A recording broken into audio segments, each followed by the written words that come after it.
The Young Lion Hunter, Zane Grey, Chapter 1. Ken Ward's arrival in Utah. "Dick, I sure will be glad to see Ken," said Jim Williams, in his lazy drawl. "I reckon you'll be, too." Jim's cool and careless way of saying things sometimes irritated me. "Glad to see Ken Ward. I was crazy to see the lad, Jim. What you know about being glad to see anyone isn't a whole lot," I replied. "You've been a Texan Ranger all your life. I've only been out here in this wild, forsaken country for 3 years. Ken Ward is from my home in Pennsylvania. He probably saw my mother the day he left to come west. Glad to see him? Say, Vile, you needn't get peevish. Now, if we calculated right from Ken's letter, he'll be on today's stage and there she comes bowling round the corner of the Pink Cliffs." I glanced up eagerly, my eyes sweeping out on the desert, climbing the red ridge to see a cloud of dust rolling along the base of the Great Walls. "By jingo. You're right, Jim. Here she comes. Say, I hope Ken is aboard." Jim and I were sitting on a box in front of a store in the little town of Kanab, Utah. The day before we had ridden in off Buckskin Mountain, having had Ken Ward's letter brought out to us by one of the forest rangers. We had a room in a cottage where we kept what traps and belongings we did not need out on the preserve, and here I had stored Ken's saddle, rifle, lasso, blanket, all the things he had used during his memorable sojourn with us on Panettia the year before. Also we had that morning sent out to one of the ranches for Ken's Mustang, which was now in a nearby corral. We intended to surprise Ken, for it was not likely we would forget how much he cared for that Mustang. So we waited, watching the cloud of dust roll down the ridge till we could see under it the old gray stage swaying from side to side. "Sure, he mightn't be aboard," said Jim. I reproached myself then for having scorned Jim's matter-of-fact way. After all, there was no telling from Jim's looks or words just how he felt. No doubt he looked forward to Ken's visit as pleasurably as I. We were two lonely forest rangers, seldom coming to the village, and always detailed to duty in the far solitudes of Coconina Preserve, so that the advent of a lively and companionable youngster would be in the nature of a treat. The stage bumped down over the last rocky steps of the ridge, and headed into the main street of Kanab. The 4 dusty horses trotted along with a briskness that showed they knew they had reached the end of their journey. "There's a red-headed kid sittin' with a driver," remarked Jim. "Leslie, that can't be Ken." "No, Ken's hair is light." "There he is, Jim. There's Ken. He's looking out of the window." The horses clattered up and stopped short with a rattle and clink of trappings, and a lumbering groan from the old stage. Somebody let out a ringing yell. I saw the driver throw off a mail pouch. Then a powerful young fellow leapt over the wheel and bounded at me. "Dick Leslie!" he yelled. I thought I knew that yellow hair, flying up, and the keen eyes like flashes of blue fire. But before I could be sure of anything, he was upon me, had me in a bear hug that stopped my breath. Then I knew it was Ken Ward. "Oh, Dick, maybe I'm not glad to see you." Whereupon he released me, which made it possible for me to greet him. He interrupted me with eager pleasure, handing me a small bundle and some letters. "From home, Dick, your mother and sister. Both well when I left and tickled to death that I was going to visit you." "Why hello, Jim Williams. Ken, I sure am glad to see you," replied Jim, as he wrung and pumped Ken's hand. "But I wouldn't a-knowed you. Why, how you've growed. And you wasn't no striplin' when you trimmed the greaser last summer. Ken, you could lick him now in about a minute." "Well, maybe not quite so quick," replied Ken, laughing. "Jim, I've taken on 15 or 20 pounds since I had that scrap with the greaser, and I've had a season's training under the most famous football and baseball trainers in the world." "Vile, now, Ken, you're sure going to tell me all about that," said Jim, greatly interested. To me Ken Ward had changed, and I studied him with curious interest. The added year sat well upon him, for there was now no suggestion of callowness. The old frank, boyish look was the same, yet somewhat different. Ken had worked, studied, suffered. But as to his build, it was easy to see the change. That promise of magnificent strength and agility, which I had seen in him since he was a mere boy, had reached its fulfillment. Lithe and straight as an Indian, almost tall, wide across the shoulders, small-waisted and small-hipped, and with muscles rippling at his every move, he certainly was the most splendid specimen of young manhood I had ever seen. "Hey, kid, why don't you come down?" called Ken to the boy on top of the stage. "Here's Dick Leslie, you remember him." I looked from the boy to Ken. "It's my brother Hal," responded Ken. "Further wanted me to bring him along, and Hal has been clean mad ever since I was out west last year. So, Dick, I had to bring him. I expect you'll be angry with me, but I couldn't have come without him. I wanted him along, too, Dick, and if it's all right with you, sure, Ken, it's all right, I interrupted. Only he's pretty much of a kid. Has he got any sand? He's all sand, replied Ken, in a lower voice. That's the trouble, he's got too much sand. Ken called to his brother again, and the youngster reluctantly clambered down. Evidently the meeting with Ken's ranger friends was to be an ordeal for Hal. I seemed to remember his freckled face and red head, but not very well. Then he dropped over the wheel of the stage, and came toward me readily, holding out his hand. "Hello, Dick, I remember you all right," he said. I replied to his greeting and gave the lad a close scrutiny. I should say 14 years would have topped his age. He was short, sturdy, and looked the outdoor boy. His expression was one of intense interest, as if he lived every moment of his life to its utmost, and he had the most singular eyes I ever beheld. They were very large, of a piercing light grey, and they seemed to take everything in with a kind of daring flash. Altogether, I thought, here was a lad out of the ordinary, one with latent possibilities which gave me a vague alarm. "Vile, now, so you're Ken's brother," said Jim Williams. "I sure am glad to see you. Ken and me was pretty tolerable pals last summer, and I reckon you and me can be that, too." It was plain Jim liked the looks of the youngster, or else he would never have made that speech. Hal approached the ranger and shook hands awkwardly. He was not timid, but backward. I saw that he was all eyes, and he looked Jim over from spurs to broad brim with the look of one who was comparing the reality with a picture long carried in mind. Of course Ken had told Hal all about the Texan, and what the telling must have been showed plainly in the lad's manner.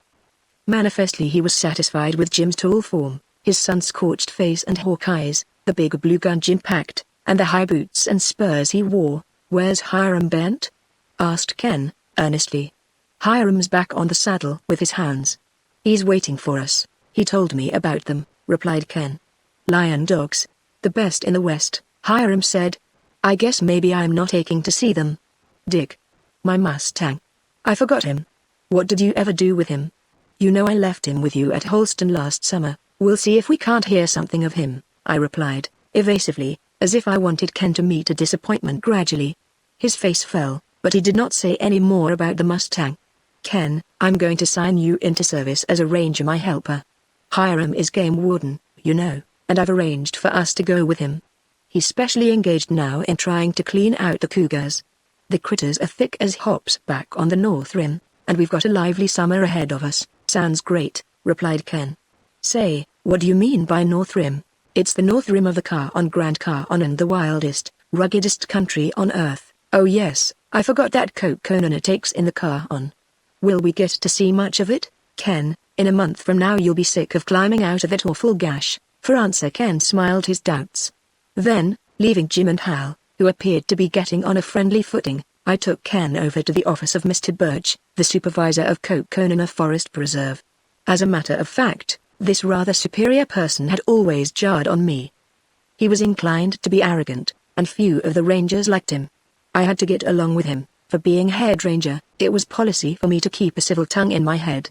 When I introduced Ken and stated my desire to sign him in as my helper, the supervisor looked rebellious and said I had all the helpers I needed. "Who is this fellow anyhow, Leslie?" he demanded.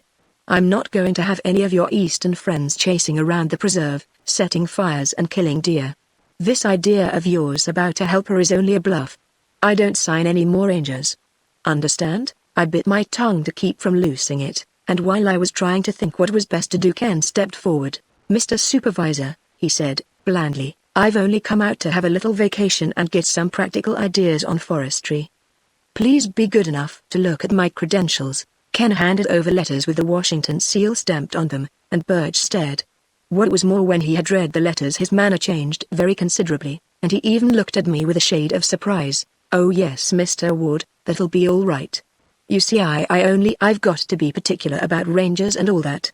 Now anything I can do for you I'll be glad to do." Ken's letters must have been pretty strong, and I was secretly pleased to see old Birch taken down a bit. The upshot of the matter was that Ken got a free hand in Canyon, to roam where he liked, and spend what time he wished with the rangers on duty. We left the office highly pleased. "We'll go over to the corral now and look over some Mustangs," I said. From Ken's face I knew his thoughts reverted once more to the Mustang which had trotted its way into his heart. But I said nothing. I wanted his surprise to be complete. Jim and Hal joined us, and together we walked down the street. Kenab was only a hamlet of a few stores, a church, a school, and cottages. My lodgings were at a cottage just at the end of the street, and here, back of a barn, was the corral. When we turned a corner of the barn there was a black Mustang, all glossy as silk, with long mane flying and shiny hoofs lifting as he pranced around. He certainly looked proud. That, I felt sure, was because of the thorough currying and brushing I had given him. Ken stopped stock still and his eyes began to bulge. As for the Mustang, he actually tried to climb over the bars. He knew Ken before Ken knew him. "Oh, Dick Leslie!" exclaimed Ken. Then, placing both hands on the top bar, with one splendid vault he cleared the gate. Chapter 2 Wings. It did me good to see the way Ken Ward hugged that little black Mustang. Somehow a ranger gets to have a warm feeling for a horse. Now, Ken's Mustang remembered him, or if he did not he surely was a most deceitful bit of horseflesh. "He's fine and fat in great shape," said Ken, rubbing his hands all over the Mustang. "He hasn't been worked much, been down on our winter range for 6 months, I replied.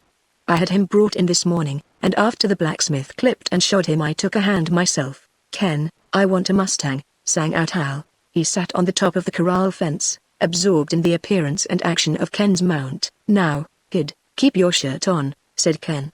"You'll get one. It's just half an hour since you arrived, that's long enough. Do you think I'm going to stand around here and watch you have a pony like that and not have one myself?" "It's a Mustang, not a pony," said Ken. Purcell, the owner of the cottage and corrals, drove up at this juncture, and I engaged him in conversation regarding a mount for the boy and the pack horses we would need on our trip. "Vile, there's a bunch of Mustangs over in the watering corral. Some good ones, all pretty wild. But about pack horses that sort of bumps me," said Purcell, dubiously. "I'm due to go to Lund after grain and supplies, and I need my regular packers." "I'll let you have one, and a big bay stallion." "You don't mean that big brute Mark?" I queried. "Sure. He's all right, if you handle him easy. I don't know as he'll stand for a pack saddle, any kind of a saddle, but you might load something on him. If that's the best you can do we'll have to take him," I rejoined. "Also I want a good man to take care of the horses for the boys. Hire the Indian. He's here now, and he's the best man to find grass and water in this desert." "You mean Navi?" "Yes, we'd be lucky to get him. But Jim and Hiram bent, they both hate Indians. Leslie, I don't know of anyone else in the village. It's lambing time now, and hands are scarce. You'd better take the Indian, for he'll save you lots of tramping round." "I'll do it, Purcell. We'll pack early in the morning and get a good start. Now, take the lad over to the corral and get him a mount." "Come on, youngster," said Purcell to Hal. "Come on and let's see what kind of an eye you have for a horse." Hal leapt off the fence and went with Purcell toward the other corrals. Jim started to go with them, but Ken detained him. "Fellows," said Ken, "before we get any farther I want to tell you about my brother. He's simply as wild as a March hare. I'm not sure, but I suspect that he's been reading a lot of Wild West stuff. The folks at home have humored him, spoiled him, I think. Father is sort of proud of Hal. The boy is bright, quick as a steel trap, and just the finest, squarest kid ever. But he has a fiendish propensity for making trouble, getting into scrapes. Now that would be bad enough back home, wouldn't it?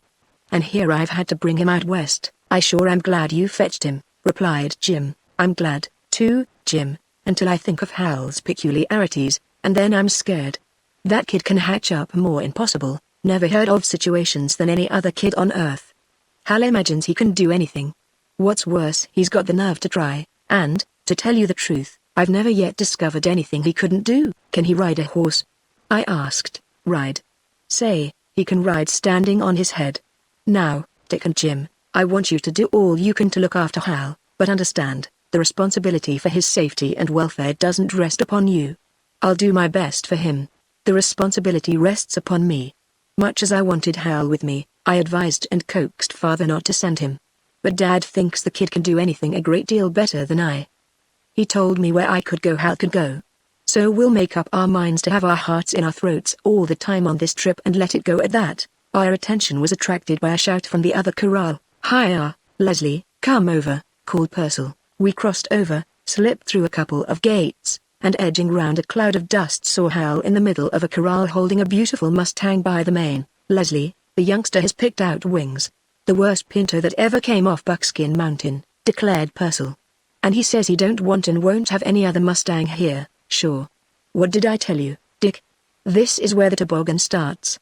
Ha! Ha! Yelled Ken. What's wrong, Purcell? That Pinto looks fine and dandy, I said. He is a dandy, returned Purcell. He's a climber, and he can beat any horse on the range. But he can't be rid except when he wants to be rid. There's no tellin' when he's liable to make up his mind to rear. It's not bucking so much he's no bronco, but he just runs wild when it pleases him, and then it takes a Navajo to ride him. I say he's no man for a tenderfoot. During this speech of Purcell's I watched Hal closely, and saw that, however, he occupied himself with Wing's glossy mane. He heard every word. And when he glanced up I believed that what Purcell said had absolutely decided him. The lad looked keen to me, and deep as the sea. But he was not fresh or forward, and despite my uneasiness I began to like him. "Kid, will you take my Mustang?" asked Ken. "Nix," answered Hal. "I'm going to ride Wings and beat the life out of you and your Mustang." I sent Purcell for a saddle, and he fetched one presently and put it on Wings. "Youngster, seeing as you are set on the Pinto, all right," said Purcell, as he fastened the cinch. Then Hal looked straight at the rancher. "Mr. Purcell, I've had ponies at home and I could ride them," he said. "But this'll be new to me. Will you give me a few tips?" That pleased me immensely. Whatever Hal was, he was not a fool. I noticed Jim Williams wore an expression as near akin to excitement as it was possible for that cool Texas Ranger to wear. Perhaps in Jim's mind, as in mine, the lad was being measured. Purcell, too, appeared to like the boy's frankness. "I don't know as I can give you many tips," he said. "Fact of the matter is you must try to stick on, that's all. Just keep your toes in the stirrups, so you can get them out quick. Then squeeze him with your knees for all you're worth. Wait. Make sure where you're going. There." Hal sat firmly in the saddle. Wings champed the bit and turned his head, then shook it, and suddenly lifting his hind hooves he kicked viciously. We scattered and climbed the corral fence. When we turned round the Pinto had come down on all fours and squared himself. With head down, humping his back, he proceeded to buck with startling quickness, and tossed Hal like a feather. The boy hit the ground with a thud, and slowly got up, considerably shaken. Then he went up to the Mustang, now standing quietly. Quite a little crowd of villagers, mostly boys, had collected to see the fun, and some of the latter were inclined to make remarks at Hal's expense. One of them, a boy I knew to be a rascal, poked his head between the bars of a gate, and yelled derisively at Hal, to the immense delight of the other lads. Hal eyed him a moment, but he did not say anything. This made the fellow all the bolder, for he climbed the fence, from which he directed more remarks. "Mr. Purcell," said Hal to the rancher, "I hadn't got ready that time. I wasn't expecting it. Now how must I treat him?" My way at home was to coax a pony, be decent to him. "It'll pay best in the end to be decent to a horse," replied Purcell. "Be kind, but firm, and use your spurs." "I haven't any spurs, I never used any." "You'll need them out here." Hal mounted the Pinto again. Wings wheeled about, pranced, stood up pawing the air, snorted, and then, dropping down, he began to run round the corral. He zigzagged against the fence, and slowing down he took short jumps, kicking at the same time. Then he squared himself again and lowered his head. "Look out, kid!" yelled Ken. We all shouted warnings. Hal was prepared, and for the space of a few seconds, while the bucking Pinto pounded a dusty circle in the corral, he kept his seat. But a new move, a sort of sidestepping buck, flung him against the fence, and he fell all in a heap. It was a hard fall, but the boy got up. A lump began to show on his chin, and blood, his knuckles, too, were bloody. "Looky here, redhead," called out the smart youngster who was amusing his comrades by making fun of Hal. "Can't you ride no better'n that?" "Haw. Haw. You can't ride or nothing, redhead." "Redhead, say, Johnny, can you ride him?" asked Hal, coolly. "Yep, you bet. Come down and let me see you do it." "I don't believe you," Johnny eyed Hal rather doubtfully. Hal looked very much interested, very friendly, but his eyes were cold and hard. The western lad hesitated, and finally driven to it by the bantering of the other lads, he dropped off the fence. Vaulting into the saddle, he rode Wings round the corral, kept his seat easily while the Pinto went through his tricks, and altogether gave an exhibition of riding which would have made most any eastern lad green with envy. "You did ride him." "I was wrong." "I thought you couldn't," said Hal, walking slowly up to Johnny as he dismounted. "You're a crack horseman." Suddenly Hal leapt at the fellow, and at the same moment Ken yelled and tumbled off the fence. I was too amazed to move. Jim Williams's mouth gaped and he stared in speechless delight. Hal had the youngster jammed against the fence and was banging him. "You called me redhead and tenderfoot and sloppy rider," cried Hal, swinging his fists. Then Ken reached them, pulled Hal away, and rescued the already bewildered and bloody-nosed lad. "Dick, I knew it," said Ken, leading the lad out at the gate. "The minute Hal asked that boy to ride the Mustang, I knew what was up. I couldn't say a word. Hal always makes me speechless." Williams was shaking so that he rattled the top bar of the corral, and Purcell roared. If it had not been for the shame and distress in Ken's face, I would have yelled myself. For that bantering youngster had long ago earned my dislike, and I was glad to see him get a little of his just deserts. Then I saw Hal look through the fence at all the strange lads. He was certainly the coolest piece of audacity I ever saw. "I wasn't born in a saddle, see?" he said. "At that I'll bet in a month I can ride with any of you. But there's one thing I can do right now, so don't any of you call me redhead again." "Hal, shut up, and come out of there," called Ken. "Not on your life," replied Hal, promptly.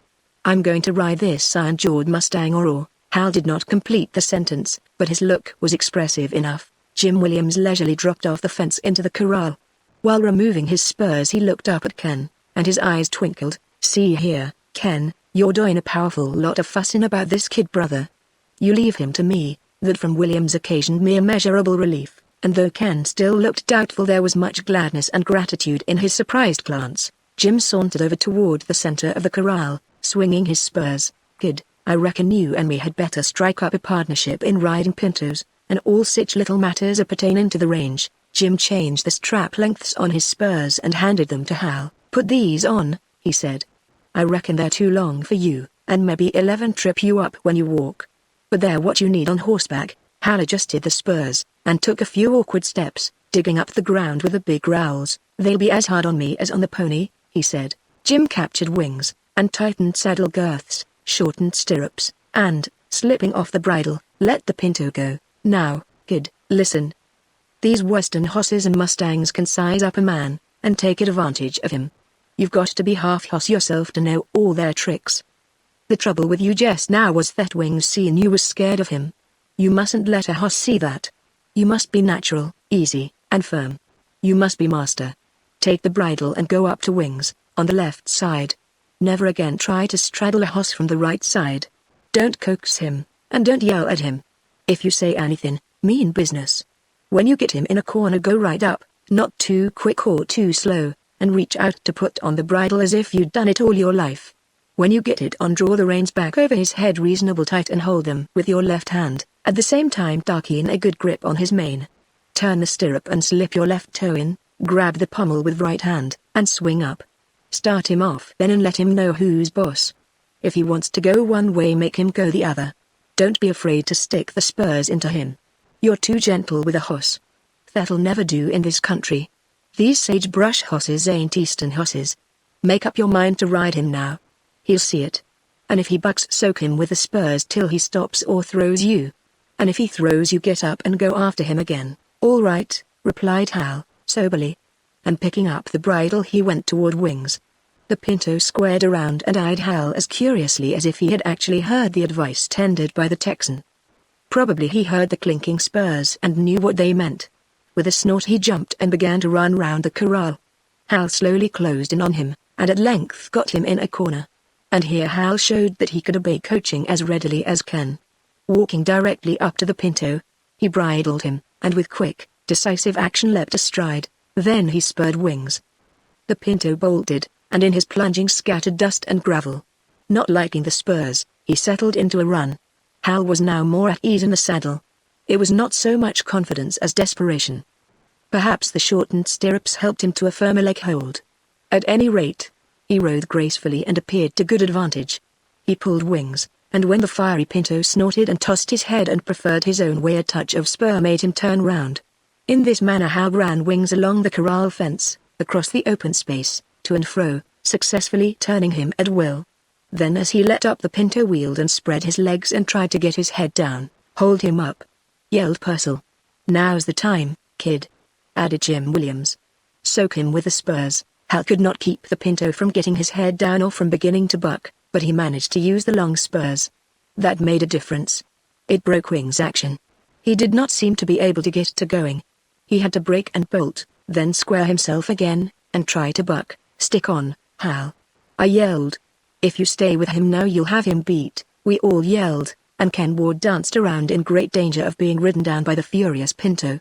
Like a burr Hal stuck on. There were moments when he wobbled in the saddle, lurched one way and then another, and again bounced high. Once we made sure it was to be a victory for the Pinto, but Hal luckily and wonderfully regained his seat. And after that by degrees he appeared to get a surer, easier swing, while Wings grew tired of bucking and more tired of being spurred. Purcell jumped into the corral and began to throw down the bars of the gate. "Kid, run him out now," shouted Jim. "Drive him good and hard. Make him see who's boss."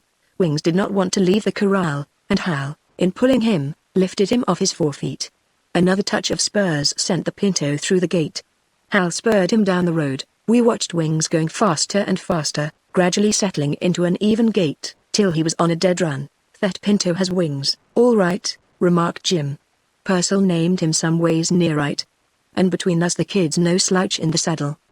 He won't have that little fiery 8-horse broke all in a minute, but he'll be able to ride him. And that'll let us hit the trail. Chapter 3 OFF for Coconina. The Navajo Indian whom I had engaged through Purcell did not show up till we were packing next morning. He was a copper-skinned, raven-haired, beady-eyed desert savage. When Ken and Hal had finished breakfast I called them out of the cottage to meet him. "Here, boys, shake hands with Navi." "Here, Navi, shake with Heap big brother Heap little brother." "Me savvy," said the Indian, extending his hand to Ken. "How?" Then he turned to Hal. "How?" Hal, following Ken, gingerly shook hands with Navi. From the look of the lad he was all at sea, and plainly disappointed. No doubt in his mind whirled images and fancies of picturesque plumed Indians, such as he had evolved from Western tales. Indeed Navi would have been a disappointment to a most unromantic boy, let alone one as imaginative and full of wild ideas as Hal was. Navi's slouch hat and torn shirt and blue jeans, some white man's cast-off apparel, were the things that disillusioned Hal. And I saw that he turned once more to his Pinto. A new saddle and bridle, spurs, chaps, lasso, canteen, quirt, a rifle and a scabbard, and a slick of these with spirited wings were all satisfying and gave him back his enchantment. "Where'll the Indian ride?" asked Purcell. "Why, he can climb on the stallion," I replied. Purcell's stallion Mark was a magnificent bay, very heavy and big-boned. We had strapped a blanket on him and roped some sacks of oats over that. The other pack horses were loaded with all they could carry. "He can climb on, I reckon, but he'll dance soon get off," remarked Purcell, dryly. "Then he'll have to walk," I rejoined. "That'll be best," said Purcell, much relieved. "Leslie, have a care of Mark. You'll strike some all-fired bad trails in the car on where many a horse has slipped and gone over. Don't drive Mark or pull him. Just coax him a little." "All right, Purcell. We'll be careful. Now, boys. We're late starting, and it's 30 miles to the first water." I led the train, driving our pack horses before me. Navi came next, leading Mark. Ken was third, and Jim, with a watchful eye on Hal and the Pinto, brought out the rear. The few miles of good road between Kanab and Fredonia, another little hamlet, we made at a jog trot, doing the distance in something over an hour. Outside of Fredonia we hit the trail, and went down and down into the red washes, and, over the sage-speckled flats. It grew dusty and hot. About noon we reached the first slow roll of rising ridge, and from there on it was climb. More than once I looked back, and more than once I saw Hal having trouble with his Pinto. Once Wings, as if he really had wings, flew off across a flat, and spilled Hal into the sage. Navi got tired walking and climbed up on the grain sacks on Mark, but he did not stay there very long.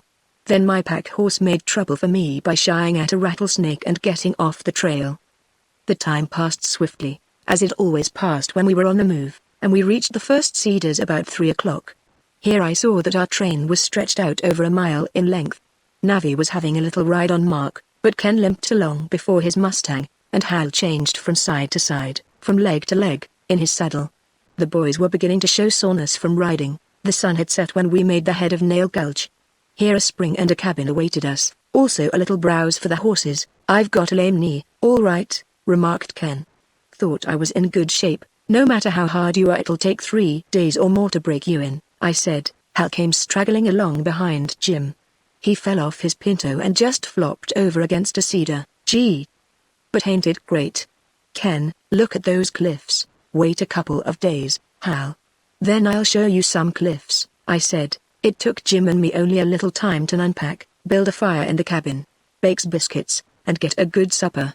Navi led the horses to water, hobbled them and turned them loose. Then we had our meal. Ken and Hal were supremely happy, but too tired to be jolly. Darkness found them both asleep, and Hal threshed about as if he were having wild dreams. At daybreak Navi awakened me coming in with the horses. It began to appear that the Indian would be a welcome addition to our party. Finding the horses in the morning was work for me, and sometimes long and arduous work. And Jim, rolling out of his blanket and blinking his eyes, drawled, "Vile, pretty fair for an Indian, pretty fair." The boys heard us, and roused themselves, bright and eager, though so stiff they could scarcely stand erect. In an hour we had breakfasted, packed, and were in the saddle. This morning Wings did not seem to be so frisky. "Boys, today will be a drill and no mistake," I told them. "Ride as long as you can stand it, then walk a bit. Here. Look over the far side of the gulch. See that long black fringed line with the patches of snow? That's Buckskin Mountain. Tonight we'll camp under the pines. And Ken, there are pine trees on Buckskin that dwarf those in Pennetia." We struck out into the trail, and then began a long, tedious, uninteresting ride. Nail Gulch was narrow, and shut in the view. Low bare stone walls and cedar slopes extended for miles and miles. It was a gradual ascent all the way, but this did not grow perceptible until about noon. I laughed to see Ken and Hal fall off their saddles, hobble along for a while, then wearily mount again, presently to repeat the performance. The air grew cooler, making gloves comfortable. About 3 o'clock the gulch began to lose its walls, and we reached the first pines. They were not large, and straggled over the widening gulch, but as we climbed the trail they grew more numerous. The early shades of night enveloped us as we rode out of the gulch into the level forest. Here and there patches of snow gleamed through the gloom. This solved the question of water, and we made camp at once.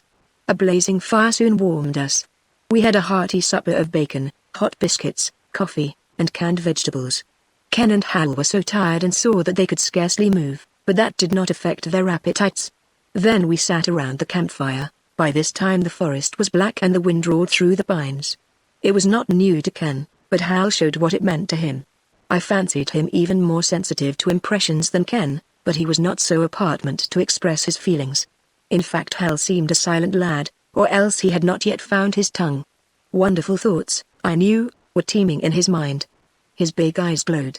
He watched the campfire, and looked out into the dark gloom of the forest, and then back at Jim, then at the impassive Navajo. He listened to the wind and to the bells on the horses. "Where's our tent?" he asked, suddenly. "We don't use no tents," replied Jim. "We spread it up." "What's that?" "Why, a tarpaulin, you know, a big piece of canvas." "Vile." We spread one of them on the ground, roll in our blankets, and pull the other end of the tarp up over. Then a little while afterward Hal broke silence again. "I hear something." "What is it?" he asked, breathlessly, starting up. We all listened while the fire sputtered. A lull came in the roar of the wind through the pines, and then from far off in the forest a wild, high-pitched yelp. "Kid, that's a coyote," replied Ken, slapping Hal on the knee. "Don't you remember I told you about coyotes?" "Listen," Hal said no more that evening, yet when I was sleepy and ready to turn in he still sat up, alert, watchful, intent on the strangeness and wildness of the forest. It was a treat to see him when Navi rolled in a blanket with feet to the fire. "Sleepy me," said the Indian. That was his good night to us. Ken shared my blankets and tarpaulin that night and slept without turning once. When the grey dawn came I was up lighting a fire. Jim yawned out of his bed, and both boys slept on. The morning was cold. A white frost silvered the scant grass. Presently I heard bells far off. They grew louder and quickened. Soon the horses appeared with the Navajo riding one, and they trooped into camp with thudding hooves and jangling bells. That woke the boys. "Rustle, now, kid," said Jim to Hal. "You'll miss something if you ain't lively." "Oh, I'm all stove up," exclaimed Ken. "Phew. But that's cold air. How about you, Hal?" "I feel great," rejoined his brother. We all saw that Hal could hardly get out of bed, that when he did get out it was a desperate task for him to draw on his boots. "Where's some water to wash in?" he asked. "Tackle the snowdrifter." I meant for Hal to get a pan of snow and melt it at the fire, but he misunderstood me. He tackled the snow barehanded. It had a frozen crust which he could not break through, so he kicked a hole in it, and then digging out a double handful he proceeded to Washington. That operation was one which required fortitude. Hal never murmured, but he hurried to the fire in a way to make Jim wink slyly at me. When the sun rose we were on the trail. We passed a zone of silver spruces, rode through a long aspen hollow, and then out among the brown aisles of great pines of buckskin forest. "Oh, Ken, I never saw woods before," was Hal's tribute. "Boys, keep your eyes peeled for deer and coyotes," I said. It was my intention to lead Ken and Hal to the rim of the Grand Canyon without warning. I wanted the great spectacle to burst upon them unexpectedly as it had upon me. So I said nothing about it. Ken was in a dream, perhaps living over again his adventures in Pennetia. Hal was suffering from his raw legs and sore joints, but he was in an ecstasy over the huge gnarled pines and the wild glades. Both boys had forgotten the canyon. So I rode on, pleased at the thought of what it all was to them. The sun thawed the frost, letting the bluebells peep out of the grass. "There's a black squirrel with a white tail," shouted Hal. "Good, don't ever yell in the forest unless it's a yelling matter," said Ken. We flushed blue grouse in some of the hollows, but saw no sign of deer. It was easy going and we made fast time. About noon I called into requisition a little ruse I had planned to attract the attention of the boys from the trail ahead. I told them to look sharp for deer on both sides. In this way, leaving the trail and keeping behind the thicker clumps of pines, I approached the canyon without their suspecting its nearness. Then, rounding a thicket of juniper, within 20 yards of the rim I called out, "Boys, look." Chapter 4. Through buckskin forest. Strong men, when suddenly confronted with the spectacle of the Grand Canyon, have been known to cry out in joy or fear, to weep, to fall upon their knees, or to be petrified into silence. Serious-minded men have been known to laugh immoderately. Sight of the canyon affects no two persons alike, but there are none whom it does not affect powerfully. I paid my own moment's tribute of solemn awe, and then I glanced at the boys. Ken looked stunned and white, his throat swelling with emotion. Hal's face shone with a radiant glow of wild joy, and for a moment he stuttered. Then as Ken burst into an exclamation, he lapsed into stony silence. "Wonderful. Beautiful." It's that was all Ken could say. "It sure is," replied Jim. Then I told the boys that the Grand Canyon of Arizona was over 200 miles long, 12 to 20 wide, and a mile and a half deep. It was a titanic gorge in which mountains, tablelands, chasms and cliffs lay buried in purple haze, a thing of wonder and mystery, beyond any other place to grip the heart of a man. It had the strange power to make him at once meek and then to unleash his daring spirit. "The world split," exclaimed Hal. "What made this awful hole?" "We'll talk of that and study it after you have seen something of its heights and depths," I replied. At our feet yawned a blue gulf with faint tracings of cedared slope and shining cliff visible through the noonday haze. Farther out a dark purple canyon wended its irregular ragged way to vanish in space. Still further out rose bare peaks and domes and mesas all asleep in the sunshine. Beyond these towered a gigantic plateau, rugged and bold in outline, its granite walls gold in the sun, its forest covering a strip of fringed black.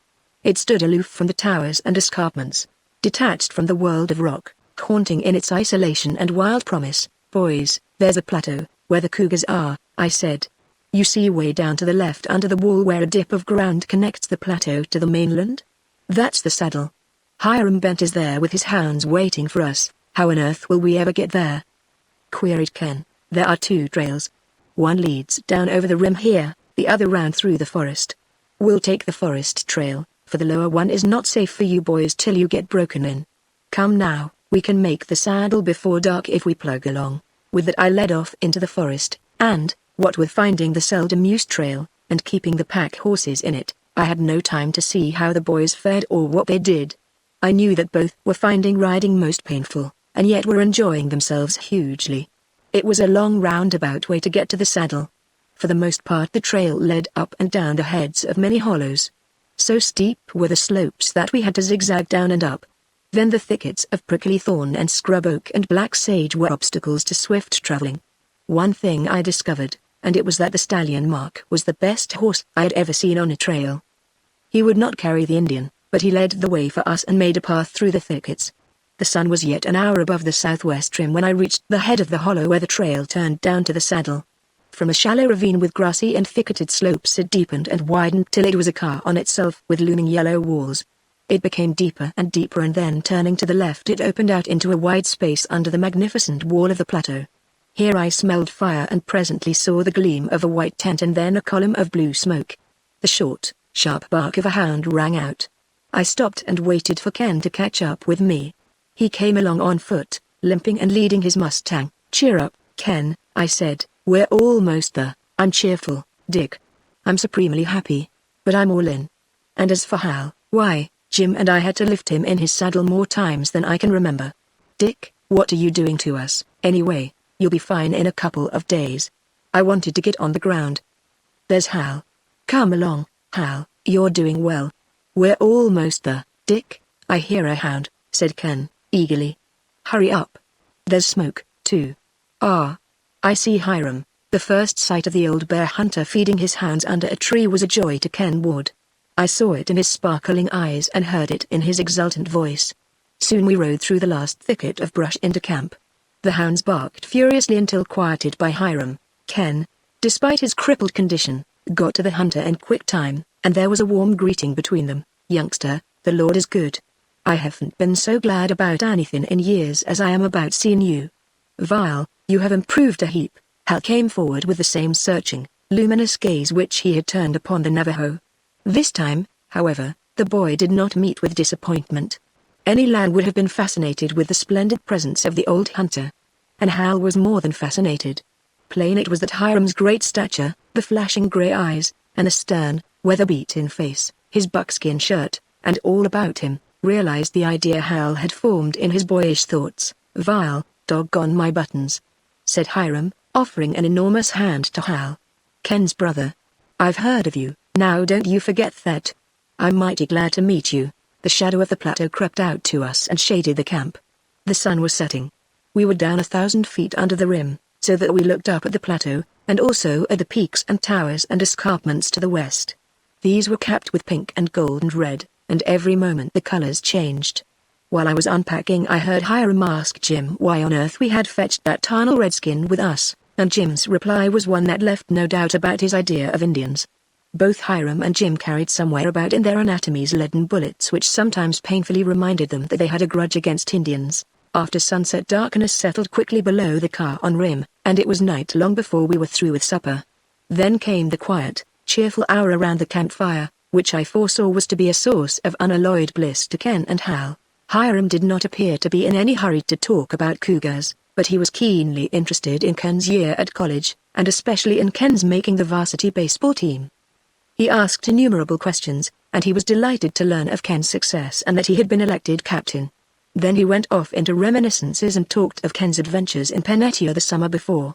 Finally, when he had satisfied his fancy, he called up the hounds, one by one, and playfully, though seriously, he introduced them to the boys. "Hi-ass Prince, the best lion hound I ever trained, bar none. He has a nose that's perfect, he's fast and savage, and if ever a dog had brains it's Prince." The great hound looked the truth of Hiram's claim. He was powerful in build, lean of loin, and long of limb, tawny-colored, and he had a noble head with great, somber eyes. Hi-a's curly, who's a slow trailer, and he always bays, both fine qualities in a hound. Prince goes too swift and saves his breath, but then it's not his fault if I don't keep close to him in a chase, and Hi-a's Mux, who's no good. The ugly black and white hound so designated wagged a stumpy tail and pawed his master, and appeared to want to make it plain that he was not so bad as all that. "Vile, Mux, I'll take a little of that back. You're good at eating, and then I never seen the cougar you was afraid of. And that's bad, for you'll be killed someday." Hi-a's queen, the mother of the pups, and she's reliable, though slow because of her lame leg. Hi-a's Tan, a good hound, and this big black fella, he's Ringer. He'll be as good as Prince someday, if I can only save him. Hiram chained each hound nearby saplings, then lighting his pipe at the campfire he found a comfortable seat. "Vile, youngsters, it's doggone good to see you sitting by my campfire. Tomorrow we'll go up on the plateau and make a permanent camp. There's grass and snow in the hollers, and deer, and wild horses and mustangs. Any mountain lions, cougars?" asked Ken, intensely. I was coming to them. "Vile, I never in my born days seen such a network of cougars tracks as is on that plateau. And at that I've only been on one end. I'm reckoning we'll round up the biggest den of cougars in the west.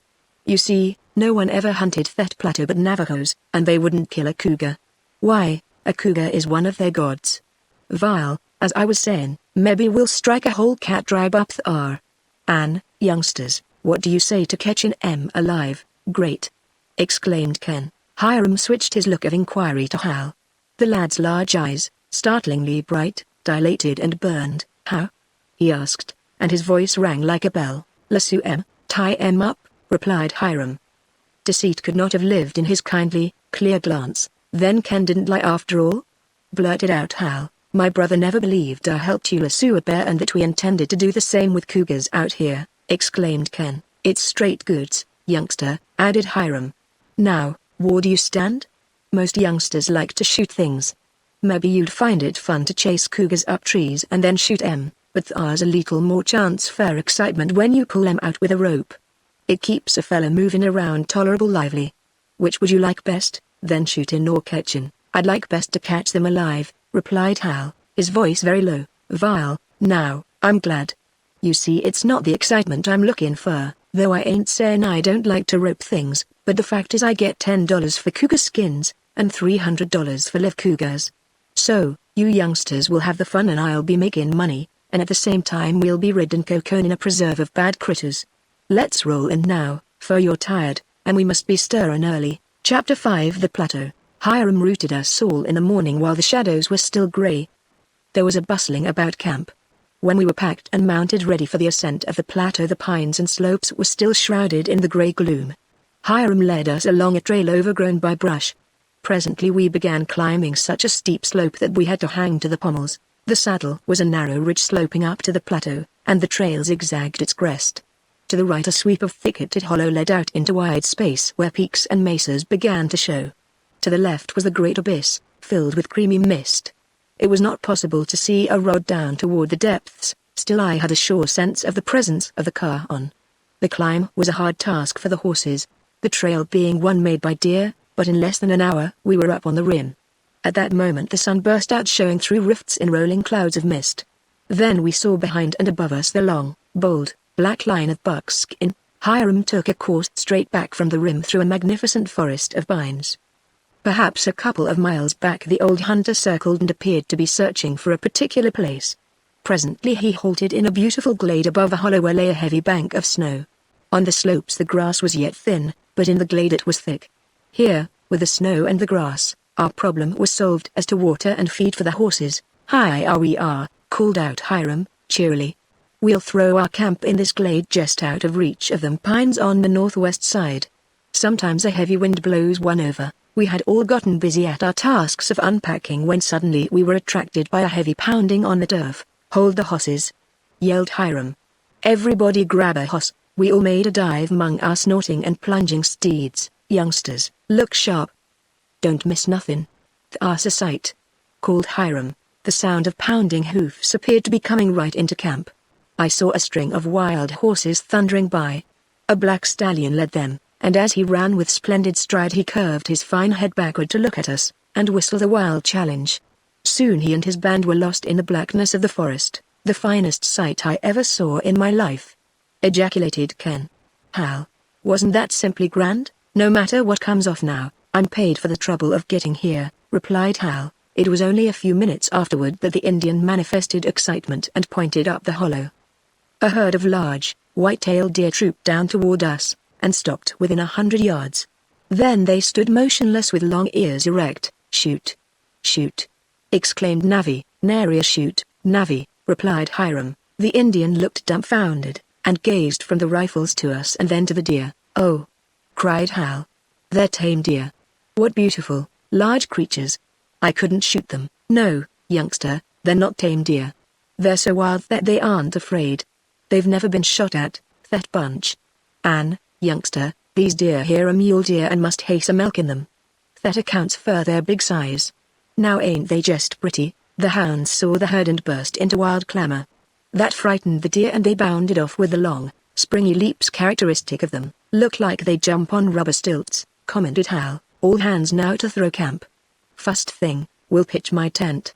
I tell you, youngsters, that tent may come in right useful, if we hail a storm.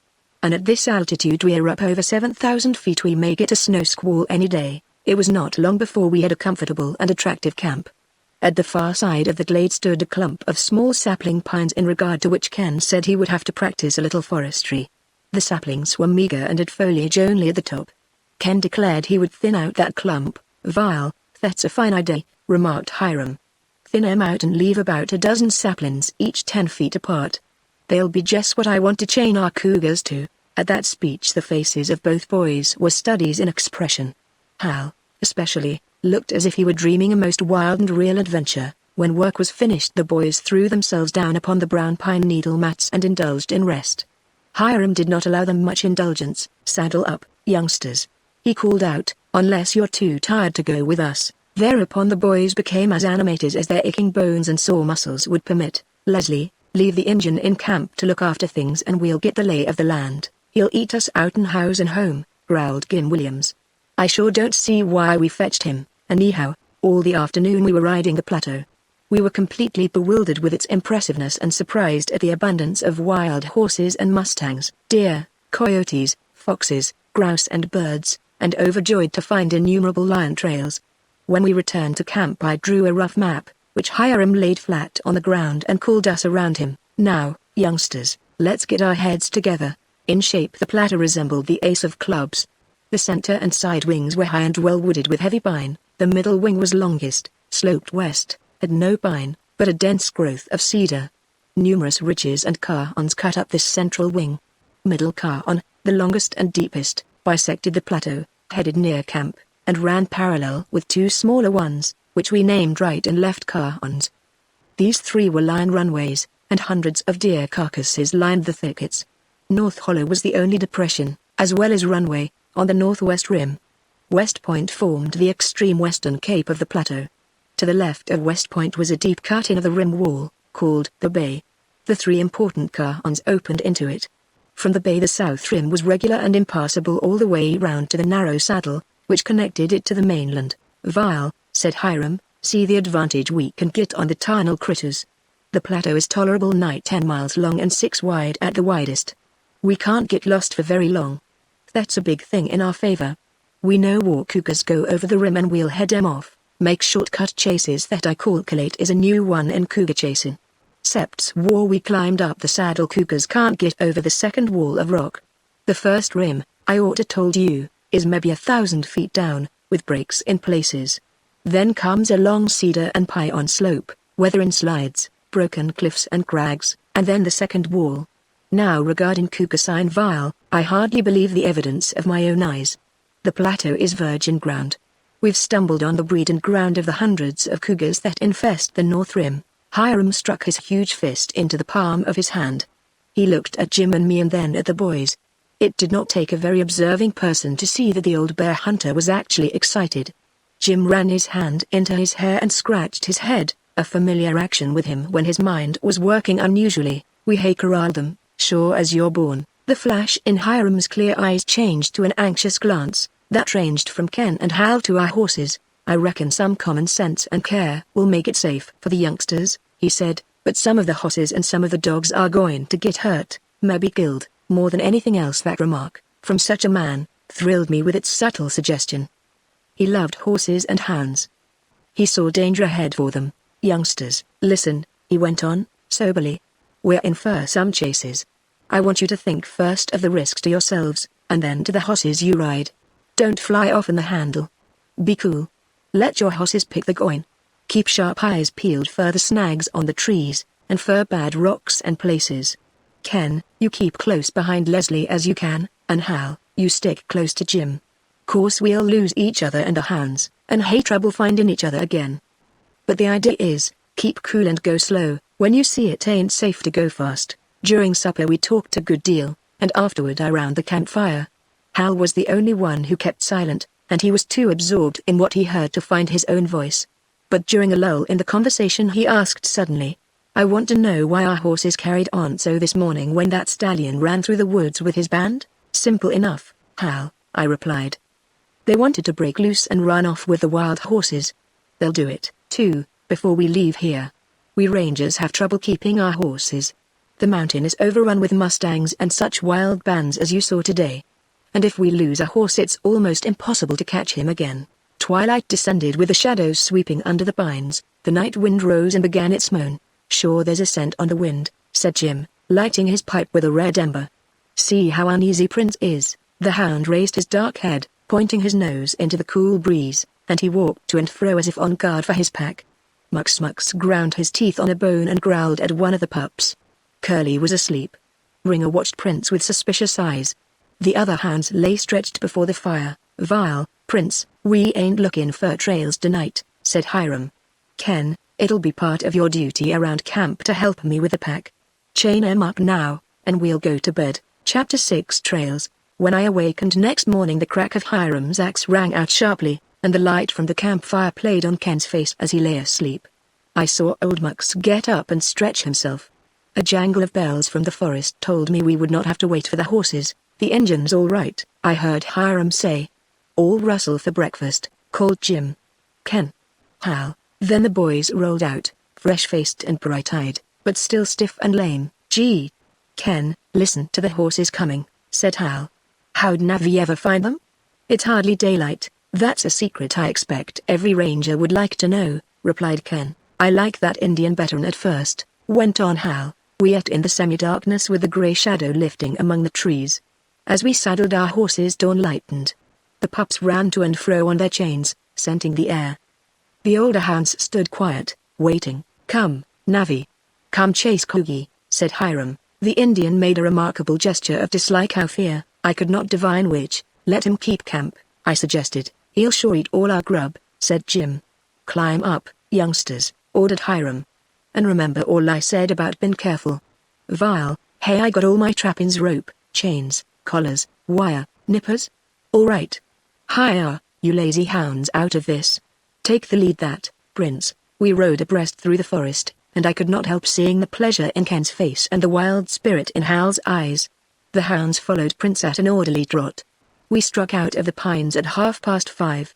Floating mists hid the lower end of the plateau, but cedar trees began to show green against the soft gray of sage. The morning had a cool touch, though there was no frost.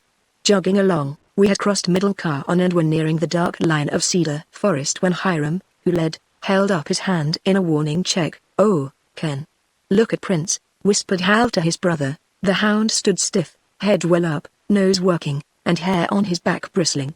All the other hounds whined and kept close to him. "Prince has a scent," said Hiram. "Thar's been a cougar around here. I never knowed Prince to be fooled. The scent's in the wind. Hunt him up, Prince. Spread out thar, you dogs." The pack commenced to work back and forth along the ridge. We neared a hollow where Prince barked eagerly. Curly answered, and likewise Queen. Mux's short, angry bow-wow showed that he was in line. "Ringer's gone," shouted Jim. "He was farthest ahead." "Sure, he's struck a trail, likely enough," replied Hiram. "But Ringer doesn't pay. Thar's Prince working over. Look sharp, youngsters, and be ready for some riding." "We're close." The hounds went tearing through the sage, working harder and harder, calling and answering one another, all the time getting down into the hollow. Suddenly Prince began to yelp. Like a yellow dart he shot into the cedars, running head up. Curly howled his deep, full bay and led the rest of the pack up the slope in angry clamor. "Far off!" yelled Hiram, spurring his big horse. "Stay with me, kid," shouted Jim over his shoulder to Hal. The lad's pinto leapt into quick action. They were out of sight in the cedars in less than a moment. I heard Ken close behind me, and yelled to him to come along. Crashings among the cedars ahead, thud of hoofs and yells kept me going in one direction. The fiery burst of the hounds had surprised me. Such hunting was as new to me as to the boys, and from the tingling in my veins I began to feel that it was just as exciting. I remembered that Jim had said Hiram and his charger might keep the pack in sight, but the rest of us could not. My horse was carrying me at a fast pace on the trail of someone, and he seemed to know that by keeping in this trail part of the work of breaking through the brush was already done for him. Ken's horse thundered in my rear. The sharp cedar branches struck and stung me, and I heard them hitting Ken. We climbed a ridge, found the cedars thinning out, and then there were open patches. As we faced a slope of sage I saw Hiram on his big horse. "Ride now, boy," I yelled to Ken. "I'll hang to you. Cut loose," he shouted in reply. We hurdled the bunches of sage, and went over the brush, rocks, and gullies at breakneck speed. I heard nothing but the wind singing in my ears. Hiram's trail, plain in the yellow ground, showed me the way. Upon entering the cedars again we lost it. I stopped my horse and checked Ken. Then I called. I heard the baying of the hounds, but no answer to my signal. "Don't say we've lost them," cried Ken. "Come on. The hounds are close." We burst through thickets, threaded the mazes of cedars, and galloped over sage flats till a signal cry, sharp to our right, turned us. I answered, and an exchange of signals led us into an open glade where we found Hiram, Jim, and Hal. But no sign of a hound. "Hi, you are," said Hiram. "Now hold up, and listen for the hounds." With the labored breathing of the horses filling our ears we could hear no other sound. Dismounting, I went aside a little way and turned my ear to the breeze. "I hear Prince," I cried, instantly. "Which way?" Both men asked. "West." "Strange," said Hiram. "Sure the hounds wouldn't split?" asked Jim. "Prince leave that hot trail?" "Not much. But he's running queer this morning, there." "Now listen," I put in. "There are Prince and another hound with a deep bay, that's Curly. I hear 'em now. They're running to us, and hot. We might see a cougar any minute. Keep a tight rein, youngsters. Mind a horse is scared to death of a cougar." The baying came closer and closer. Our horses threw up their ears. Hal's pinto stood up and snorted. The lad handled him well. Then at a quick cry from Jim we saw Prince cross the lower end of the flat. There was no need to spur our mounts. The lifting of bridles served, and away we raced. Prince disappeared in a trice. Then Curly, Mux, and Queen broke out of the cedars in full cry. They, too, were soon out of sight. "Hounds running wild," yelled Hiram. The onslaught of the hunter and his charger stirred a fear in me that checked admiration. I saw the green of a low cedar tree shake and split to let in the huge, gaunt horse with rider doubled over the saddle.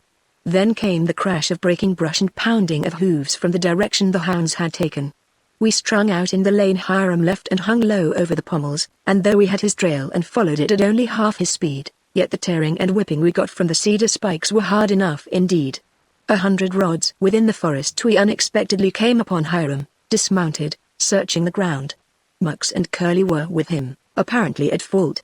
Suddenly Mux left the little glade and, with a sullen, quick bark, disappeared under the trees. Curly sat on his haunches and yelped. "Sure something's wrong," said Jim, tumbling out of his saddle. "Hiram, I see a lion track." "Here, fellows, I see one, and it's not where you're looking," I added. "Now what do you think I'm looking for if it ain't tracks?" queried Hiram. "Hi's one cougar track, and thar's another. Jump off, youngsters, and get a good look at 'em. Hi's the trail we were on, and thar's the other, crossin' at right angles. Both are fresh, one ain't many minutes old.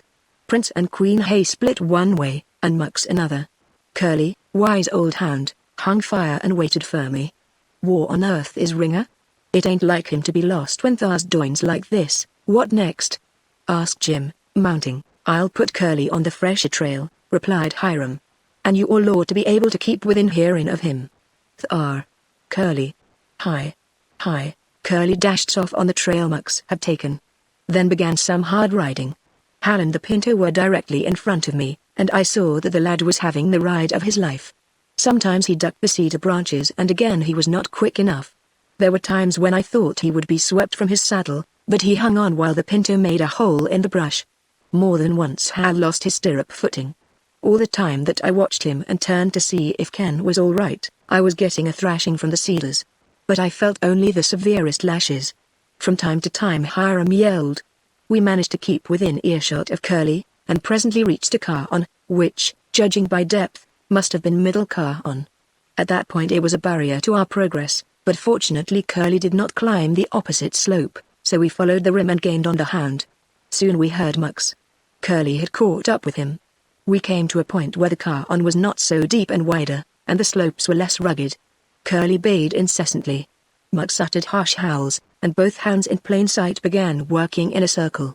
Hiram reined in his horse and leapt off, while the rest of us came to a halt. "Off now, youngsters," said Hiram, sharply. "Tie your horses tight. The cougar's gone up somewhat. Run along the slope and look sharp in every cedar and pion, and in every crevice of the cliffs." Hal jumped off, but did not tie his pinto, and he was white with excitement and panting heavily. Ken left his Mustang and hurried along the ledge ahead of me. Every few steps he would stop to peer cautiously around. As if he had been struck, he suddenly straightened and his voice pealed out. The lion. Here he is." I see him. Oh, hurry, Hal. I ran toward Ken, but could not see the lion. Then I stopped to watch Mux. He ran to the edge of a low wall of stone across the cairn. He looked over, and barked fiercely. When I saw him slide down a steep slope, make for the bottom of the stone wall, and jump into the branches of a cedar, I knew where to look for the lion. Then I spied a round yellow ball cunningly curled up in a mass of branches. Probably the lion had leapt into the tree from the wall. Treed. I yelled. Mux has found him. Hiram appeared, crashing down a weathered slope. Higher, everybody, he bawled. Hustle down and make a racket. We don't want him to jump. Chapter 7. 2 lions. Hiram and Jim rolled down and fairly cracked the stones in their descent. I shouted for the boys to come on. Hal never moved a muscle, and Ken seemed chained to the spot. Hiram turned and saw them. "Ho, youngsters, are you scared?" shouted he. "Yes, but I'm coming," replied Ken. Still he showed a strange vacillation. Overcome then by shame or anger, he plunged down the slope and did not halt till he was under the snarling lion. "Back, Ken, back. You're too close," warned Hiram. "He might jump, and if he does, don't run, but drop flat. He's a Tom, a 2-year-old, and he's sassy. Don't care whether he jumps or not," panted Ken, bouncing about.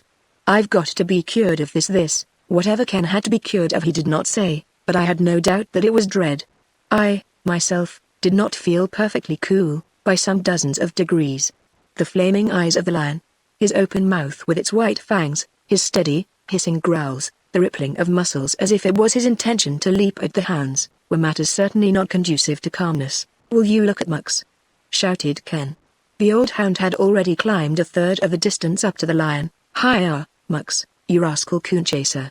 yelled Hiram. Out of the R. He threw stones and sticks at the hound. Mux replied with his surly bark and steadily climbed on. "I'll hate to pull him out, or that'll be a dead hound in about a minute," said Hiram. "Watch close, Jim, and tell me if the cougar starts down. I can't see through the thick branches. He'll get mighty nervous just before he starts." When Hiram mounted into the first branches of the cedar, Tom emitted an ominous growl, and bunched himself into a ball, trembling all over. "Sure he's comin'," yelled Jim. The lion, snarling viciously, started to descend, and Hiram warily backed down. It was a ticklish moment for all of us, particularly Hiram, and as for me, what with keeping an eye on the lion and watching the boys, I had enough to do. Hal's actions were singular.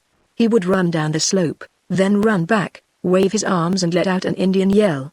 His brother kept dodging to and fro as if he were on hot bricks. Never before had I seen such eyes as blazed in Ken Ward's face. The lion went hack up the cedar, Mux climbed laboriously on, and Hiram followed. "Fellas, maybe he's bluffing," said Hiram. "Let's dry him out. Now all of you grab sticks and holler and run at the tree as if you was going to kill him." The thrashing, yelling din we made under that cedar might have alarmed even an African lion. Tom shook all over, showed his white fangs, and climbed so far up that the branches he clung to swayed alarmingly. "Here, punch Mux out," said Jim, handing up a long pole. The old hound hung to the tree, making it difficult to dislodge him, but at length Hiram punched him off. He fell heavily, whereupon, venting his thick battle cry, he essayed to climb again. "You old gladiator! Get down!" protested Hiram. "What in the tarnal dickens can we do with such a dog? Tie him up, somebody." Jim seized Mux and made him fast to the lasso with which Curly had already been secured. "Vile, fellas, I can't reach him higher." "I'm going farther up," said the hunter. "Rustle, now," yelled Jim. I saw that Hiram evidently had that in mind. He climbed quickly. It was enough to make even a man catch his breath to watch him, and I heard Ken gasping. Hiram reached the middle fork of a cedar, stood erect and extended the noose of his lasso on the point of his pole. Tom, with a hiss and a snap, savagely struck at it. A second trial tempted the lion to seize the rope with his teeth. In a flash Hiram withdrew the pole and lifted a loop of the slack noose over the lion's ears. The other end of the lasso he threw down to Jim. "Pull!" he yelled. Jim threw all his weight into action, pulling the lion out with a crash, and giving the cedar such a tremendous shake that Hiram lost his footing. Grasping at branches and failing to hold, he fell, apparently right upon the lion. A whirling cloud of dust arose, out of which Hiram made prodigious leaps. "Look out!" he bawled. His actions, without words, would have been electrifying enough. As I ran to one side, the lion just missed Hiram. Then with a spring that sent the stones rattling he made at Ken. The lad dove straight downhill into a thicket. When the furious lion turned on Jim, that worthy dropped the lasso and made tracks. Here the quick-witted Hiram seized the free end of the trailing lasso and tied it to a sapling. Then the wrestling lion disappeared in a thick cloud of dust. "Dod, gasped the luck!" yelled Hiram, picking up Jim's lasso. "I didn't mean for you to pull him out of the tree. He'll kill himself now or get loose." When the dust cleared away, I discovered our prize stretched out at full length, frothing at the mouth. As Hiram approached, swinging the other lasso, the lion began a series of evolutions that made him resemble a wheel of yellow fur and dust. Then came a thud and he lay inert. Hiram pounced upon him and loosened the lasso round his neck. "I'm afraid he's done for. But maybe not. They're hard-lived critters. He's breathing yet. Hiya, Leslie, help me tie his paws together. Be watchful." As I came up, the lion stirred and raised his head. Hiram ran the loop of the second lasso round the two hind paws and stretched Tom out. While in this helpless position, with no strength and scarcely any breath, he was easy to handle. With Jim and me attending strictly to orders, Hiram clipped the sharp claws, tied the four paws together, took off the neck lasso and substituted a collar and chain. "Let him breathe a little. He's coming round all right," said Hiram. "But we're lucky. Jim, never pull another cougar clear out of a tree. Pull him off over a limb and hang him there while someone below ropes his hind paws. That's the only way, and if we don't stick to it somebody'll get chewed up." Ken appeared, all scratched and torn from his header into the thorny brake. As he gazed at our captive he whooped for Hal. The lad edged down the slope and approached us eagerly. He was absolutely unconscious that we were laughing at him. His face was in a flush, with brow moist and his telltale eyes protruding. Whatever the few thrilling moments had been to us, they must have been tame compared to what they had been to Hal. "Vile youngster, where were you when it came off?" inquired Hiram, with a smile. "Have we got him really?" whispered Hal. "Sure, kid. He's a good cougar now," answered Jim. "Come along and watch me put on his muzzle," said Hiram. Hiram's method of performing this part of his work was the most hazardous of all. He thrust a stick between Tom's open jaws, and when the lion crushed it into splinters he tried another and yet another, till he found one that did not break. Then, while Tom bit on it, Hiram placed a wire loop over the animal's nose, slowly tightening it till the stick would not slip forward of the great canine teeth. That's one, ready to pack to camp. We'll leave him higher and hunt our prince and queen." They've treed the other cougar by this time. When Jim untied Mux and Curly, it was remarkable to see what little interest they had in the now helpless lion. Mux growled, then followed Curly up the slope. We all climbed out and mounted our horses. "Here, Thet!" yelled Hiram.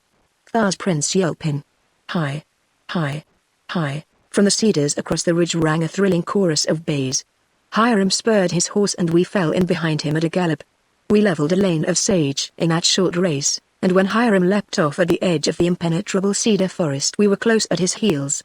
He disappeared and Jim and Ken followed him. I heard them smashing the dead wood, and soon a deep yell mingled with shouts and the yelps of the hounds. I waited to tie Ken's Mustang, and I had to perform a like office for Hal, whose hands trembled so he could not do it. He jerked his rifle out of his scabbard. "No, no, Hal, you won't want that. Put it back. You might shoot somebody in the excitement. Come on. Keep your wits. You can climb or dodge as well as I." Then I dragged him into the gloomy clump of cedars whence came the uproar. First I saw Ken in a tree, climbing fast, then Mux in another, and under him the other hounds with noses skyward, and last, up in the dead topmost branches, a big tawny lion. Whoop! The yell leapt past my lips. Quiet Jim was yelling, Ken was splitting the air, and Hiram let out from his cavernous chest a booming roar that almost crowned ours. I lifted and shoved Hal into a cedar, and then turned to the grim business of the moment. Hiram's first move was to pull Mux out of the tree. "Hiya, Leslie. Grab him, he's stronger than a horse." If Mux had been only a little stronger he would have broken away from me. Jim ran a rope under the collar of all the hounds. The both of us pulled them from under the lion. "It's got to be a slip knot," said Jim, as we fumbled with the rope. "Sure, if the cougar jumps we want to be able to free the hounds quick." Then while Hiram climbed, Jim and I waited. I saw Ken in the top of a cedar on a level with the lion. Hal hugged a branch and strained his gaze, and, judging from the look of him, his heart was in his throat. Hiram's grey hat went pushing up between the dead snags, then his burly shoulders. The quivering muscles of the lion grew tense, and his lithe body crouched low. He was about to jump. His dripping jaws, his wild eyes roving for some means of escape, his tufted tail swinging against the twigs and breaking them. manifested his terror and extremity. The hunter climbed on with a rope between his teeth and a long stick in his hand. "Get ropes ready down there," yelled Hiram. My rope was new and bothersome to handle. When I got it right with the noose ready, I heard a cracking of branches. Looking up, I saw the lion biting hard at a rope which circled his neck. Jim ran directly under the tree with a spread noose in his hands. Then Hiram pulled and pulled, but the lion held firmly. Whereupon Hiram threw his end of the rope down to me. Leslie, lend a hand." We both pulled with might and main, still the lion was too strong. Suddenly the branch broke, letting the lion fall, kicking frantically with all four paws. Jim grasped one of the lower paws and dexterously left the noose fast on it. But only by a hair's breadth did he dodge the other whipping paw. "Let go, Leslie," yelled Hiram. I complied, and the rope Hiram and I had held flew up over the branches as the lion fell, and then it dropped to the ground. Hiram, plunging out of the tree, made a flying snatch for the rope, got it and held fast. "Stretch him out, Jim," roared Hiram. "And Leslie, stand ready to put another rope on." The action had been fast, but it was slow to what then began. It appeared impossible for two strong men, one of them a giant, to straighten out that wrestling lion. The dust flew. The sticks snapped. The gravel pattered against the cedars. Jim went to his knees, and Hiram's huge bulk bowed under the strain. Then Jim plowed the ground flat on his stomach. I ran to his assistance and took the rope which he now held by only one hand. He got up and together we lent our efforts, getting in a strong haul on the lion. Short as that moment was, it enabled Hiram to make his lasso fast to a cedar. The three of us then stretched the beast from tree to tree, after which Hiram put a third lasso on the front paws. "A whopping female," said Hiram, as our captive lay helpless with swelling sides and blazing eyes. "She's nearly 8 feet from tip to tip, but not extra heavy. Females never get fat. Hand me another rope." With 4 lassos in position to suit Hiram, the lioness could not move. Then he proceeded to tie her paws, clip her claws, muscle and chain her. "I reckon you squirrels can come down now," remarked Hiram, dryly, to the brothers. "See here, one of these days when we get split, there'll be maybe no one to help me but one of you youngsters." "What then?" to Hal and Ken, who had dropped out of their perches. The old hunter's speech evidently suggested something at once frightful and enthralling. "Sure as you're born that's going to happen," added Jim, as he wiped the sweat and dust from his face. "I never felt so before in my life," said Hal, tremulously. "My whole insides went like a crazy clock when you break a spring. Then I froze scared stiff." His naive confession strengthened any already favorable impression. Ken laughed. "Kid, didn't I say it was coming to you?" Hal did not reply to this. He had shifted his attention to the hounds. Jim was loosing them from the rope.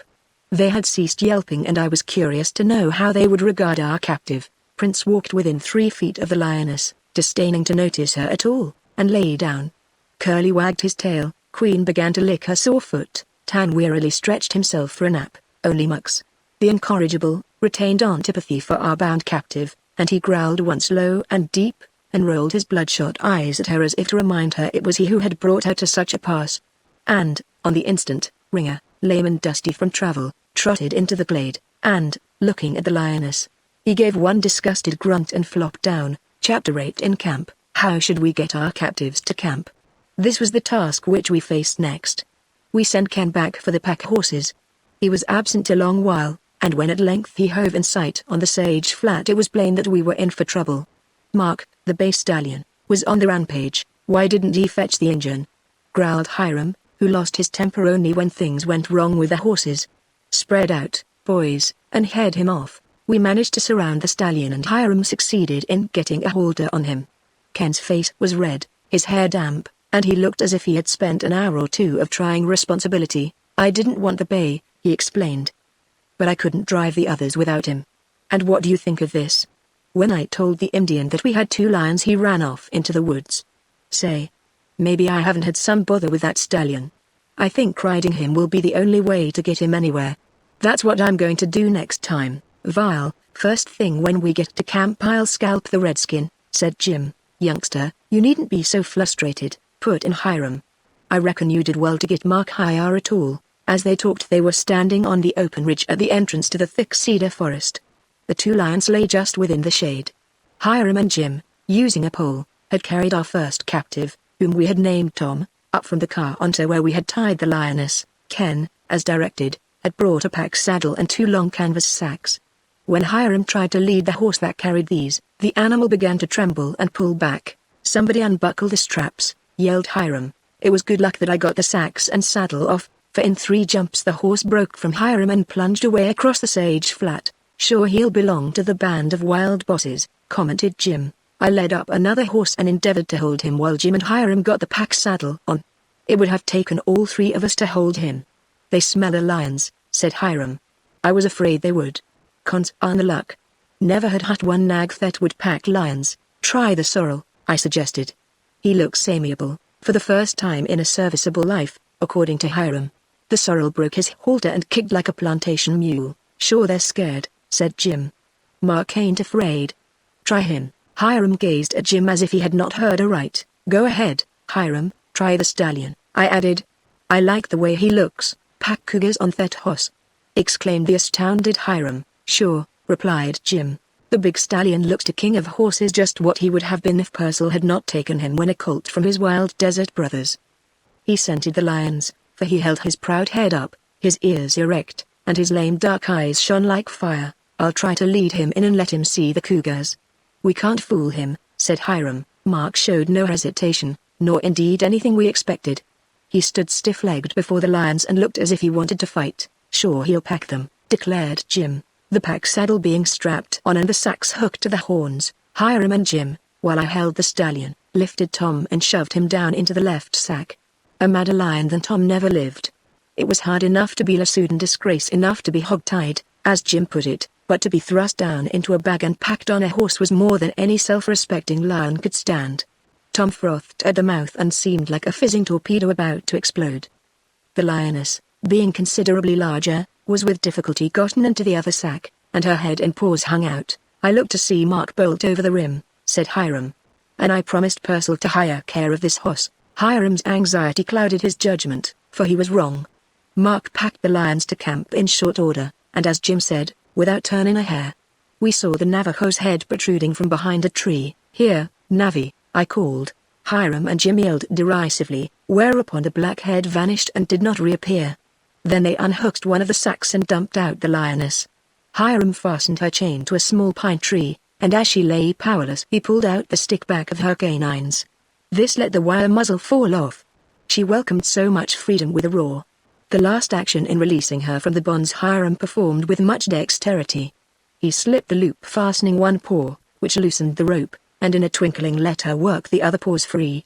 Up she sprang, mouth wide, ears flat, and eyes ablaze. Before the men lowered Tom from the pack saddle I stepped closer and put my lace within 6 inches of his. He promptly spat at me. I wanted to see the eyes of a wild lion at close range. They were beautiful. Great half-globes of tawny amber, streaked with delicate lines of black, surrounded pupils of purple fire. "Boys, come here," I called to Ken and Hal. "Don't miss this chance. Bend close to the lion and look into his eyes." Both boys jerked back as Tom spat and hissed, but presently they steeled their nerves and got close enough. "There. What do you see?" "Pictures," exclaimed Ken. "I want to let him go free," replied Hal, instantly. It pleased me that the brothers saw in the eyes of the lion much the same that I had seen. Pictures shone there and faded in the amber light: the shaggy-tipped plateau, the dark pines and smoky canyons, the yellow cliffs and crags. Deep in these lived pupils, changing, quickening with 1,000 vibrations, quivered the soul of this savage beast, the wildest of all wild nature, unquenchable love of life and freedom and flame of defiance and hate. Hiram disposed of Tom in the same manner he had the lioness, chaining him to an adjoining small pine, where he leapt and wrestled. "Dick, look. There comes Jim with Navi," said Ken. I saw Jim leading and dragging the Indian into camp. I was sorry for Navi, for I believed that his fear was not so much physical as spiritual. The lion, being a Navajo god, was an object of reverence to the Indian, and it seemed no wonder that Navi hung back from the sacrilegious treatment of his god. Forced along by Jim, the Navajo dragged his feet and held his face sidewise. Jim drew him within 15 feet and there held him, while Hiram tried to show and tell the poor fellow that the lions would not hurt him. Navi stared and muttered to himself. Jim seemed to have some deviltry in mind, for he edged up closer, but just then Hiram pointed to the loose horses and said to the Indian, "Chinago, feed." But no sooner had Jim released Navi than he bolted, and the yells sent after him made him run only the faster. "He'll come back when he gets hungry," said Hiram. "Ken, you drive the horses down in the hollow war." Good brows. With an agile leap, Ken swung up on the broad back of the stallion. "Hi-ya, youngster, pile off the called Hiram. Vile, doggone me." It appeared that our great stallion had laid aside his noble disposition and was his old self once more. Before Ken had fairly gotten astride, Mark dropped his head, humped his shoulders, brought his feet together and began to buck. It looked to me as if Mark was a tougher bucking proposition than the wildest broncho that ever romped the desert. For Mark was unusually robust and heavy, yet exceedingly active. I had seen him roll over in the dust 3 times each way and do it easily, something I had never seen equaled by another horse. Ken began to bounce. He twisted his strong hands in the mane of the stallion and held on. It was plain that Ken's blood was up. And all of us, seeing that it was now safer for him to keep his seat, began to give encouragement. "Sure you're doing fine," yelled Jim. But I fancied that Jim did not mean Ken was really doing well. Hiram's concern changed to mirth and he roared. It was as funny to see Hal as it was to see Ken. The younger lad was beside himself with excitement and glee. He ran around Mark and his shrill yells pealed out, "Stay with him, Ken. Stick on. Hug him tight. Get a new hold. Look out." Then Mark became a demon. He plowed the ground. Apparently he bucked 5 feet straight up, before Ken had bounced. Now he began to shoot up into the air. But the lad was powerful and his hold did not break easily. Higher and higher he rose, and then the last time his heels went over his head. He went up to the full extent of his arms, and when he came down heavily his hold broke. He spun around on the broad back of the stallion and went hurtling to the ground. The soft pine needle mat saved him from injury and he sat up. "Jiminy!" he exclaimed. "No wonder Navi didn't ride him." When we recovered from our mirth, Jim drawled out, "Ken, that was the best bucking I ever seen a horse do. Sure Mark could buck off a cinched saddle." "Ken, I reckon you'll hate to knuckle to Mark," said Hiram, "and you better ride your own horse." "Don't worry," replied Ken. "I know when I have got enough." He mounted his Mustang and drove Mark and the other horses down into the hollow. When he returned, we all saw Navi sneaking into camp behind him. The Indian stopped at a nearby pine, but seeing that we appeared not to be concerned about him, he presently approached. We all busied ourselves with campfire tasks, and I helped Ken feed the hounds. To feed ordinary dogs is a matter of throwing them a few bones. Our dogs, however, were not ordinary. It took time to feed them and a prodigious amount of meat. We had packed a quantity of wild horse meat which had been cut into small pieces and strung on the branches of a scrub oak. Prince had to be fed by hand. I heard Hiram say the hound would have starved if the meat had been thrown indiscriminately to the pack. Curly asserted his rights and preferred large portions at a time. Queen begged with solemn eyes, but for all her gentleness she could eat more than her share. Tan needed watching, and Ringer, because of imperfectly developed teeth, had to have his portion cut into small pieces. As for Mux, well, great dogs have their faults. He never got enough meat. He would fight poor crippled Queen, and steal even from the pups, and when he had gotten all that Ken would give him and all he could snatch, he would waddle away with bulging sides, looking like an old Dutch man of war. "All our lions eat?" asked Hal. "Not for days," replied Hiram. "Maybe we can tempt them to eat fresh rabbits in a week or so. But they'll drink tonight." We made a hearty meal, and afterward Hiram and Ken and I walked through the woods toward the rim. A yellow promontory, huge and glistening, invited us westward, and after a detour of half a mile we reached it. The points of the rim, stretching out into the immense void, always drew me irresistibly. We found the view from this rock one of startling splendor. The corrugated rim wall of the middle wing extended to the west, and at this moment apparently reached into the setting sun. The golden light, flashing from the millions of facets of chiseled stone, created color and brilliance too glorious and intense for the gaze of men. And looking downward was like looking into the placid, blue, bottomless depths of the Pacific. "Here, help me push off this stone," I said. We heaved on a huge round stone, and were encouraged to feel it move.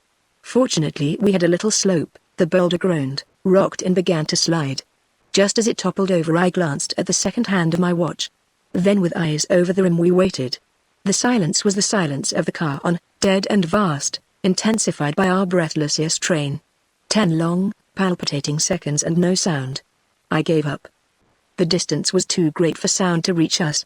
15 seconds, 17, 18, with that a puff of air seemed to rise, bringing a deafening peal of thunder. It rolled up and widened, deadened, to burst out and roll louder, then slowly, like mountains on wheels, rumbled under the rim walls, passing on and on, to roar back in echo from the cliffs of the mesas. Roar and rumble, roar and rumble.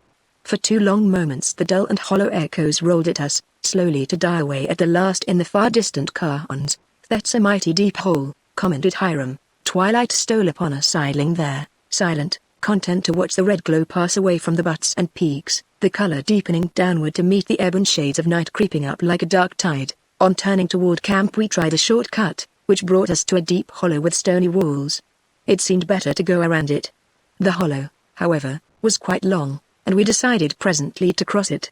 We had descended a little way when suddenly the old hunter held me back with his big arm. "Listen," he whispered. It was quiet in the woods, only a faint breeze stirred the pine needles, and the weird, grey darkness seemed approaching under the trees. I heard the patter of light, hard hoofs on the scaly sides of the hollow. "Deer?" I asked, in a low voice. "Yes, see," he replied, pointing ahead, just under that broken wall of rock, "right there on this side, they're going down." I described grey objects, the color of the rock, moving down like shadows. "Have they scented us?" "Hardly, the breeze is against us." "Maybe they heard us break a twig. They've stopped, but are not looking our way." "Vile, I wonder." Suddenly there was a rattle of stones, followed by an indistinct thud as from the impact of soft, heavy bodies, and then the sound of a struggle in the hollow. "Lion jumped a deer," yelled Hiram. "Right under our eyes. Come on. Ken, pull your gun on the critter. There he goes. Hi. Hi. Hi." Hiram ran down the incline, yelling all the way, and I kept close to him. Toward the bottom. The thicket barred our progress, so that we had to smash through. But Ken distanced us. His yell pealed out and then crack. Crack. Went his 6-shooter. I saw a grey, swiftly bounding object too long and too low for a deer. Hurriedly drawing my revolver I worked the trigger as fast as I could. Ken also was shooting, and the reports blended in a roar that echoed from the cliff.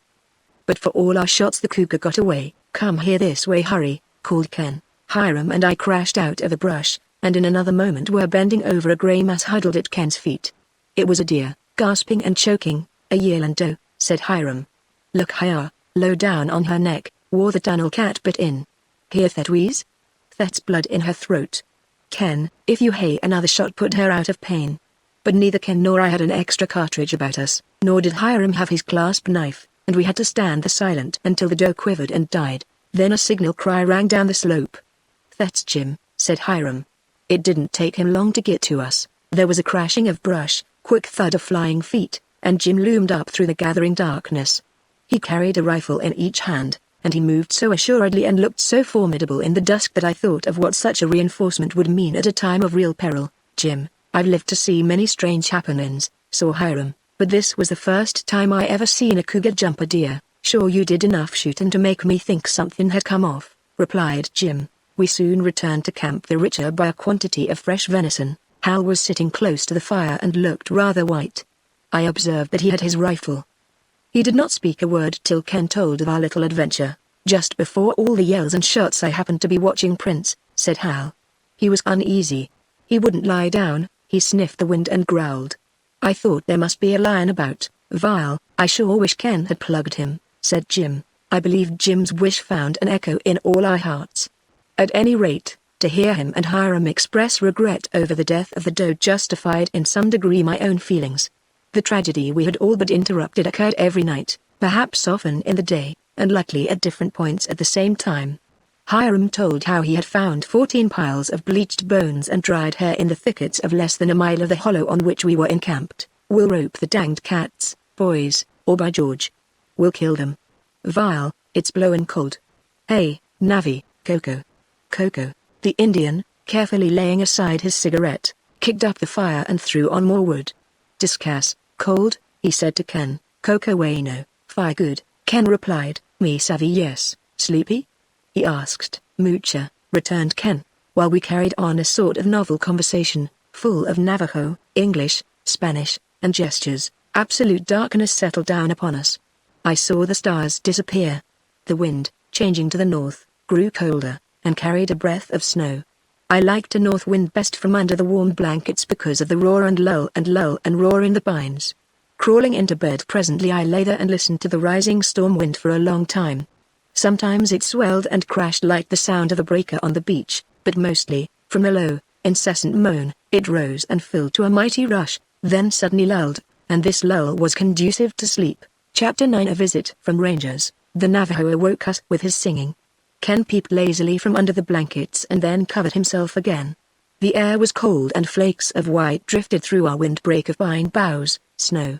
Exclaimed Ken. By all that's lucky, I replied. Hiram wants snow more than anything. Why? Queried Ken. So we can track lions.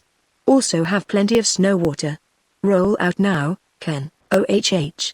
But I'm sore, groaned Ken, as he laboriously got up and began to pull on his boots.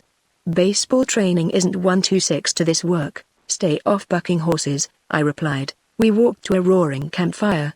The others were all astir, even Hal being up and busy. Hiram's biscuits, well browned and of generous size, had just been dumped into the middle of our tarpaulin tablecloth. The coffee pot steamed fragrantly and a huge skillet sizzled with a quantity of sliced venison. Youngster, did you hear the Injun?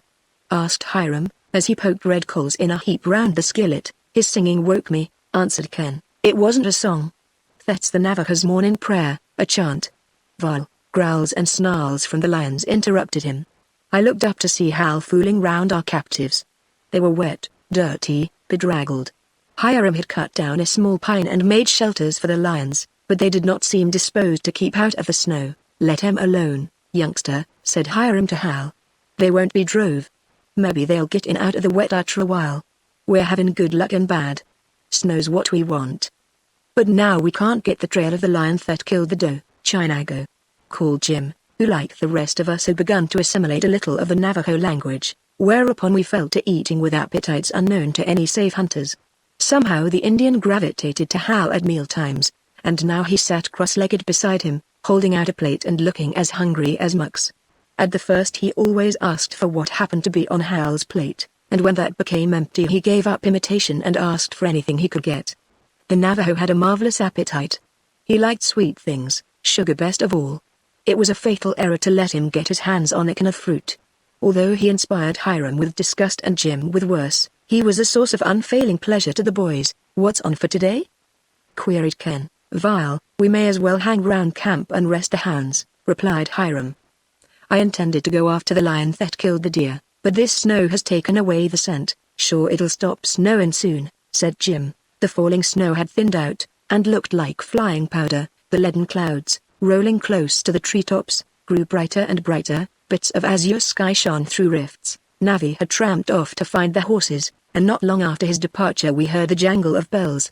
Then he appeared, riding Hal's Mustang, and racing the others toward camp. Ken and I set to work building a shack for the hounds.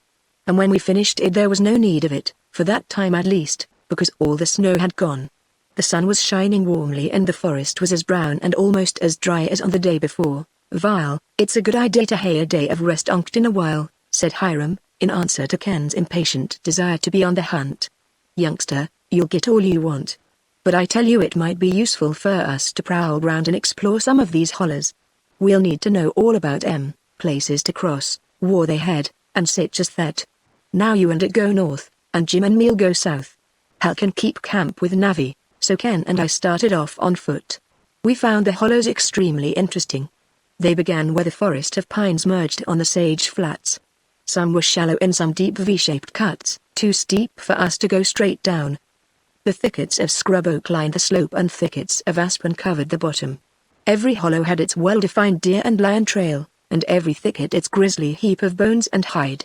We jumped deer and flushed grouse, and out of one hollow we chased the wild stallion and his band. Ken was delighted at the sight of them. After several hours of leisurely exploring we returned toward camp. Dick, I see strange horses, said Ken, as we drew near. Sure enough, there were horses in camp that did not belong to our party, and presently I saw men who were not Hiram or Jim. We had visitors. Perhaps they're some Mormon wild horse hunters, I replied. I hope so, for I'd like you to meet some of those fellows, and go on a hunt with them. No, they're rangers. Now, Ken, I don't like this for a cent. As we walked into camp neither Hal nor the Indian was in sight. 3 rangers lolled about under the pines. One of them I did not know, the others had worked with me and did not like me any better than I liked them, which was not much. Then a 4th fellow appeared from somewhere in the shade, and when I recognized him I was divided between anger and distrust at this invasion of our camp. This fourth individual, Belden by name, had been a ranger, and as he had been worthless, and a hindrance to other rangers, I got his discharge. It had been an object of worry to me that after his discharge he still remained on the preserve. In fact, all these men were Mormons, and they resented the advent of Hiram, Jim, and myself. The bone of contention was that the forest department had put us over them. And the hard feelings had been shared even by the forest supervisor, who was strongly in sympathy with native rangers. To me the present situation looked as if these men had been sent to spy on us, or they had undertaken that on their own account. "Hello, fellows," I said, "what are you doing out here?" "Thought you were building a cabin at Quaking Asp." "We're just poking around," replied one, a man named Sells, and he was the best of the lot. "We want to see how you trap them cougars," said another. Belden laughed loudly. "And me, I'm sort of scouting around, too, Leslie. I've got a new job, with the Forest Service." I queried. "Yep, what kind of a job?" "I'm keeping tab on all the rangers. The supervisor says it'll go hard with any ranger catched with fresh venison." Belden looked meaningly at me. I thought the fellow was lying about a new job, still I could not be certain as to that. But there was no doubt about the gleam in his eyes, meaning that he had caught me breaking the law. "Belden, we've got fresh venison in camp but we didn't kill it." "Haw. Haw. Haw." He guffawed. It was hard for me to keep my temper. On the moment I was glad to see Hiram and Jim approaching. Hiram stopped near where the lions were chained and I heard him mutter, "Vile, what in the tarnal dickens is the matter with that lion?" From where I stood I could not see either of our captives. Jim lounged into camp, and as he glanced with keen eyes from our visitors to me his genial smile faded. "Sure we've got company," he drawled. I would have replied in no cordial acknowledgement of the fact, but just then Hal came out of the tent, and sight of him cut short my speech. Hal wore a broad red mark across his cheek, and anyone could have seen that it was a mark made by a blow. Moreover, he trembled either with excitement or anger, and on closer view I saw that under his tan he was pale. "Hal!" exclaimed Ken, sharply. "What's the matter with you?" "Nothing. I'm all right." "That's not so. I'd know from the look of you, without that red welt on your face." "Who hit you?"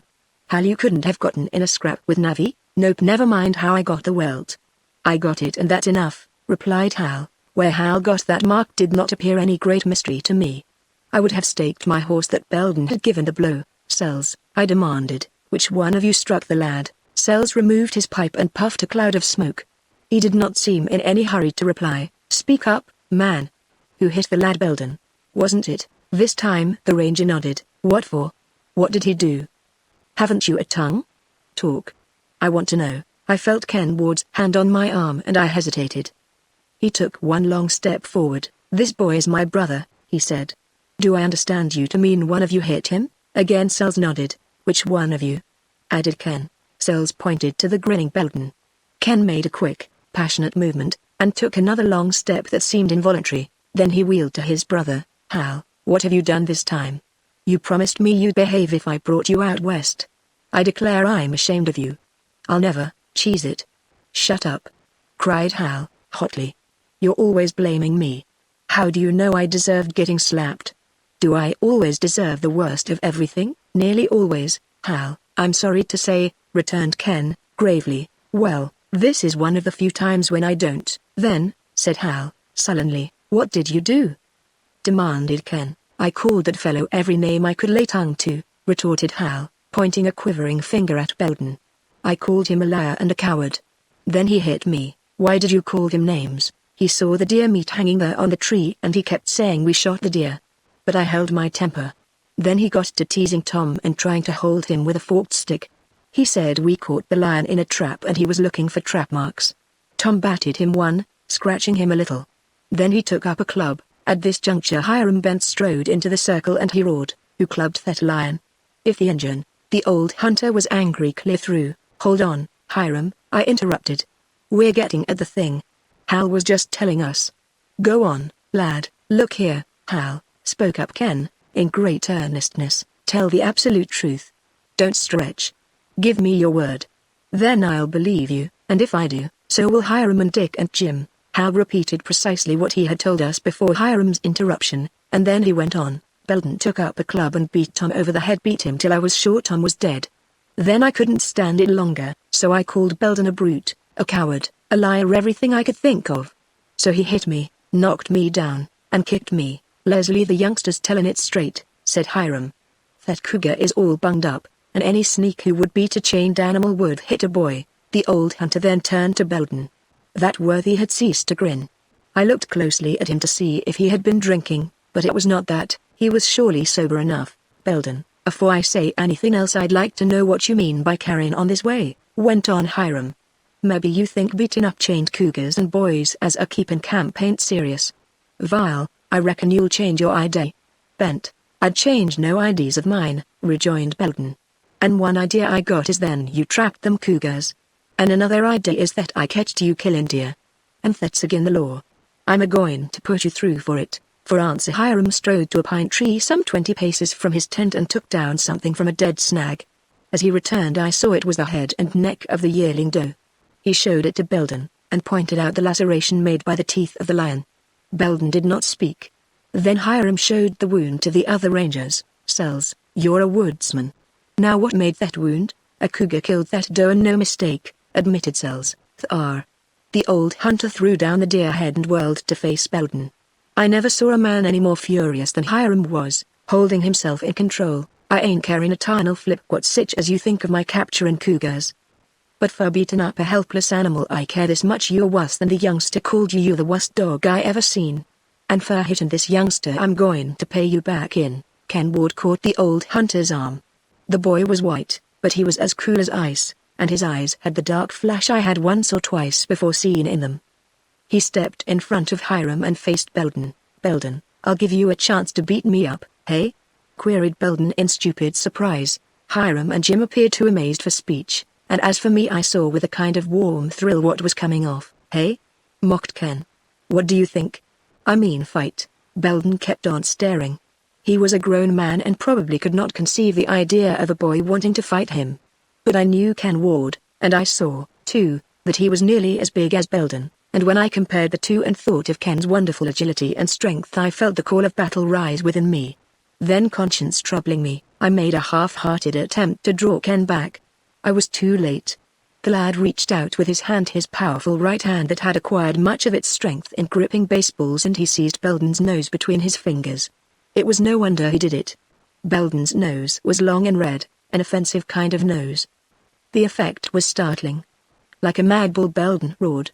Ken pulled him round, this way and that, then he let go and squared himself.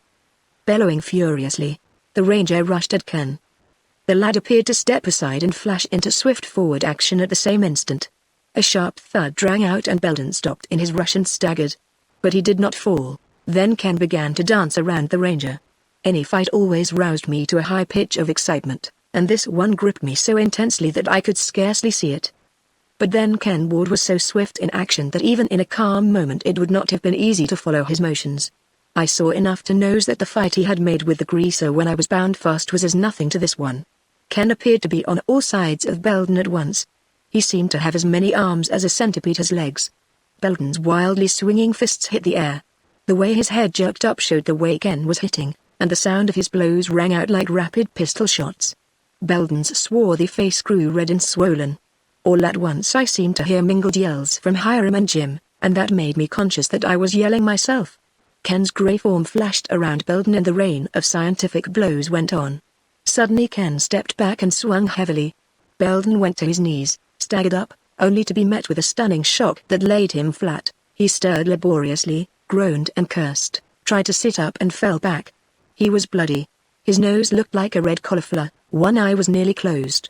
Ken stood erect, panting hard, still flaming-eyed, still unsatisfied.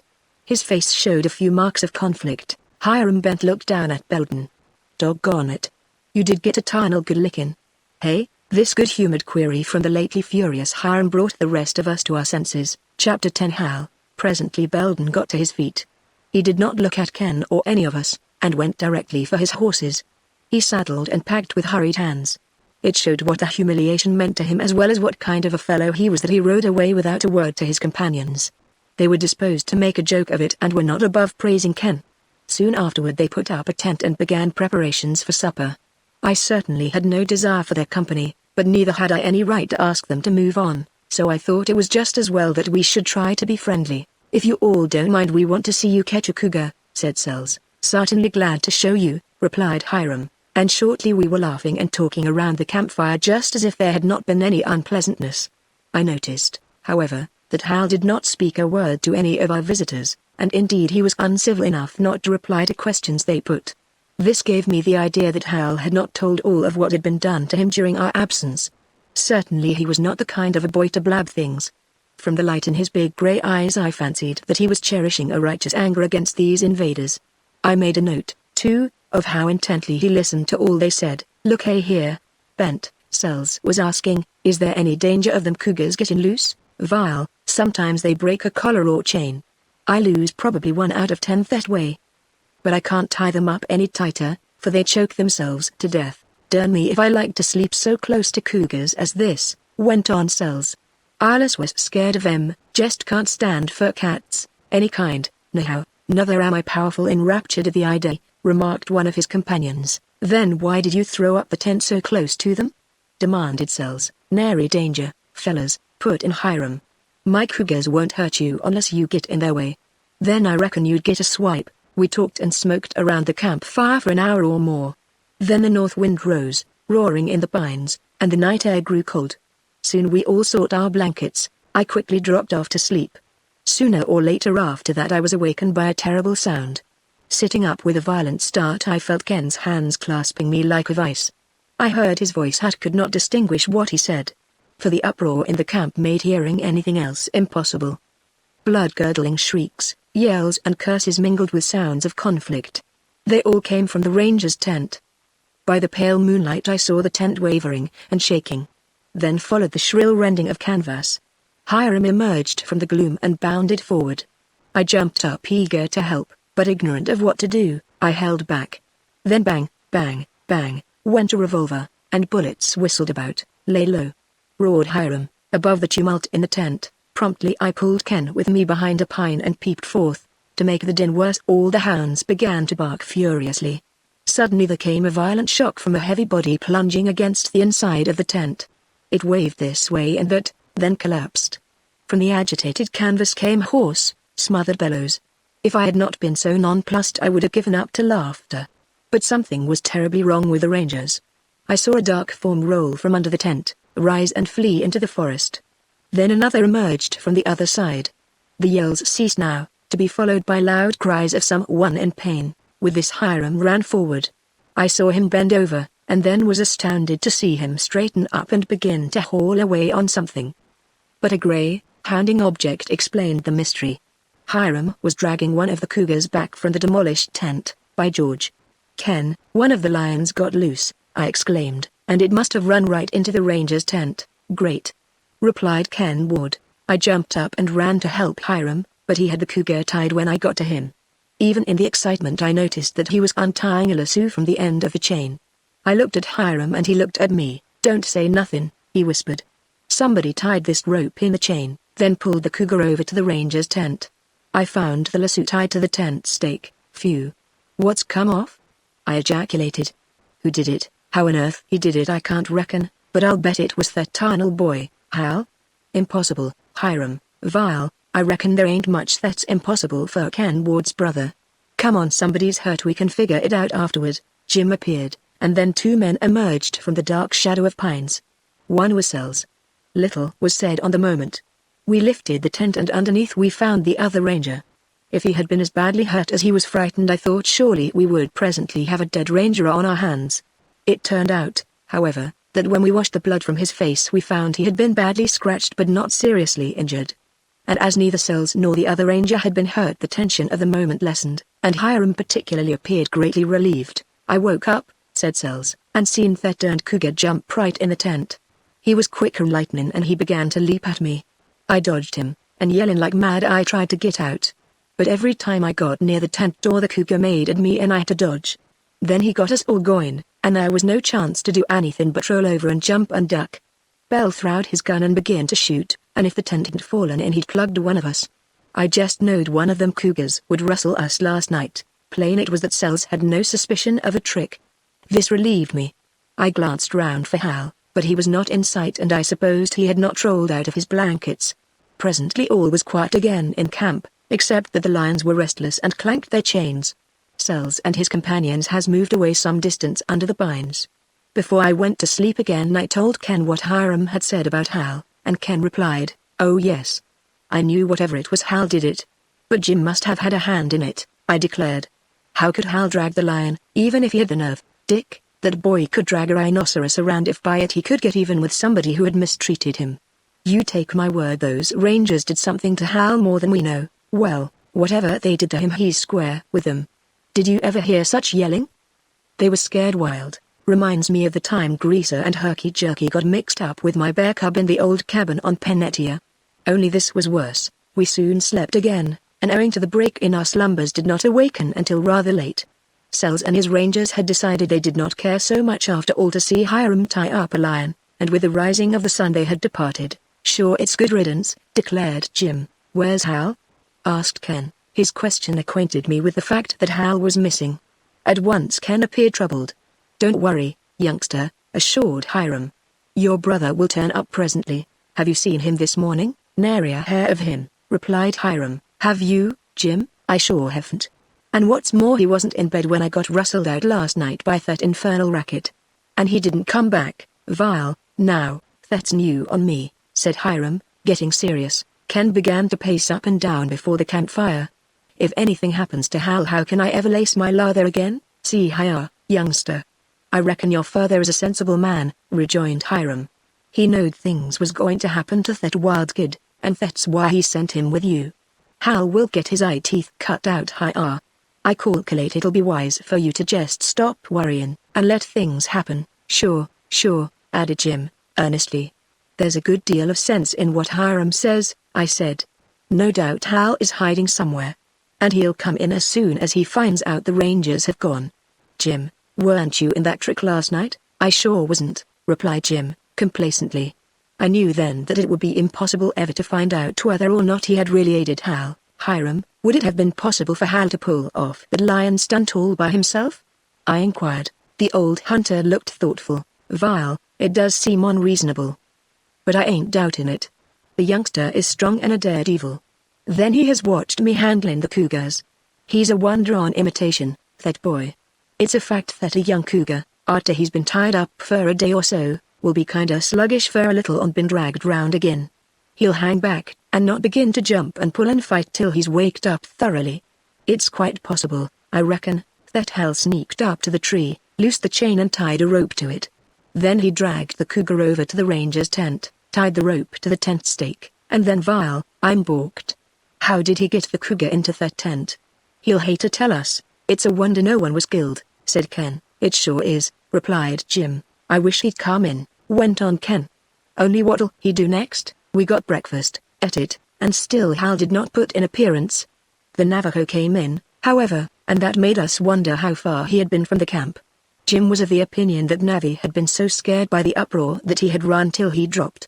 I observed pine needles thick in Navi's black hair, and knew he had slept somewhere under a pine. Hiram went to feed the hounds and almost instantly I heard him exclaim, "Vile, I'll be doggoned. What's the matter, Hiram? The pup's gone, too." "He didn't break away. He's been untied, that's certain. I was particular to fasten him tight. He's been crazy to run off and trail something. The youngster he's took him." Ken marched over to where Hal kept his saddle and outfit. He left his rifle and all the rest of his trappings. A sudden thought made me grow cold. Hiram, mightn't Sells have fooled us? Pretended he didn't know the trick, and then got hold of Hal? Those Mormons wouldn't think much of dropping him over the rim. "Oh, no," cried Ken Ward. Following that we all fell silent, and instinctively looked to the old hunter for help or assurance. But Hiram appeared much disturbed in mind. All at once a little shock went over his tall form, making him suddenly rigid. "Listen," he said. I complied with all my ears, but heard nothing except the wind in the pines and the hammering of a flicker on a dead branch. "Sure," began Jim. Hiram held up a finger in warning. "Listen," with the puffs of wind. Then followed a long listening silence. After what seemed an age I heard a faint yelp of a hound. It was so low that it was almost indistinguishable. Jim heard it, too, and at last Ken, as I could tell by their faces. We all remained silent, still held by Hiram's uplifted finger. "It's the pup," said Hiram, finally. "He's way over to the west." I reckon he's after a coyote or else he's yelping because something's happened to now. Fellas, I'll make a beeline for war. I think he is. If I let out a string of yells, you all come a running with dogs and guns. If I yell on't, head me off to your left. If twice, head me off to your right." With that he took up a rifle and strode rapidly off into the forest.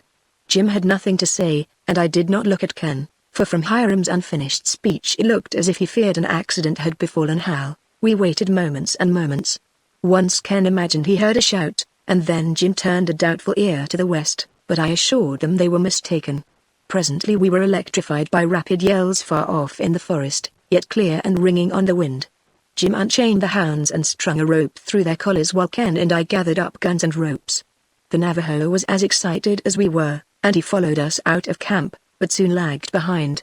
We ran across the level glades and through the brown aisles, and up and down the hollows. Jim called a halt and pealed out a signal to Hiram. The answer came and again we ran.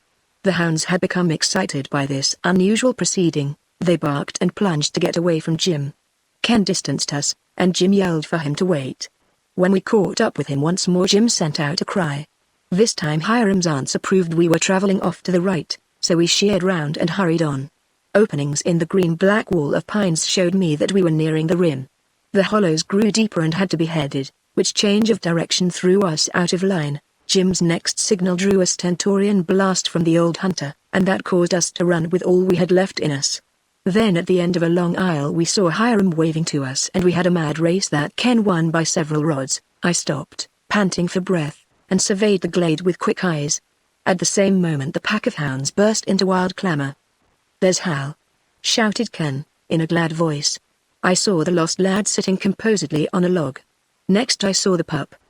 He was quite beside himself, yelping, leaping, and his nose pointed straight upward. Following the direction thus indicated, I looked up in a short dead pine tree to see a snarling lion. Chapter 11. Hiram calls on Ken. The full wild chorus of the hounds mingled with our yells of exultation. Prince stood on his hind legs and pawed the air in his eagerness to get to the lion. Mux, the old war dog, had as usual lost his reason. When we had calmed down somewhat, Hiram said, "It's another 2-year-old, and fair-sized. Fellas, that's the best tree for our rope and purposes I ever seen a cougar in. Spread out now and surround him, and keep lively and noisy." When Hiram swung himself on the first stubby branch of the pine, the lion, some 15 feet above, leapt to another limb, and the one he had left cracked, swayed, and broke. It fell directly upon Hiram, the blunt end striking his head and knocking him out of the tree. Fortunately, he landed on his feet, otherwise there would surely have been bones broken. He appeared stunned, and reeled so that Jim caught him. The blood poured from a wound in his head. This sudden shock sobered us instantly. On examination we found a long, jagged cut in Hiram's scalp. We bathed it with water from my canteen and with snow Jim procured from a nearby hollow, eventually stopping the bleeding. I insisted on Hiram coming to camp to have the wound properly dressed, and he insisted on having it bound with a bandana. "I reckon it doesn't amount to much," said Hiram. "But I'm a little dizzy, and better not climb any more. Vile, youngster, Hi-Ah's war, I call on you." He directed this last remark toward Ken. What? Stammered Ken. "I want you to go up and slip the rope over the cougar's head. We'll do the rest." Ken's face went first red, then white. He gave a kind of eager gasp and a wild start at once. He stared at the old hunter, and it was a full moment before his natural color returned. "You want me to rope him?" "Certainly. You are supple and quick, and with me to tell you what to do, the job can be done better than if I went up to him. Don't be scared now, Ken. If he gets sassy up there, I'll warn you in plenty of time." Without a word Ken took the lasso and began to climb the pine. Hal Ward stood as if petrified, only his eyes seemed alive, and they were wonderful to behold. I appreciated what the situation meant to the boy. He had not believed Ken's stories of an old hunter roping wild beasts, and here was Ken himself about to perform the miracle. "Not so fast, youngster," called Hiram. "Don't crowd him. It's hard to tell what move he'll make next, and there's the danger." The cougar changed his position, growled, spat, clawed the twigs, and kept the tree trunk between him and Ken. "Wait, he's too close to the tree," said Hiram. "You've got to chase him out on a limb. It'll be best for you to get a little above him, Ken. Try and scare him. Break off a branch and throw at him." Ken was 18 feet below the cougar, on the opposite side of the tree. He broke off a snag and thrashed and pounded, then throwing it he hit the beast square inches the side. There was an explosion of spits and snarls and hisses. "That's the way," yelled Hiram. "Make him think you're going to kill him. Go on up now, hurry. Don't hesitate. He'll back out on that thick branch." It surely must have tried Ken's nerve to obey the hunter. I thought that Ken could have been excused if he had not obeyed. But he climbed on and slowly the cougar backed out on the limb. "Sure, Ken, you're more at home in that tree than the critter himself," cried Jim. And so it really appeared, for Ken's movements were rapid and certain, his lithe, powerful form seemed to glide up between the branches without effort, and the lion was awkward and slow, plainly showing he feared he might fall. Ken, that'll do," shouted Hiram, as Ken reached a point a little above the cougar. "Now you're right. Make a noose, not too big, and sort of pitch it. Try again, youngster, and be deliberate. You're nervous. You're perfectly safe, 'cause if he gets a notion to start for you, just climb up farther. He'll never follow you up. You catched him that time." Whoop, we all whooped, and I thought Jim Williams would stand on his head. He had come to exhibit the most extraordinary delight in the achievements of the lads. "Draw the noose tight. Just pull easy like, for he's biting at the rope, and if you jerk too hard you'll I could have done no better myself. Come down now. No, don't climb down.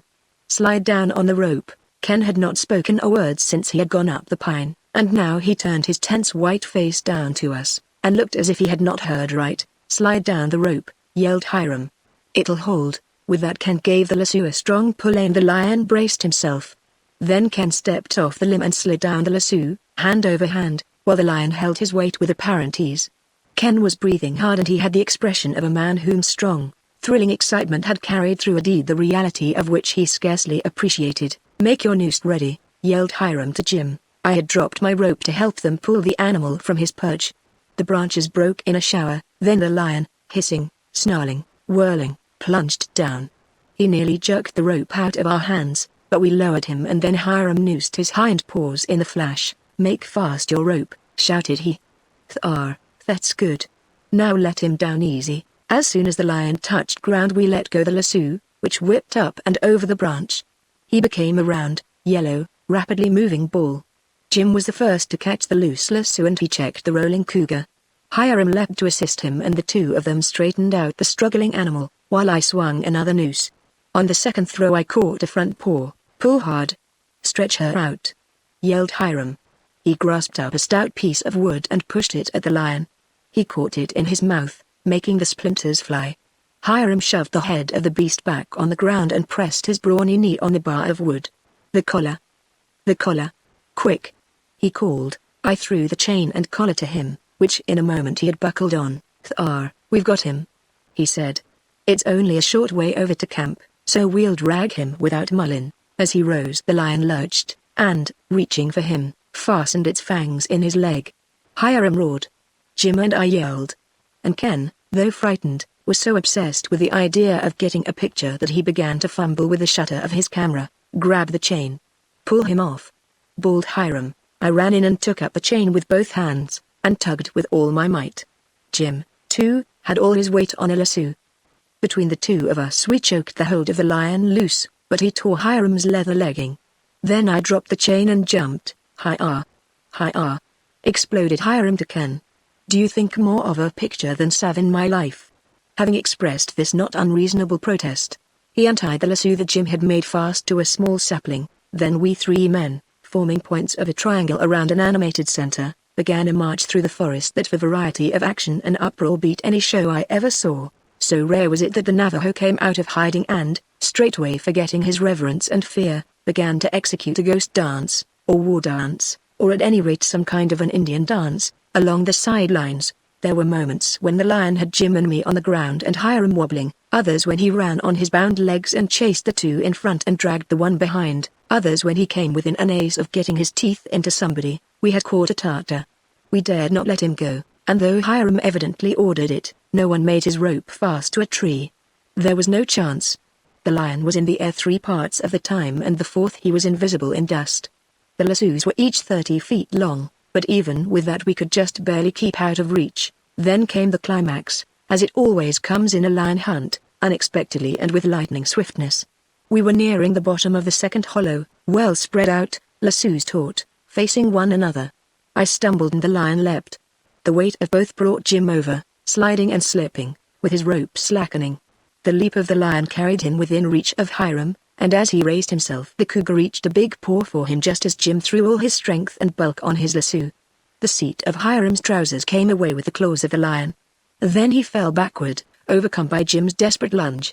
Hiram sprang up with the velocity of an Arab tumbler, and his scarlet face, working spasmodically, and his moving lips, showed how utterly unable he was to give expression to his rage. I had a stitch in my side that nearly killed me, but laugh I would if I died for it, but it was no laughing matter for Hiram. He volleyed and thundered at us. All the while, however, we had been running from the lion, which brought us, before we realized it, right into camp. Our captive lions cut up fearfully at the hubbub, and the horses stampeded in terror. "Whoa!" yelled Hiram, whether to us or the struggling cougar no one knew. But Navi thought Hiram addressed the cougar. "Whoa!" repeated Navi. "No savvy whoa. No savvy whoa." Which proved conclusively that the Navajo had understanding as well as wit. Soon we had another captive safely chained and growling away in tune with the others. I went back to untie the hounds, to find them sulky and out of sorts from being so unceremoniously treated. They noisily trailed the lion into camp, where, finding him chained, they gave up in disgust. Hiram soon recovered from his anger and laughed loud and long at what he considered the most disgraceful trick he had ever had played on him by a cougar. Then as we sat in the shade resting, well content with ourselves, Hiram and Jim and Ken began to fire questions at Hal. The lad was, as usual, not inclined to talk. But the old hunter's admiration and Jim Williams' persuasive questions at length proved too much for Hal. His story of getting the lion to the tent of the Rangers tallied precisely with the manner in which Hiram had explained it. "Vile, I reckoned on that," said Hiram. "But, youngster, how did you ever get the lion inside the Rangers' tent?" "That stumps me." Hal appeared surprised. "Why, I didn't put the lion in the tent. And the lion didn't go in the tent. When I tied the lasso to the tent's stake, Tom began to wake up and buck. He lunged back near the door of the tent and began to roar and spit. Just then I guess Sells woke up and began to bawl. I crawled away and got behind a tree. Then I watched. It looked to me as if the Rangers just got up and ran here and there with the tent over them. Gee! But didn't they howl? But I know positively that the lion was not in the tent at all. How on earth did that Ranger get all scratched up?" I asked. "'Peared to me them scratches were sorta unlike cougar scratches," remarked Hiram. "That fella scratched himself rustling round." "Sure, then, that story of Sells was a big yarn." "Why, the way he talked you'd thought the tent was full of cougars," said Jim. "I reckon Sells lied, but he believed what he said. Probably he waked up and seen the cougar between the flaps of the tent. He was so scared that he imagined all the rest. And of course his yelling that way was enough to scare the other Rangers into fits. Why, I was scared myself." We had a good laugh at the expense of Sells and his companions, and our conviction was that they had paid dearly for their spying visit. "Vile, then what did you do?" went on Hiram. "I untied one of the hounds, the first I got my hands on," replied Hal. "I wanted to go off in the woods, because I thought the Rangers would find out I put up the job on them. And I wanted company, so I took the dog. I sat up a while and then fell asleep. When I awoke the woods were getting gray. It was near daylight. The pup had left me, and presently I heard him barking way off in the woods. I went after him and when I found him he had the lion treed." "That's all?" "Oh, that's all, eh?" inquired Ken, with a queer look at his brother. "Well, I hope it holds you for a while, youngster. I can't find the heart to scold you now," said Hiram, soberly. "But you was careless of yourself and the feelings of others." "Sure, kid, you was plumb bad," added Jim. "As it turned out that lion stunt tickled me most to death. It sure did. But maybe the luck of it was accident. Don't pull off no more tricks like that." I added my advice to that of the others, but I observed that Hal, though he appeared contrite and subdued, did not make any rash promise as to future behavior. Chapter 12 Navy's Waterloo. That night we were sitting around the campfire, and Hiram was puffing at his pipe in a way that seemed rather favorable for the telling of a story he had long promised the boys. It was an unusually cool night, so cool that we all hugged the fire except Hal. He hung back in the shadow. This action I would scarcely have noted, particularly had he not made elaborate efforts to attract attention to some real or pretended task. I had come to regard Hal with considerable doubt, and felt safer to watch him from a distance. Navi sat right upon the fire, stolid as usual, with his bright black eyes fixed upon the red embers. From time to time he puffed at a cigarette. Ken had a seat back of the Indian, just out of the severest heat, and he left it occasionally to stir and rake some coals over a potato he was baking. "It's sure fine round the campfire," remarked Jim, spreading his hands to the blaze. "There's snow in the wind," said Hiram. "It reminds me." Just then Ken poked the embers again. Startling as a flash of lightning, the campfire blew up in a blinding flare. It burst into a huge light, and exploded with a boom into millions of sparks. Pieces of burning wood flew every way. Red embers and hot ashes and showers of sparks covered us. I heard the Indian yell, and Ken yelled still louder. Then came black darkness. We were all threshing about, scared out of our wits, and trying to beat the fire from our burning clothes. That was a pretty lively moment. When the excitement quieted down a little, I heard Jim's wrathful voice. Hiram was so astounded he could not be angry. "Doggone me," he ejaculated. "What in the tarnal dickens was that? Youngster, was that a potato you was baking or a dynamite bomb, by George?" declared Ken, breathing hard. "You've got one on me. I've no idea what happened. Make a light." "I'm burned alive," it developed presently, when Hiram got a fire blazing some yards distant from the dangerous campfire site, that Ken had been pretty severely burned. His face was black with charcoal. It took several moments for us to put out the burning holes in his shirt and trousers. Ken's hands trembled, and when he washed the black from his face we saw that he was pale. He had been badly frightened, but fortunately had escaped serious injury. For a little while we all talked at once so that I could hardly grasp anything we said. The Indian came warily out of the darkness, and this was the first we had seen of him since the explosion. We had forgotten all about him. He had been sitting near the fire, but, though apparently more frightened than Ken, he had not been so badly burned. "Hey, Hal, where are you?" called Ken. "Here," came a response from the woodpile. "Are you all right?" "Sure. Never touched me," replied Hal. "Scared you though, I'll bet. It'd take more than a busting log of firewood to scare me." Ken was silent. We were all silent, revolving Hal's cool explanation of the explosion. "Oh, it would!" finally exclaimed Ken, and there was a world of meaning in his peculiar tone of voice. Hiram growled low and deep. Jim was shaking in silent mirth. And the Navajo was staring from one to the other of us, as if he did not know what to make of such company. He kept feeling his shirt, and this action led me to the discovery that his shirt was wet. Not only was it wet, but hot. "Hiram, the Indian's shirt is all wet, and mighty hot, too," I said. "Did you have a pot of water on the fire?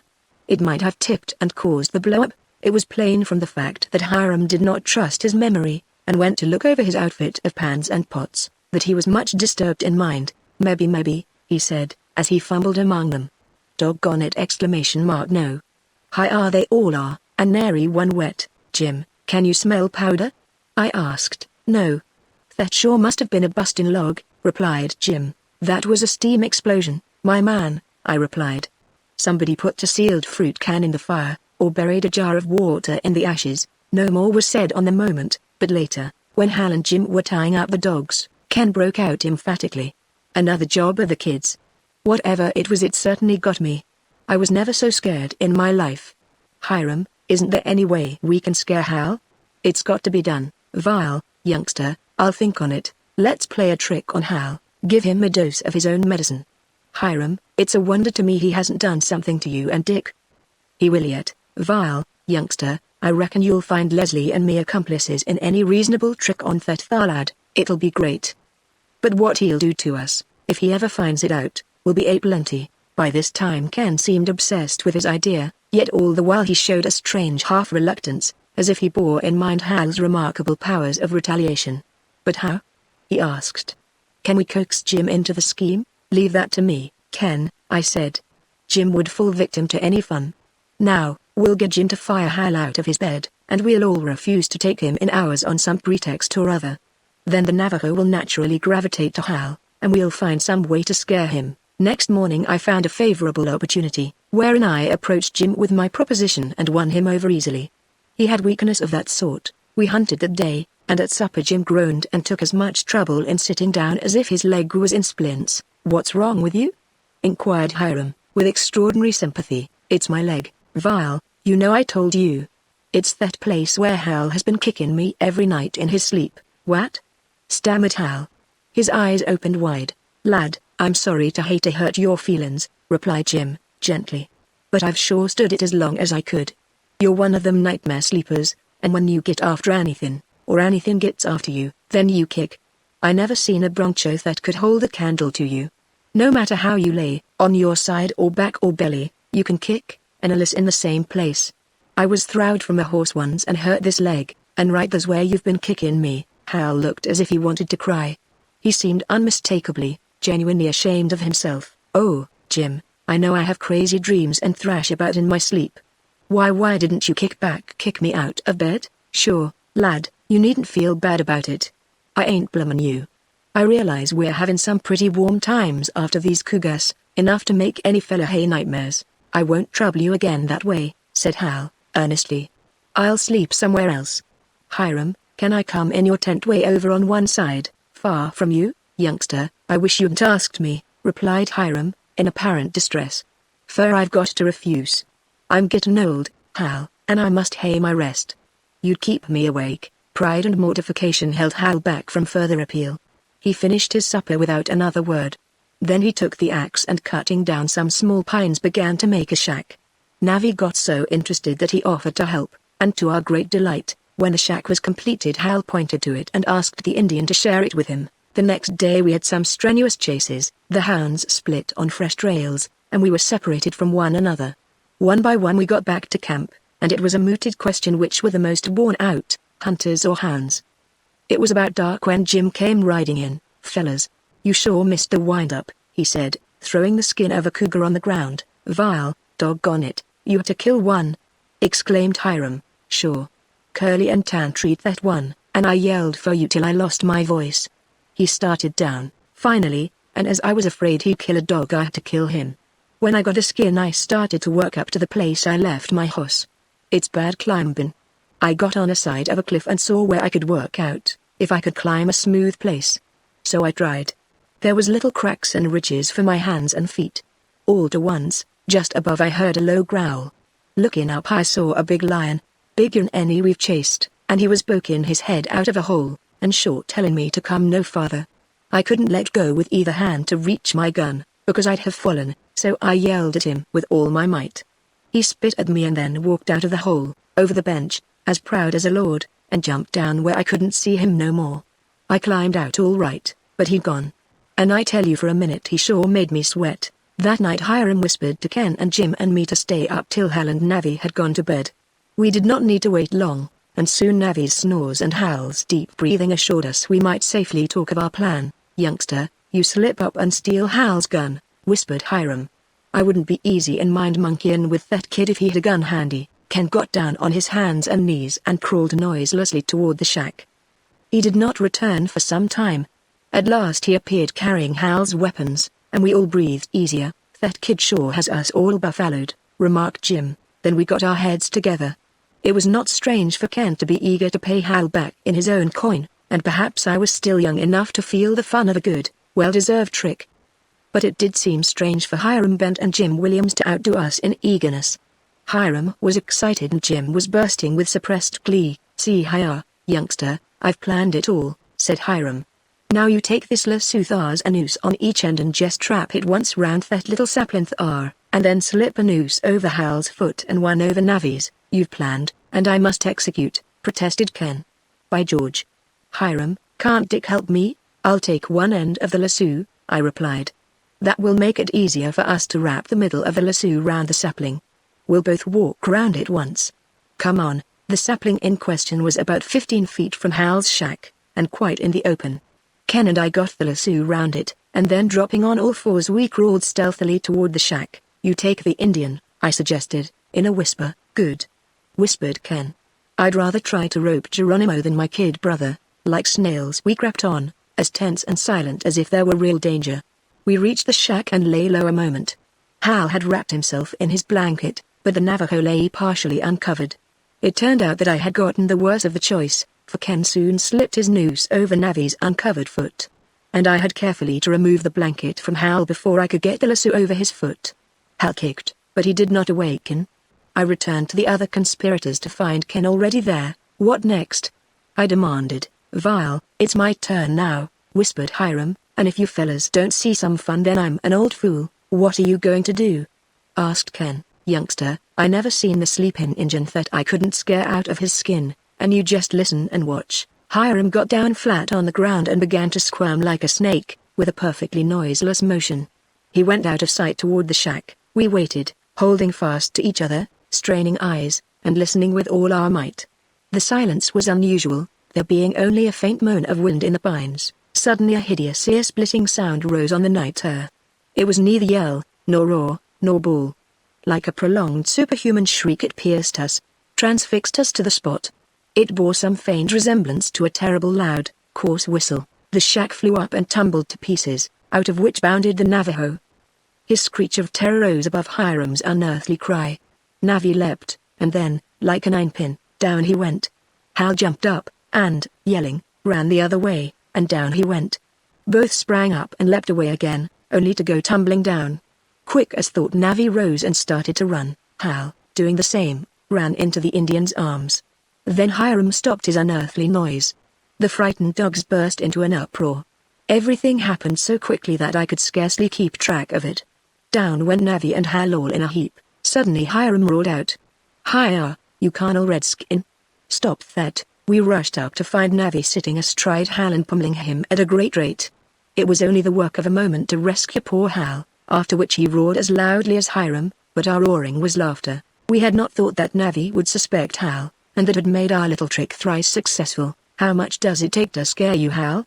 choked Ken. Hiram added his say, "Hal, I was just wondering what your pa would have thought if he had seen you." We did not see any more of Hal till next day. As that was to be a day of rest, particularly for the hounds, we lounged in the shade. Hiram, however, who was seldom idle, spent his time in making buckskin moccasins for the hounds. More or less we all bantered Hal with our several opinions of what it took to scare him. Like a waiting volcano with a cold exterior, Hal endured our sallies in silence. Indeed, he did not appear to hold resentment. Hal was not that sort of a boy, but all the same his brain was busy. And we all shivered in our boots. Whatever Hal's feelings were toward us he did not reveal, but he watched the Indian steadily and thoughtfully. By that we knew Hal had designs on Navi, and we awaited developments with some relief and much interest. Towards sunset we were interrupted by yells from the Navajo, off in the woods. The brushing of branches and pounding of hooves preceded his appearance. In some remarkable manner he had got a bridle on Mark, and from the way the big stallion hurled his huge bulk over logs and through thickets, it appeared evident he meant to usurp Jim's ambition and kill the Navajo. Hearing Hiram yell, the Indian turned Mark toward camp. The horse slowed down when he neared the glade and tried to buck. But Navi kept his head up. With that, Mark seemed to give way to ungovernable rage and plunged right through camp. He knocked over the dog shelter, and thundered down the ridge. Now, the Navajo, with a bridle in his hands, was thoroughly at home. He was getting his revenge on Mark, and he would have kept his seat on a wild Mustang. But Mark swerved suddenly under a low branch of pine, sweeping the Indian off. When Navi did not rise, we began to fear he had been seriously hurt, perhaps killed, and we ran to where he lay, face downward, hands outstretched, with no movement of body or muscle. He certainly appeared dead. "Badly hurt," said Hiram. "Probably back broken. I've seen it afore from just such accidents." "Oh no!" I cried. And I felt so deeply I could not speak. Jim, who always wanted Navi to be a dead Indian, looked profoundly sorry. "He's a dead Indian." "All right," replied Hiram. We rose from our stooping postures and stood round, uncertain and deeply grieved, till a mournful groan from Navi afforded us much relief. "That's your dead Indian," exclaimed Jim. Hiram stooped and felt the Indian's back, and got in reward another mournful groan. "It's his back," said Hiram, and true to his ruling passion, forever to minister to the needs of horses and men and things, he began to rub the Indian and called for the liniment. Hal went to fetch it, while I, who still believed Navi to be dangerously hurt, knelt by him, and pulled up his shirt, exposing the hollow of his brown back. "Here you are," said Hal, returning on the run with a bottle. "Pour some on," replied Hiram. Hal removed the cork and soused the liniment all over the Indian's back. "Don't waste it," remonstrated Hiram, starting to rub Navi. Then occurred a most extraordinary thing. A convulsion seemed to quiver through the Indian's body. He rose at a single leap, and uttering a wild, piercing yell, broke into a run. I never saw an Indian or anybody else run so fleetly. Yell after yell pealed back at us. Absolutely dumbfounded, we all gazed at each other.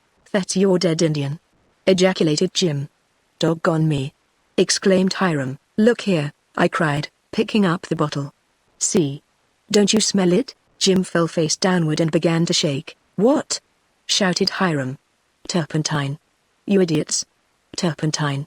Hal brought the wrong bottle. Chapter 13. The California On and ITS Discoverers. Hal, however, was not always making trouble. Like Ken, he had a thoughtful turn of mind, and when in this mood he was not slow to seek information. What made this car on? He asked, and I undertook to tell him. Well, Hal, I don't see how anyone could look at this car on without wondering how it was made, I said. It seems to me the forces of nature were no more wonderful here than elsewhere. But here you can see so much of what's been done, and that makes you curious. Ages ago, you know, the whole face of the earth was covered by water. And as the crust began to cool, and shrink, and crumple up, the first land began to rise above the water. In this part of the country the Rockies were the first points of land to appear. As the earth's crust kept on crumpling, these mountains kept rising above the water. As they rose they began to weather, and dust, sand, silt, and rock washed back into the ocean, and formed layers on the bottom. This went on for thousands and thousands of years. All this time the earth was lifting itself out of the sea, and finally a continent was formed. But it wasn't much like the continent of today. Florida and the southern states were still underwater. There was a great inland sea north of this plateau region, and as the uplift continued this inland sea began to flow out, cutting a river into the plateau. This river was the Colorado. Probably it rained much harder and longer in those early days, and the river, with its tributaries, had greater power, and there was a greater erosion. The Colorado cut its way through to the Gulf of California. As time went on, and the uplift of land continued, the river cut deeper and deeper, and erosion by rain and wind and frost widened the channel into a car-on.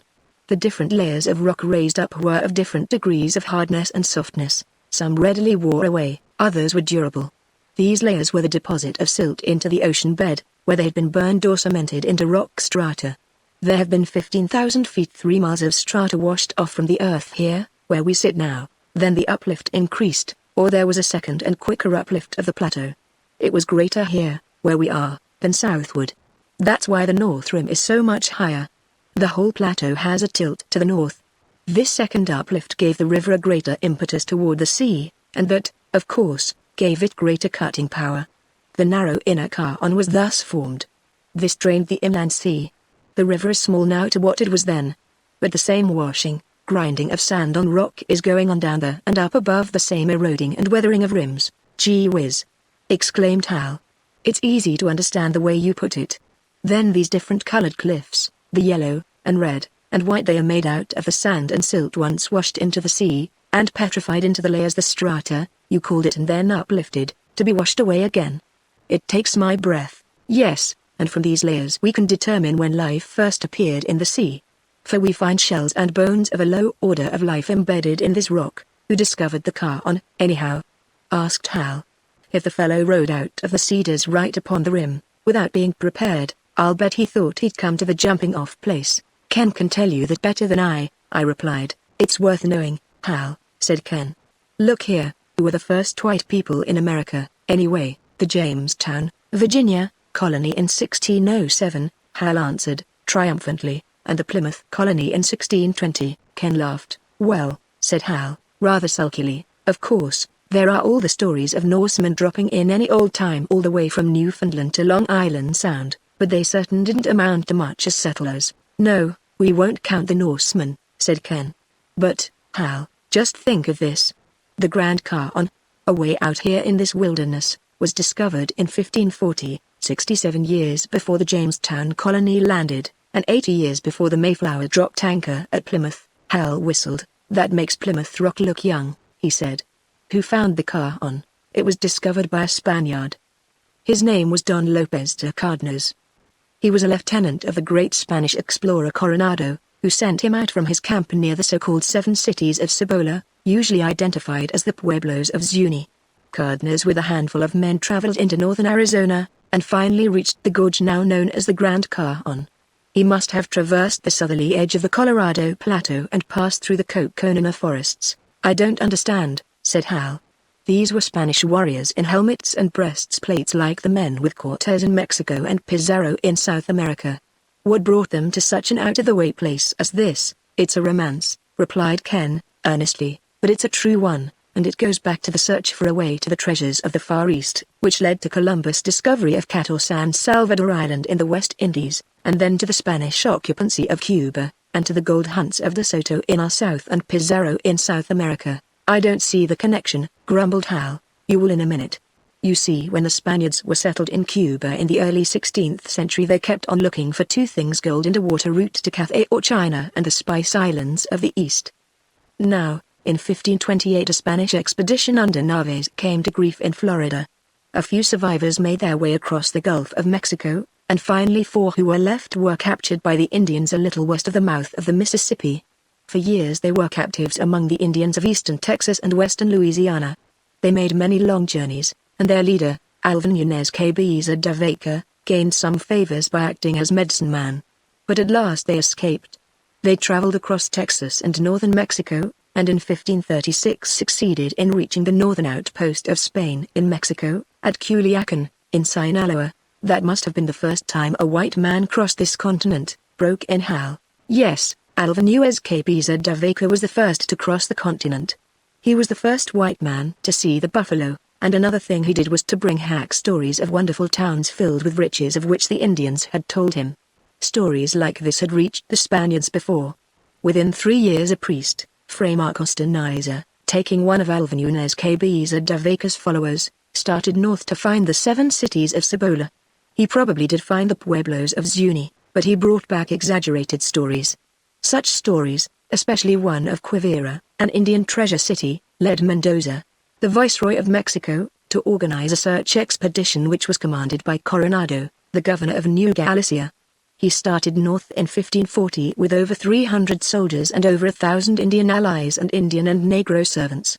He captured Zuni, although he didn't find any gold. He wintered there and sent out exploring parties, and one of them, to come back to my starting point, found the Grand Cajon. Did the Spaniards get down into the Grand Cajon? Asked Hal. They tried to.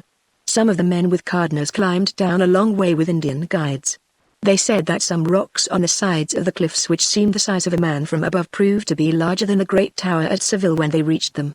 But they could not go on to the bottom. They estimated the width of the Cajon at the top at 3 or 4 leagues, but, said Hal, didn't the Spaniards ever reach the river itself? I should say they did, replied Ken. Listen. In 1539 some ships commanded by Don Francisco de Ulloa evidently reached the mouth of the river. When Coronado started the next year, the Viceroy sent out another fleet commanded by Don Fernando de Alarcon. This fleet was to go north along the Mexican coast, and as they knew nothing of the geography of the region they thought Coronado and Alarcon would not be far apart and could keep in touch. Alarcon not only reached the mouth of the Colorado, but he ascended the river in boats for 85 leagues and called it the Rio de Buenaguilla. Also Melchor Diaz, who led an exploring party sent out by Coronado, went across Arizona to the Gulf of California, crossing the Colorado River. Where did you get all this? Asked Dick, abruptly, and then, as Ken held up a small book, oh. You've been reading up. But my histories never told me this. What is that? That, said Ken, is Castor Ed R's Relations, or Journal, and Castor Ed R was an educated private soldier with Coronado who was the historian of the journey, in order that there might be a full report for the Viceroy of Mexico and the Emperor King of Spain. It has been translated and explained by Mr. G.P. Winship, and other scholars, like Bandelier, have helped to make the Spanish explorations known. Cabeza de Vaca wrote a full account of his wanderings, like many other adventurous Spaniards. Oh. What became of Coronado finally? Asked Hal. His expedition journeyed from Zuni eastward, entered Kansas, and probably reached the northeasterly part of the state. How about the Golden Quivira? Asked Hal. The only Quivira they found was a wretched little village, probably of the Wichita Indians, in Kansas. But here is a dramatic thing. While Coronado was up there in Kansas with his fine expedition, poor De Soto, who had fought his way from Florida to the Mississippi, had crossed the river, and was distant only a journey of a few days for an Indian runner. In fact, it is related that Coronado heard of some white men there in the heart of this strange country and sent a messenger to find them, who failed. Now here's the thing that strikes me. At that early day, in the summer of 1541, 2 Spanish expeditions, one starting from Florida, and one from Mexico, practically traversed the breadth of our continent, and nearly met in eastern Kansas. We always hear of the Jamestown colony and the Pilgrims, But think of the Spaniards crossing the continent twice in the first half of the century before Jamestown. It's a great story, said Hal. I hope Coronado got some reward. Not much, Ken snapped out. First, he fell 11 from his horse and was badly hurt. Secondly, he had found no gold. That was the important thing. So he reached the city of Mexico in the spring of 1542, very sad and very weary, completely worn out and shamefaced. Didn't he get any credit for his discoveries? Not a particle. Yet he had made known to Europeans a vast territory extending from the mouth of the Colorado River to the Grand Cajon, and stretching east nearly to the Mississippi and north to Nebraska. What became of him? He was so coldly received by the viceroy, answered Ken, that he resigned as governor of New Galicia and retired to his estate in Spain, where he died. It's a wonderful story, said Hal. There's nothing better in the exploration of this country, Ken agreed.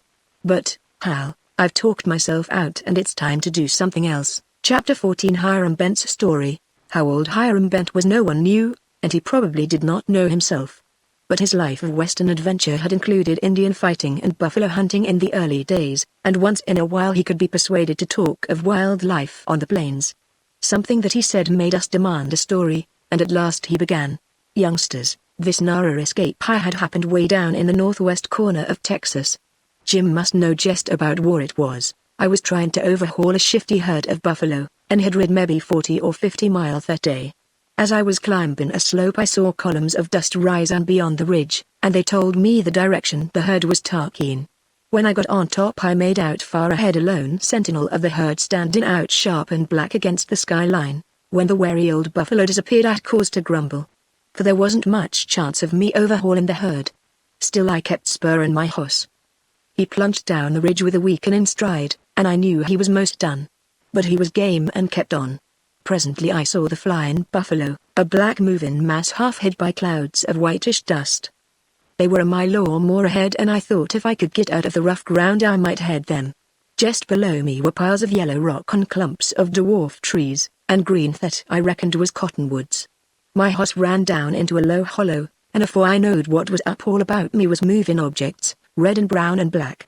I pulled up my snorting horse right in the midst of a band of Comanches. One glance showed me half-naked redskins slipping from tree to tree, sprinting up all around with half-leveled rifles. I felt the blood rush to my heart and leave my body all cold and heavy. There wasn't much chance them days of escaping from Comanches. But my mind worked fast. I had one chance, maybe half a chance, but it was so hopeless that even as I thought of it I had a gloomy feeling clamp down on me.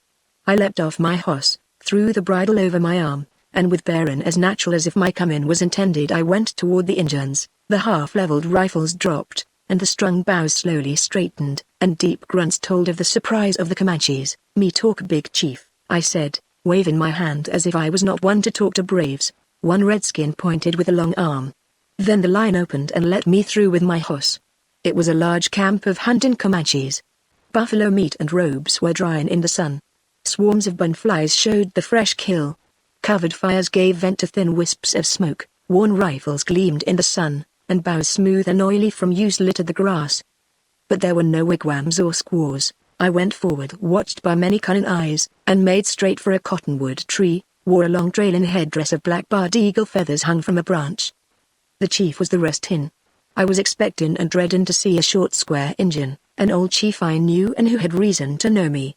But instead I saw a splendid young redskin, tall and muscular, and of sullen look. "How?" I said. "How?" he replied. Then we locked eyes. I was cold and quiet, hiding my fear and hope. And the Injun showed in his piercing glance suspicion that would have been astonishment in anyone save a redskin. That Injun had a pair of eyes that showed the very soul of lifelong hatred. "Ugh!" he exclaimed. "White man buffalo killer lose trail. Me no white man." I would have liked to deny my reputation. But that would have been the worst thing for me. "No lose trail come swap pony," I said. He replied, in scorn. "Big chief brave now," I taunted, and swept my arm round the camp. I knew the Injun nature.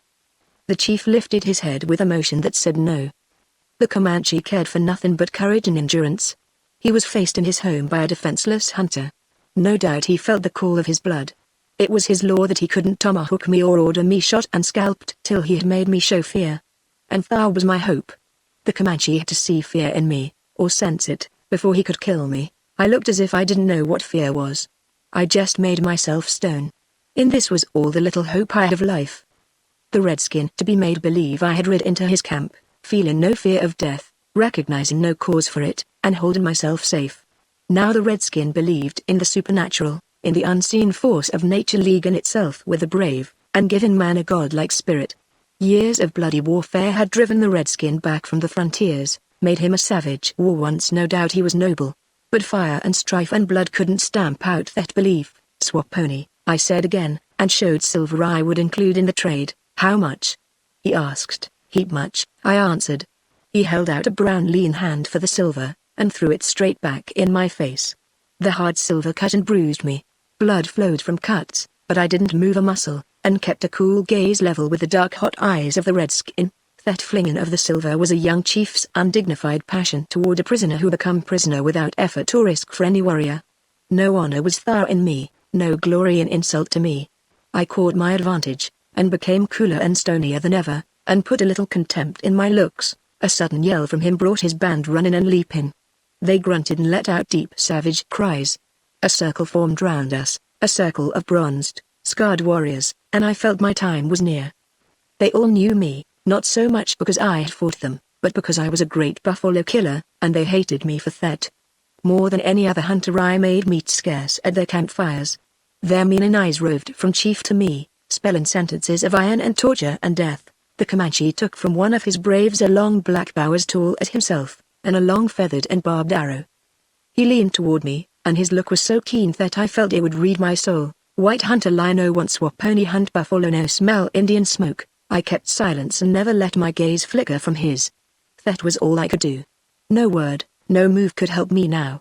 I summoned all I had left of courage, and tried in a flash to think of all the tight places I had been in before. "White hunter lie," repeated the Comanche. Then with slow and deliberate motion, never lowering his burning gaze, he fitted the arrow to the bow and slowly stretching his arms he shot the arrow at my foot. I felt it graze me and heard the light thud as it entered the ground. I twitched inwardly and a chill crept up from my foot. But I made no outward motion, not a flick of an eyelash. "White hunter lie," that was the redskin's stumbling block. He couldn't believe that any white hunter, much less me, would dare to come before him and all his braves, and ask to swap ponies. His crafty mind told him it couldn't be true. And every beat of his heart throbbed to make me show it. Selecting another arrow he set the feathered notch against the rawhide corded wang. The sharp point bit into the leather of my boot, and buried itself half-length. That Comanche's gaze became the hardest thing I ever stood. He looked clear through me for signs of weakening. I saw the cold gleam of something hanging in the balance, and I matched white courage against red cunning. His eyelids shut down till they was mere slits over black blazes, and the veins over his temples swelled and beat. Still, he had command of himself, and his movements were as slow as the torture he promised. Again he reached for an arrow, notched it, drew it, paused while he called me liar, then shot it. A knife blade couldn't have been wedged between that arrow and my foot. Then, one after another, slow and cruel, he shot 12 arrows, and penned my foot in a little circle of feathered shafts. With that he stopped to eye me for a little. Suddenly, as quick as he had been slow, he shot an arrow straight through my boot, pinning my foot to the ground. It burned like a red-hot bar of iron. "Eply!" he yelled, in a voice of thunder. Again he leaned forward to search my face for a shade of fear. But the pain upheld me, and he couldn't scare me. Then he sprang erect to straighten the long bow in line with his eye. He lifted the bow so that the murderous arrowhead of flint pointed at my heart. And his eye pierced me. Slow as a fiend he began to bend the bow. It was thick and heavy, and had been seasoned and strung when firearms were unknown to the redskins. It was such a bow as only a great chief could own, and one that only a powerful arm could bend. And this chief bent it slowly, more and more every second, till, making a perfect curve, it quivered and vibrated with the strain. The circle of Injuns parted from behind me. Once loosened, that arrow would never have stopped in my body. I knew either the Injun or I must soon give way under that ordeal. But it was my life at stake, and he began to weaken first. He began to tremble. "Swap pony lie," he said. Somehow I had it in me then to laugh. The Comanche kept his look of pride and hatred. Then, raising the bow, he shot the arrow in a wonderful flight out of sight over the ridge. "War!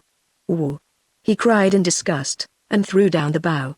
He couldn't frighten me, therefore he wouldn't kill me. Brave lie. A kind of light seemed to clear his angry face. He waved his long arm toward the ridge in the east, and then, turning his back on me, went among the cottonwoods. The other warriors went after him, leaving my way open. That was how even the Comanches honored courage. I pulled the arrows from the ground, and last the one that held my foot like red-hot spike. Led in my horse I limped out of camp, and climbed the ridge. When I got out of sight I took off my boot to see how bad I was hurt. That arrow went between my toes, just grazing them and hardly drawing blood. I had been so scared I thought my foot was shot half off.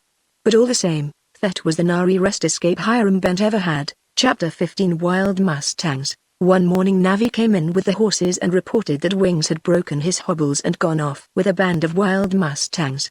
We were considerably put out about it, especially as Hal took the loss much to heart. Hiram asked the Navajo whether the marauding band were really mustangs or the wild horses we had seen on the plateau. And Navi grinned at the idea of his making a mistake over tracks. Sure thought there wasn't no mustangs up here, commented Jim. Thar wasn't when he come up, replied Hiram. They just trotted down off Buckskin, climbed up higher and coaxed Wings off. Wild mustangs do that a lot, and so do wild horses for that matter. The mountain's full of them. We're all the time having trouble with our horses. Now a horse that's well broken tame and even used to haul in a wagon will get crazy the minute he smells them wild horses. And he'll get like a fox, and he'll hide in the cedars when you track him, and doggone me if I don't believe he'll try to hide his tracks. Isn't there any way to catch Wings? Inquired Ken. I reckon we'll never get a bridle on him again. But we might round up the band, and catch a couple of mustangs. What do you say to talking the trail of the mustangs? Ken and Hal yelled their desire for that, and it seemed to suit Jim pretty well. And I was like him, rather pleased to undertake whatever pleased the brothers. What'll I ride? Asked Hal, suddenly. You and Navi can both saddle a pack horse, replied Hiram. You sure ain't going to take the Injun? Inquired Jim. Vile, I reckon so. He's a Navajo, ain't he? And while I don't like to hurt your Texas feelings, Jim, Thar never was the white fella on earth that could hold a candle to a Navajo when it comes to horses. Sure, you're right, declared Jim, with wonderful good nature. And fellas, went on Hiram, stuff some biscuits in your pockets, and throw a blanket on your horse before saddling. Maybe we won't get back tonight. Ken, give the hounds a good feed, and see they're tied proper. It'll be a rest for them, and they need it. Shall I take my rifle? Asked Ken. Vile, you'd better. Thar's no tellin' what we'll strike down thar in the breaks. It's my idea the mustangs will take to that wide plateau down below, lookin' for rich browse. And that's just what I'd like to see. Down thar we'd hae a chance to corner them, and if they go up in Buckskin thar won't be no use tracking them. The hounds howled dismally as we rode away from camp, and the last time I turned I saw Prince standing up the length of his chain and wild to go with us. In a hollow perhaps a half-mile from camp Navi picked up the Mustang trail, and he followed it through the forest without getting off his horse. Boys, can you see tracks? I asked Ken and Hal. Ken laughed his inability, and Hal said, Nix, Vile, I can't see any myself, added Hiram. It was remarkable how the Navajo trailed that band of mustangs over the soft pine needle mats. Try as I might I could not see the slightest sign of a track. However, when we got to the dusty trail at the head of the saddle, tracks were exceedingly plain to us. We rode down in single file and were glad to find the mustangs had turned to the left toward the plateau that Hiram had called the breaks. We passed the spring and Hiram's camp, where I had brought the boys to meet him, and then went on past the gulch where we had come down. Before us spread a plateau 1,000 feet under the great rim wall above. It widened and widened till the walls of rock were 10 miles apart, and the end of this wild break was fully 30 miles away. It was an exceedingly wild and rough place. The horses had to go slowly. Scrub oak only breast high, and as thick as a hedge, and as spiked as a barbed wire fence, made progress tedious and painful. Ken, you'd hardly think you were down in the car on, would you? I asked. It's hard to know what to think down in this awful hole. Where are we, anyhow? There's no name for this bench that I ever heard. It's only a line on the maps. We've just got beyond the end of Powell's Plateau. Buckskin, of course, rises on our right. To the left the real Car-on deepens, and straight ahead that yellow rim with the black's border is what they call Sawat's. It's spur of the mountain. The outlook from where we rode was level only at a distance. As we went on we were continually riding up and down ridges, heading Car-ons and gullies, and crossing brooks. We jumped deer and foxes and coyotes out of every break. The scrub oak gave way to manzanita, a red-barked, green-leaved species of brush that was almost impenetrable. And when we did get through that, it was to enter a cedar forest where the ground was red and bare and soft. The Mustang tracks were now plain to the eye and quite fresh. Other tracks were of great variety. Hiram halted us all round an enormous cougar track. The marks had evidently been made some time before, and during wet weather. The cougar was so heavy he had sunk in half a foot, and his track was bigger around than that of any horse we had. "I reckon he's the captain," remarked Hiram. Ken dismounted once to pick up some arrowheads. One was a perfect point, over 6 inches long, of dark blue flint, and sharp as a blade. "That's pretty old, youngster," said Hiram. "The Navajos used to come here for their buckskin. That's why the mountain was called Buckskin." Hal fired at a coyote, and the sleepy pack horse he rode woke and nearly left the boy hanging on the spikes of a cedar. "Hi-ah," called Hiram. "Don't shoot for nothing, Hal. We don't want to scare the Mustangs." The trail led across the cedar forest, out into open ground again, and began to go down, bench by bench, step by step. It was hot down there. But presently the sun was hidden behind storm clouds and the air grew cooler. I heard Jim grumbling that he never trailed any horses that did not stop to graze. And Hiram replied that this particular band evidently was making for some especial place. Presently we came out upon the edge of a step with another step some hundreds of feet below. The scene was so rugged and beautiful and wonderful that I had to look many times before I made any special note of ground near at hand. But finally I saw a triangular promontory, perhaps a mile or more in length on each side, and this was green with rich grass and willow except out on the extreme point, where it was bare and white. Deep cairns bounded this promontory on 3 sides. "Get back out of sight," said Hiram. "If the Mustangs are down there we don't want them to see us." We all dismounted and led our horses back into a clump of cedars. "We'll wait here and let Navajo go look that place over," added Hiram. The Indian understood without being told, and he stole off among the jumbles of rocks. Hal was the other one who did not rest, and he got on the trail of some animal and went off among the cedars toward a seamed and cracked cliff. We heard him throwing stones, and presently he yelled for Ken. "Youngster, hurry up and sit on that kid, or he'll spoil our Mustang hunt," said Hiram. Navi returned and announced that he had seen the Mustangs browsing. Then Hiram went off with him to get sight of the band and the lay of the ground. Meanwhile the sky grew darker and darker, and there was a cool touch of rain or snow in the air. Hiram was gone nearly an hour, and in that time Jim and I saw or heard nothing of the boys. "It's going to snow," said Hiram. "And we've got to throw up camp quick. Say, the Mustangs are down war on wet kite-shaped shelf, and doggone me if there ain't only one trail leading down. And it's narrow and steep. We can drive them and catch all we can handle. War are the youngsters? Sure we don't know. They're chasing something sure's you're born," said Jim, who fetched an axe. Asked Hiram. "I was never caught out without my small hand axe, and with this we set about cutting cedar branches and brush to make shelters." A big black cloud swooped down on us, bringing a flurry of snow.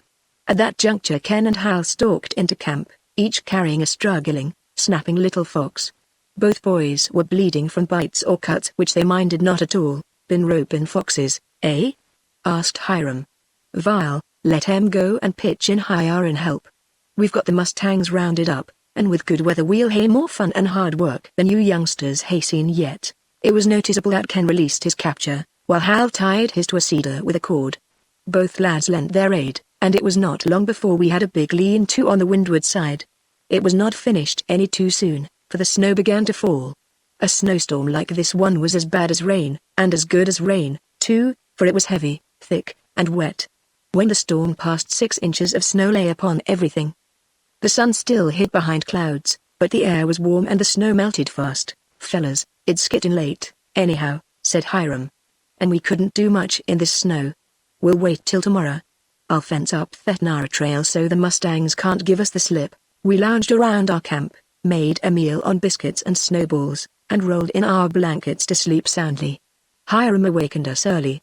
We ate what little we had left, and, as the sun rose red and warm, we were eager to begin the day's adventure. "Let's all take a look at the Mustangs," suggested Hiram. There were patches of snow left in shady places, and the ground was soft and soggy. We followed Hiram out of the cedars, through brush and round huge boulders, and finally crawled to a point on the edge of the bluff. "Look at that. Just look," whispered Hiram, hoarsely. The bare promontory glistened in the morning sunlight, and right in the middle of it was the band of wild Mustangs. There were whites and blacks and bays, There's wings!" burst out Hal. "SSSH. Not so loud Thar," said Hiram. "What are they doing?" asked Ken, in eager interest. "The snow's melted, and they're drinking out of the little pockets in the rock." "Well!" "It's great," replied Ken. I shared his delight. To my mind there could not have been a more beautiful sight than the Mustangs drinking on that promontory. The Mustangs looked wild. They were shaggy. Longer manes waved in the breeze. The leader of the band, a fine, keen-looking white, stood on guard. His attitude showed pride as well as suspicion. He held his head up and he was looking our way. Beyond the promontory yawned the blue shadow of an abyss, and beyond that lifted a bold red bluff, and further on loomed a great dome. And all around to left and right were the ragged ridges of rock and the dark clefts between the cliffs. It was a wild background for these wild rangers of the wilderness. "That white fella's winded us, I do believe," said Hiram. "Vile, I reckon it doesn't made no difference to us." "He can't get out." "Hiram, may I take a picture of that bunch?" asked Ken. "Sure. But you must go down through the crack in the rocks Thar, and then crawl as close as you can." Ken slipped away, and soon returned to us, enthusiastic over his picture and more than enthusiastic over the beauty of some of the Mustangs. "Why, Hal, my Mustang is nowhere for looks. And wings he's like a dub compared to some of the ponies in that band." "Vile, it ain't going to be an all-fired job to catch a couple of Mustangs," said Hiram. "But what'll we do with them?" "Sure, let's wait till we catch some," replied Jim, wisely. "Hiram, we can turn them over to the Indian," I suggested. "That's so. He'll drag them up on the plateau, and break them for us." "How are we going to catch them?" I asked. "Dick, we've got a place made to order. You all can hide behind and above that crack where the trail comes up. I'll go down and drive the Mustangs up, and you fellas can rope 'em as they come out." "Sure, it'll be lively round here," chuckled Jim. "Youngsters, you'd better both lay for wings and rope him," said Hiram. "Jim and Dick can each rope a Mustang." "That'll be enough, won't it?" "I want to rope one for myself," replied Hal. "I don't care whether we get wings or not, I'd like to pick one out, too," added Ken. "Vile, I'm sure I don't care if you rope half a dozen. Every man for hisself, then. Only, youngsters, I'd advise you to put on your gloves, and tighten your belts, and get ready for a warm time. It'll be easy to drop a noose over a Mustang's head, but holding him maybe'll be another story. Get your lassos ready, now." Jim and the brothers took up a position on the side of the gully where we expected the Mustangs to come up, and Navi and I took ours on the opposite side. Hiram rattled down over the stones of the trail, with a last word to the boys to make ready for some real sport. As I had asked for the loan of wings from my friend in Kanab, it fell to me as a duty to catch the Mustang if I could. We waited for quite a while, and excitement began to verge on strain when we heard Hiram's stentorian yell. Following that was a sound like low thunder, then a sharp clattering, and then the clear ringing of hard hoofs on stone. "Sure they're comin'," called Jim. I had expected to see the Mustangs run out of that crack in single file. But they burst out, it seemed, 3 or 4 abreast, in a cloud of dust and a thundering din. I saw Jim's noose whip over a Mustang's head. Then the dusty air appeared full of flying lassos. The Mustangs ran their heads right into the loops. I watched for wings, but did not see him. In a twinkling the band had cleared the crack and were half across the cedar bench. I heard a confusion of yells and pounding hoofs and crashings in the brush. But I could not see for dust, and had to run to one side out of the thick cloud. Jim had a white Mustang down, and Navi had a bay well under control. Then I saw Ken. In an instant he was actually dodging the plunges of a vicious pinto. Ken had roped one of the band, but now he did not know what to do, except hold on. That he was doing valiantly at the risk of his life. The pinto reared and, like a furious deer, struck with his 4 hoofs. Ken dodged and ran to the extent of his rope and hauled away with all his strength. His quarry began to leap and pull and drag Ken through the brush. "Hold hard Thar, youngster," yelled Hiram. He came running out of the crack in the rocks and quickly laid his powerful grasp on Ken's rope. "Where's Hal?" I yelled. No one heard me.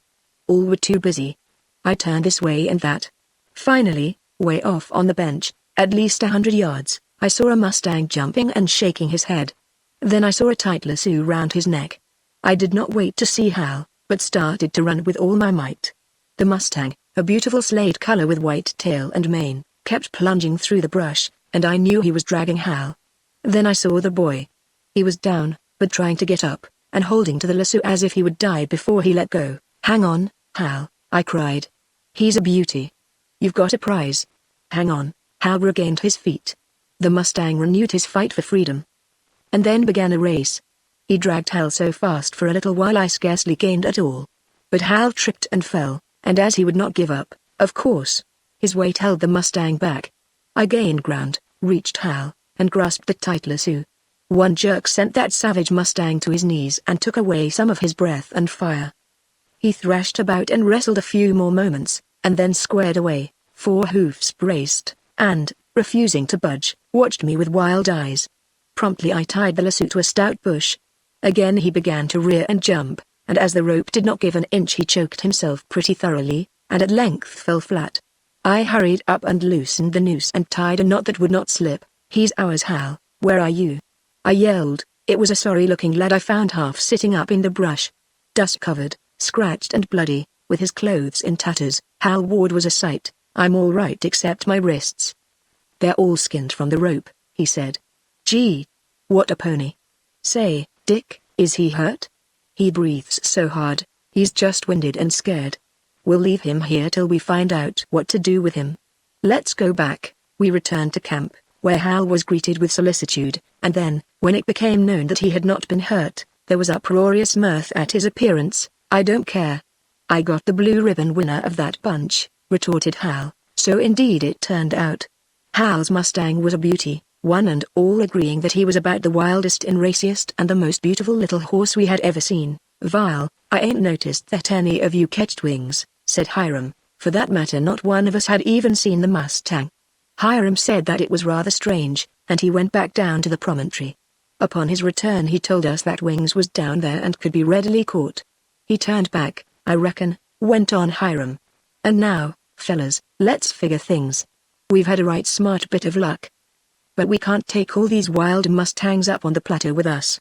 Let's put them down on that bench, and close up this crack so they'll be corralled. Then we can get them on our way back to Kanab. That appeared to be a wise solution to our problem for the present. Wild Mustangs are apartment to be white elephants on hunters' hands. So, while Hiram and Jim went down to catch Wings, the Navajo half led and half dragged our captured Mustangs down through the crack to the promontory. I reckoned, said Hiram, upon his return with Wings, that it'd be best to leave the lassos trailing on the Mustangs. We don't run much risk of one choke in. And we can catch them easy when he come back. Now to build that corral gate. Everybody rustle for big branches of cedar. An hour of hard work saw the task completed, and it gave us much satisfaction. Then we mounted and took our own back trail toward the saddle and the plateau camp. Chapter 16 Split Trails. When we trooped out of the pines next morning, the sun, rising gloriously bright, had already taken off the keen edge of the frosty air. The ridges glistened in their white dress, and the bunches of sage and the cedars, tipped with snow, were like trees laden with blossoms. We rode swiftly to the mouth of Left Car-On, into which Jim had trailed 3 lions. On the way the snow, as we had expected, began to thin out, and it failed altogether under the cedars, though there was enough on the branches to give us a drenching. Jim reined in on the verge of a narrow gorge, and told us that the lion's cave was below. Hiram looked the ground over and said Jim had better take the hounds down while the rest of us waited above, ready for whatever might happen. Jim went down on foot, calling the hounds and holding them close. We listened eagerly for his call or the outbreak of the pack, but there was no sound. In less than half an hour he came climbing out, with the information that the lions had left the cave, probably the evening after he had chased them there. Well, then, said Hiram, let's split the pack and hunt round the rims of these Car-Ons. We can signal to each other if necessary, so we arranged for Jim and Hal to take Ranger and the pup across Left Car-On, Hiram to try Middle Car-On with Dan and Mux, and Ken and I were to perform a like office in Right Car-On with Prince and Queen. Hiram rode back with us, leaving us where we crossed Middle Car-On. Ken and I skirted a mile of our Car-On and worked out almost to the west end of the bay, without finding so much as a single track. Then we started back. The sun was now hot, the snow all gone, the ground dry as if it had never been damp, and we complained that our morning was a failure. We reached the ragged mouth of Right Car-On where it opened into the deep, wide bay, and rode close to the rim because we hoped to hear our companions across the Car-On. The hounds began to bark on a cliff, but as we could find no tracks in the dust we called them off. Queen obeyed reluctantly, but Prince wanted to get down over the wall. They sent a lion, I declared. Let's put them over the wall. Once permitted to go the hounds needed no assistance. They ran up and down the rim till they found a crack which would admit them. Hardly had they vanished when we heard them yelping. We rushed to the rim and looked over. The first step was short, a crumbled section of wall, and from it led down a long slope, dotted here and there with cedars. Both hounds were baying furiously. I looked the car on over carefully and decided that it was a bad place to venture into. Ken, it's hard to tell which way the hounds run in these car-ons. I think Queen is heading up. Anyway, I'll go that way, and you go down here. We'll get separated, but don't forget the signal yell. With that I proceeded along the rim to the left, making sure I heard a hound in that direction. It was rough, hard going, and in the excitement of it I forgot how much ground I was covering. I came to a place, presently, where I determined to go down, and leaving spurs, chaps, gun, coat and hat on the rim, I started down, carrying only my lasso. The slope was steep, a long incline of scaly, rotting rock, growing rougher toward the bottom. I heard the baying of a hound, to my right and turned in that direction. Soon I was among huge rocks and windfalls of cedar. Through this it was impossible to keep a straight line. I turned and twisted. But as I continued to hear the baying of the hound I thought I could not be going wrong. In this way time passed, yet still I did not seem to get any closer to the dog, and though I yelled for Ken I got no response. Working more to the left of the dense jumble of weathered rock and thicket of dead cedars I made better progress. All the time, though I appeared to be in the bottom of a car-on, I was descending rapidly. Then the louder baying of the hound and yells from Ken spurred me forward. Another shout guided me to the right, and running through a clump of cedars I came out upon the edge of a deep, narrow cleft. Up on the opposite slope I saw Queen with her paws on a cedar and above her clung a lion, so close that she could nearly reach him. Prince was nowhere in sight, nor was Ken. Ho! Ken! I yelled. Hi! Hi! Dig! His reply came down the car-on, and both yells blended in a roar that banged back and forth in echo from the cliffs. I ran up the car-on a little way, to find my passage blocked, unless I chose to go far around. Then I hurried back, only to see that I could not get across below. In my excitement I thought of leaping across and searched for the narrowest place. But the split was quite 20 feet wide and I dared not risk it. Ken, I'm on the wrong side of the car-on, I yelled. Go back, head it, he replied. Here's the lion treed, it's too far back that way, it would take an hour to climb round, no help for it. Then I climbed up a little so as to be on a level with the lion. The cedar that held him was perhaps 50 paces away. Ken came down, and though we were, a few feet apart, in easy talking distance, yet widely separated in so far as any help to each other was concerned. Where's Prince? Look out for him. I hear him below. This lion won't stay treed long, shouted Ken. I, too, heard Prince. A cedar tree obstructed my view, and I moved aside. A few hundred feet further down the hound bayed under a tall pylon. High in the branches I saw a great mass of yellow. How I yelled. Then a second glance showed two lions close together, two more. Two more. Look. Look. I screamed to Ken. Hi. Hi. Hi. He joined his yell to mine, and for a moment we made the car-on bellow. When we stopped for breath the echoes bayed at us from the opposite walls. Wahoo! Hiram's signal, faint, far away, soaring, but unmistakable, floated down to us. Across the jutting capes separating the mouths of these car-ons, high above them on the rim wall of the opposite side of the bay, stood a giant white horse bearing Hiram's dark figure silhouetted against the white sky. They made a brave picture, one most welcome to us. We yelled in chorus, 3 lions treed. 3 lions treed. Come down, hurry. A crash of rolling stones made us wheel. Queen's lion had jumped. He ran straight down, drawing Prince from his guard. Queen went tearing all to them. What on earth will we do now? Cried Ken. Keep the other lions treed if you can, I replied, running along the car until I neared the pylon tree. Ken clambered over the rocks on his side. We kept yelling for Hiram. Presently Ken was under the pylon, and I at a point opposite. We were now some 30 rods apart, but I was utterly useless to Ken except in the way of advice and encouragement. So for minutes we caught our breath and waited. Gee! 2 big fellows.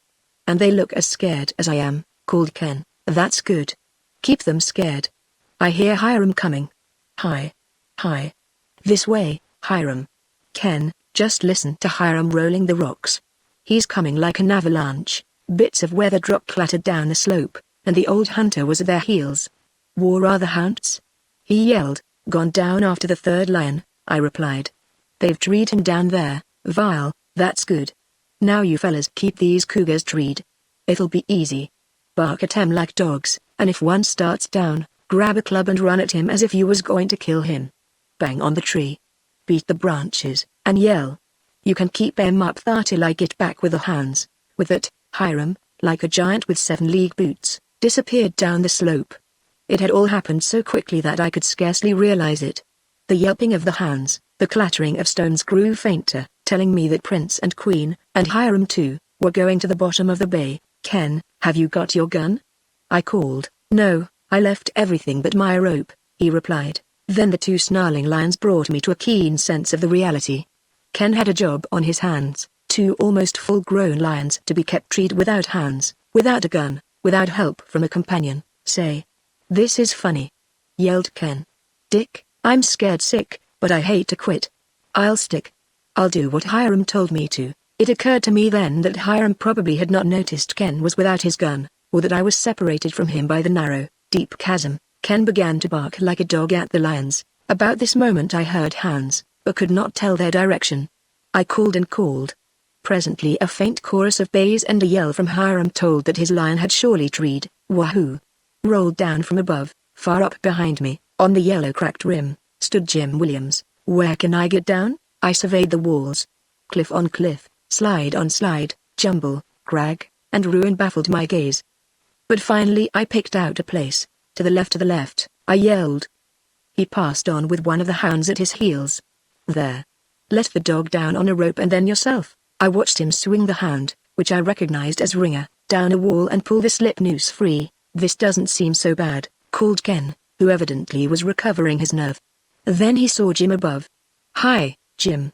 Where's HAL? Jim put both hands around his mouth and formed a trumpet. Hal's lost somewhere. He and the pup split trails. Ken, it's going to be a great day for all of us, I shouted.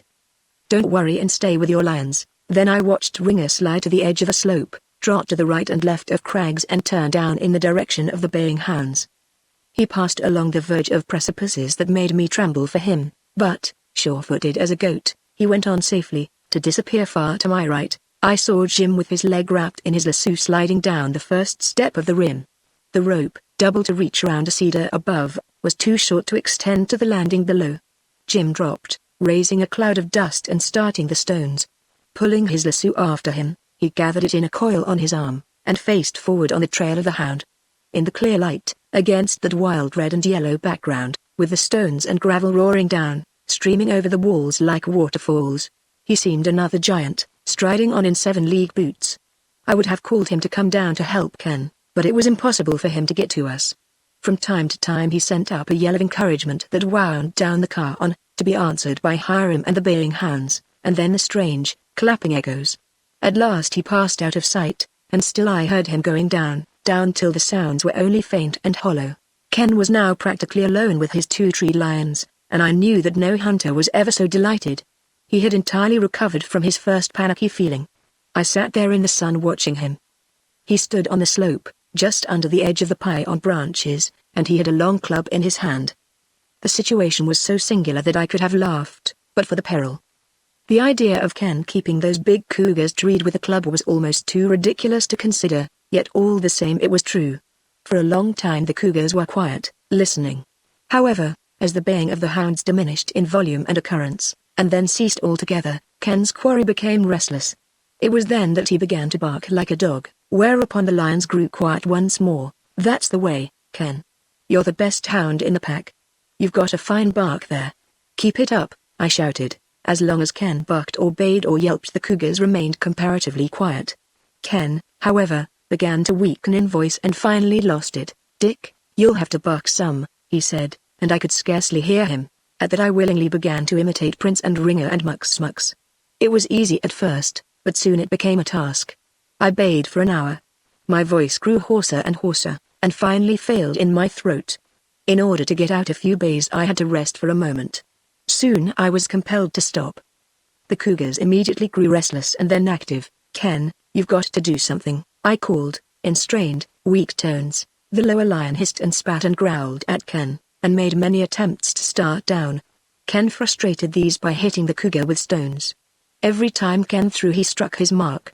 Even this punishment, however, did not long intimidate the beast, and he grew bolder and bolder.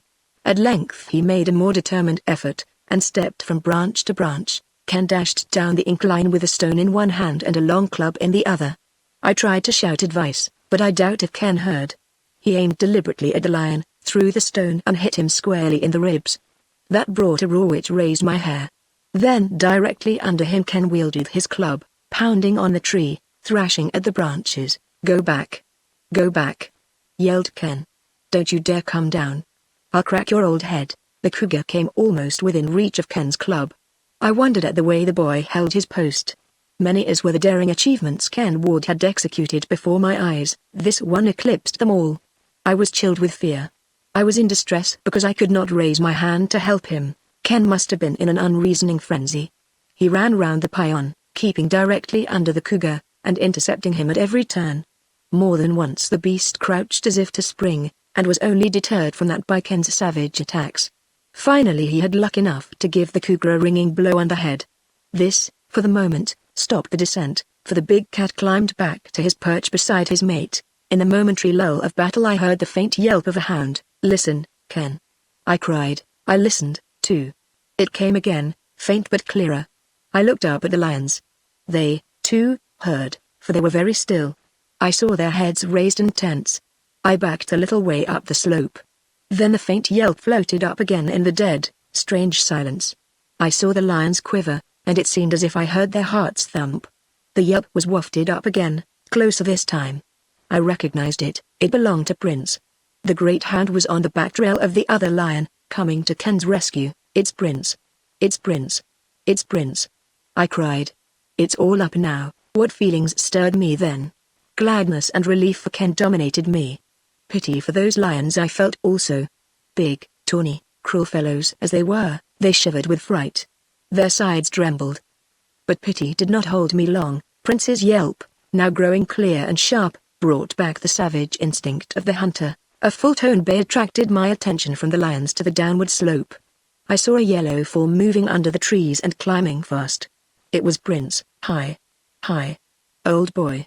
I yelled. Up he came like a shot and sprang against the peon, his deep bay ringing defiance to the lions. It was very comfortable, but I felt it necessary to sit down just then. Chapter 17 Strenuous Work. "Come down now, you cougars," yelled Ken, defiantly shaking his broken club.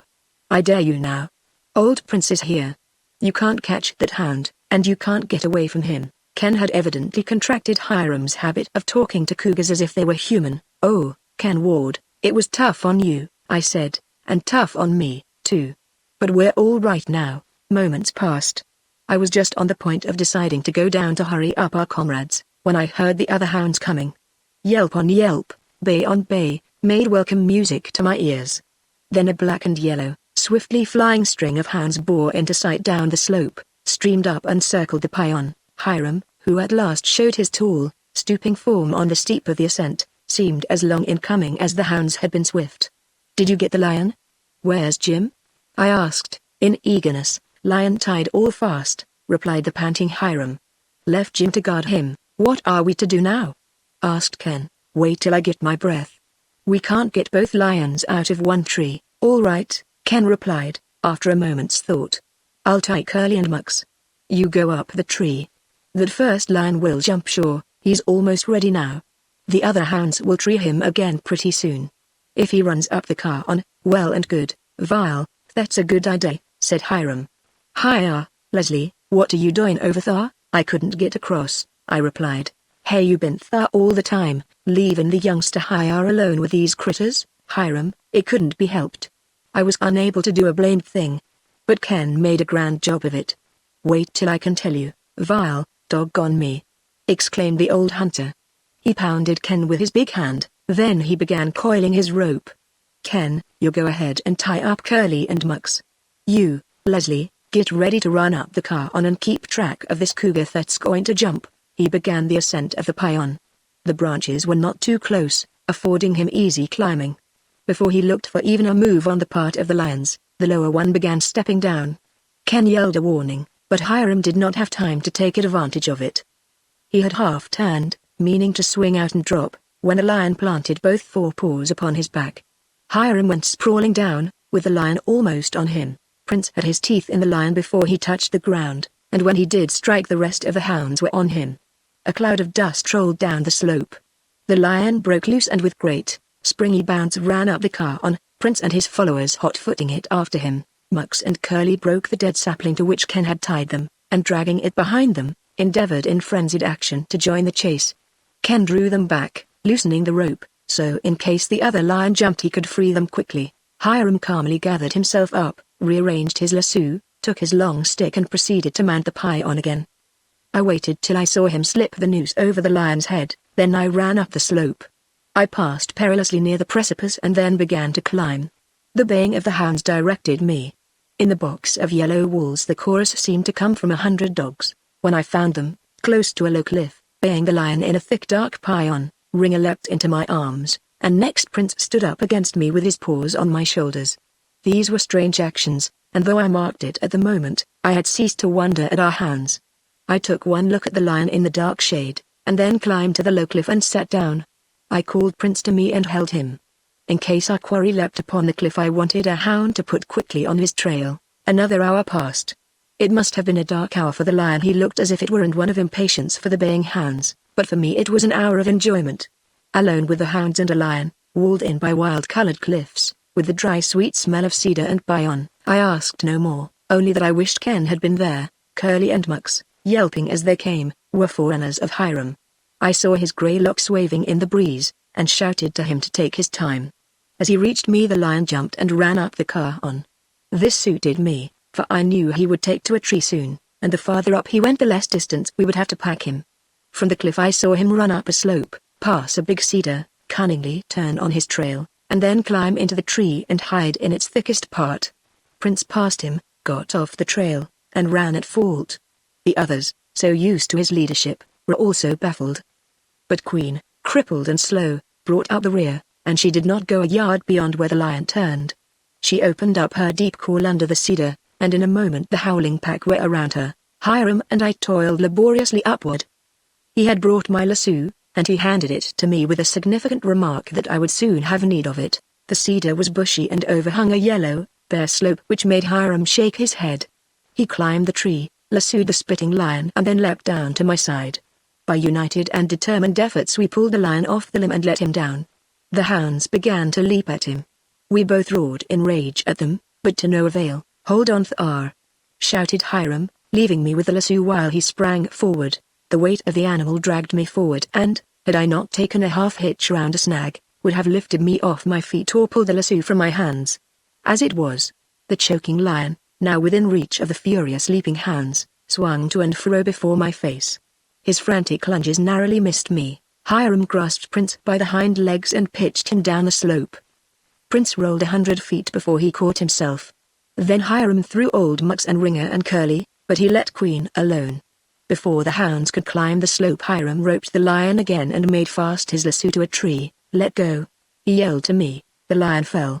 Hiram grasped the lasso I had held and then called to me to stop the hounds.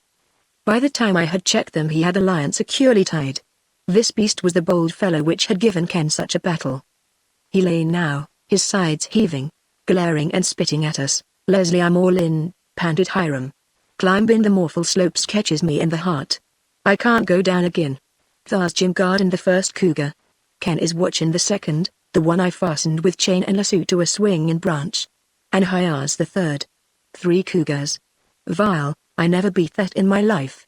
And I want the day to be a great success for Ken's sake. Hiram, when you've rested, go after the pack horses. Bring them all and the packs and Navi, too. You take the hounds with you and leave them in camp. Ken and I will tie up the second lion.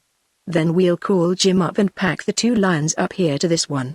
You meet us here, mind you, that second cougar's loose except fur collar and chain. His claws haven't been clipped. He'll fight. And it'll be a job to pack him up high. But I can't climb no more. Find your horse and hustle for camp," I replied. Hiram wearily climbed the slope, followed by the hounds, and I took the back trail down into the car on. I noted, now that I was calm, what a long distance we had covered. I made fast time, however, and soon found Ken standing guard over his captive. This lion had been tied to an overhanging branch which swung violently with every move he made. "Say, did you get the third one?" asked Ken. You bet we did. Now what? Well, I'll go down until I can make Jim hear. I'll call him to come up with his lion. You stay here till I get Hack. It was another long tramp down to the edge of that slope, but I reached it and yelled for Jim. He answered, and then I told him to come up with his cougar. I sat down to wait for him, thinking he would be glad of a little help. An hour and a half passed before I heard the sliding of stones below, which told me Jim was coming. He appeared on the lower slope carrying the lion head downward. Manifestly he was having toilsome work. He could climb only a few steps without lowering his burden and resting. I ran down to meet him. He was red of face, wringing wet with sweat, and almost out of breath and patience. Sure, I'm most carried out, he said. We secured a stout pole, and slipping this between the paws of the lion, below where they were tied, we managed to carry him fairly well. But he was heavy, the slope was steep, the sliding stones treacherous, and the task nearly exhausted us. We climbed by the shortest way and so passed to the right of Ken. At last we toiled up to where I had parted from Hiram. Jim fell in the shade and breathed hard. Leslie, I might get down there to Ken, but I'd never get back. I'm used to riding a horse, so I had to go again alone, and discovered Ken sitting guard faithfully over his charge. Wasn't I gone a long while? I asked. Couldn't help it, Ken, it didn't seem long to me, replied Ken. That was the difference in time as seen through the eyes of fiery youth and enthusiasm. Now to tie that rascal, I said. It's coming to us, Ken. Hiram didn't pay compliments to this particular cougar. We'll cut a piece off each lasso and unravel them so as to leave enough strings. I wish Hiram hadn't tied the lasso to that swinging branch. I'll go up and untie it, replied Ken. Acting upon this, he climbed the pion and started out on the branch. Hold on, I warned. I'm afraid you'd better stop. How on earth did Hiram tie that rope there, anyway? He bent the branch down. Well, it's bending now, and that darned cougar might reach you. I don't like his looks, but despite this Ken slipped out a couple of yards farther, and had almost gotten to the knotted lasso, when the branch swayed and bent alarmingly. The cougar sprang from his niche between the tree trunk and a rock, and crouched under Ken, snarling and hissing, with every intention of leaping. Jump! Jump! I shouted. I can't jump out of his reach, cried Ken. He raised his legs and began to slide himself back up the branch. The cougar leapt, missing him, but scattering twigs and bark. Then the beast, beside himself with fury, half leapt, half stood up and reached for Ken. I saw his hooked claws fasten in Ken's leather wristband. The lad yelled shrilly. I dashed forward, grasped the lion by the tail, and with one powerful swing I tore him loose and flung him down the slope to the full extent of the rope. Quick as thought Ken jumped down, and we both sought a safer locality. Phew! Whistled Ken, holding out his hand. It's a nasty scratch, I said, binding my handkerchief round his wrist. The leather saved your hand from being torn off. He's an ugly brute, we'll tie him or Ken declared, without finishing his speech. Ken, let's each take a lasso and worry him till we both get hold of a paw. Hiram did a fiendish thing when he tied that lion to the swinging branch. It was almost worse than having him entirely free. He had a circle about 20 feet in diameter in which he could run and leap at will. He seemed to be in the air all the time. He sprang first at Ken, then at me, mouth agape, eyes wild, claws spread. We caught him with our nooses, but they would not hold. He tore each noose off before we could draw it tight. Once I got a precarious hold on one hind paw and straightened my lasso. Hold him tight, but don't lift him, called Ken. He held his noose ready, waiting for a favorable chance. The lion crouched low, his body tense, his long tail lashing back and forth across my lasso. Ken threw the loop in front of the spread paws, now half sunk into the dust. Ease up, said he. I'll tease him to jump into the noose. I let my rope sag. Ken poked a stick at the lion. All at once I saw the slack in the lasso which was tied to the chain. Before I could yell to warn my comrade, the beast leapt. My rope burned as it slipped through my hands. The lion sailed into the air, his paws widespread like wings, and one of them struck Ken on the head and rolled him down the slope. I jerked back on my rope to find it had slipped its hold. He slugged me one, remarked Ken, rising and picking up his hat. Did he break the skin? No, but he tore your hatband off, I replied. Let's keep at him. For a few moments or an hour no one will ever know how long we ran around him, raising the dust, scattering stones, breaking the branches, as we dodged his onslaughts. He leapt at us to the full length of his tether, sailing right into our faces, a fierce, unkillable, tigerish beast. If it had not been for the collar and swivel he would have choked himself 100 times. Quick as a cat, supple, powerful, tireless, he kept on the go, whirling, bounding, leaping, rolling, till it seemed we would never catch him. If anything breaks, he'll get one of us, cried Ken. I felt his breath that time. Lord, how I wish we had some of those fellows here who say lions are rank cowards, I exclaimed. In one of his sweeping side swings the lion struck the rock and hung there on its flat surface with his tail hanging over. Attract his attention, I shouted, but don't get too close, don't make him jump. While Ken slowly maneuvered in front of the lion, I slipped behind the rock, lunged for the long tail and got a good hold of it. Then with a whoop I ran around the rock, carrying the kicking, squalling lion clear of the ground. Now's your chance, I yelled. Rope behind foot. I can hold him. In a second Ken had a noose fast on both hind paws, and then passed his rope to me. While I held the lion he again climbed the tree, untied the knot that had caused so much trouble, and shortly we had our obstinate captive stretched out between two trees. After which we took a much-needed breathing spell. Not very scientific, I said, by way of apologizing for our crude work, but we had to get him some way. Dick, do you know, I believe Hiram put up a job on us? Said Ken. Well, maybe he did. We had the job all right. But we'll make short work of him now. While Ken held the chain I muzzled the lion with a stick and strands of lasso. Now for the hardest part of it, said I, packing him up. We toiled painfully upward, resting every few yards, wet with sweat, burning with heat, parching for water. We slipped and fell, got up, to slip and fall again. The dust choked us. Unheedingly we risked our lives on the brinks of precipices. We had no thought save to get the lion up. We had to climb partly sidewise, with the pole in the hollow of our elbows. The lion dragged head downward, catching in the brush and on the stones. Our rests became more frequent. I had the downward end of the pole, and therefore thrice the weight, and I whistled when I drew breath. Half the time I saw red mist before my eyes. How I hated the sliding stones. Wait, I panted once. You're younger than I. Wait. At last we dropped our burden in the shade of a cedar where the other lions lay, and we stretched ourselves for a long, sweet rest. Wonder where Jim is? I said. Then I heard the lions wheezing, coughing. Ken, look. The lions are choking. They're choking of thirst. They'll die if we don't get water. That's where Jim is hunting water. Water in this dry place? Where will we find it? Implored Ken. After all our efforts and wonderful good luck, the thought of losing those beautiful cougars for lack of a little water was almost sickening. Ken, I can't do another lick. I'm played out. You must find water. Don't hope and wait for Jim. Go yourself. It snowed yesterday. Then into my mind flashed a picture of the many little pockets beaten by rains into the shelves and promontories of the car on rim. When I told Ken, he leapt up and ran like a startled deer. I watched him with curious pride and faith. What an athlete he was. He swung up over boulders, he drew himself up by grasping branches, he walked straight up steep slides. The roar of a starting avalanche came from under his heels. Then he reached the rim and disappeared. For what seemed a long time he remained out of my sight. Then he appeared carrying his cap in both hands. He had found water. He began the downward journey. Like a tightrope performer he balanced himself on crumbling stones.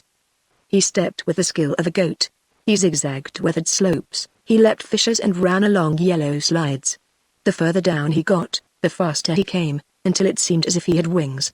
Places that in an ordinary moment would have seemed impassable he sailed over with a light touch of sure feet. Then he bore down upon me with an Indian yell of triumph. Ken, old boy, you're a wonder, I exclaimed. He grasped the lion by the ears and held his head up. I saturated my handkerchief and squeezed the water into his mouth. He wheezed, coughed, choked, but to our joy he swallowed. He had to swallow. One after another we served them so, seeing with unmistakable relief the sure signs of recovery. Their eyes cleared and brightened. The dry coughing that distressed us so ceased, the froth came no more. Spitfire, as we had christened the savage brute which had fought us to a standstill, raised his head. The gold in his beautiful eyes glowed like fire, and he growled in token of returning life and defiance. Ken and I sank back in unutterable relief. Wahoo! Hiram's yell came breaking the warm quiet of the slope. Our comrade appeared riding down.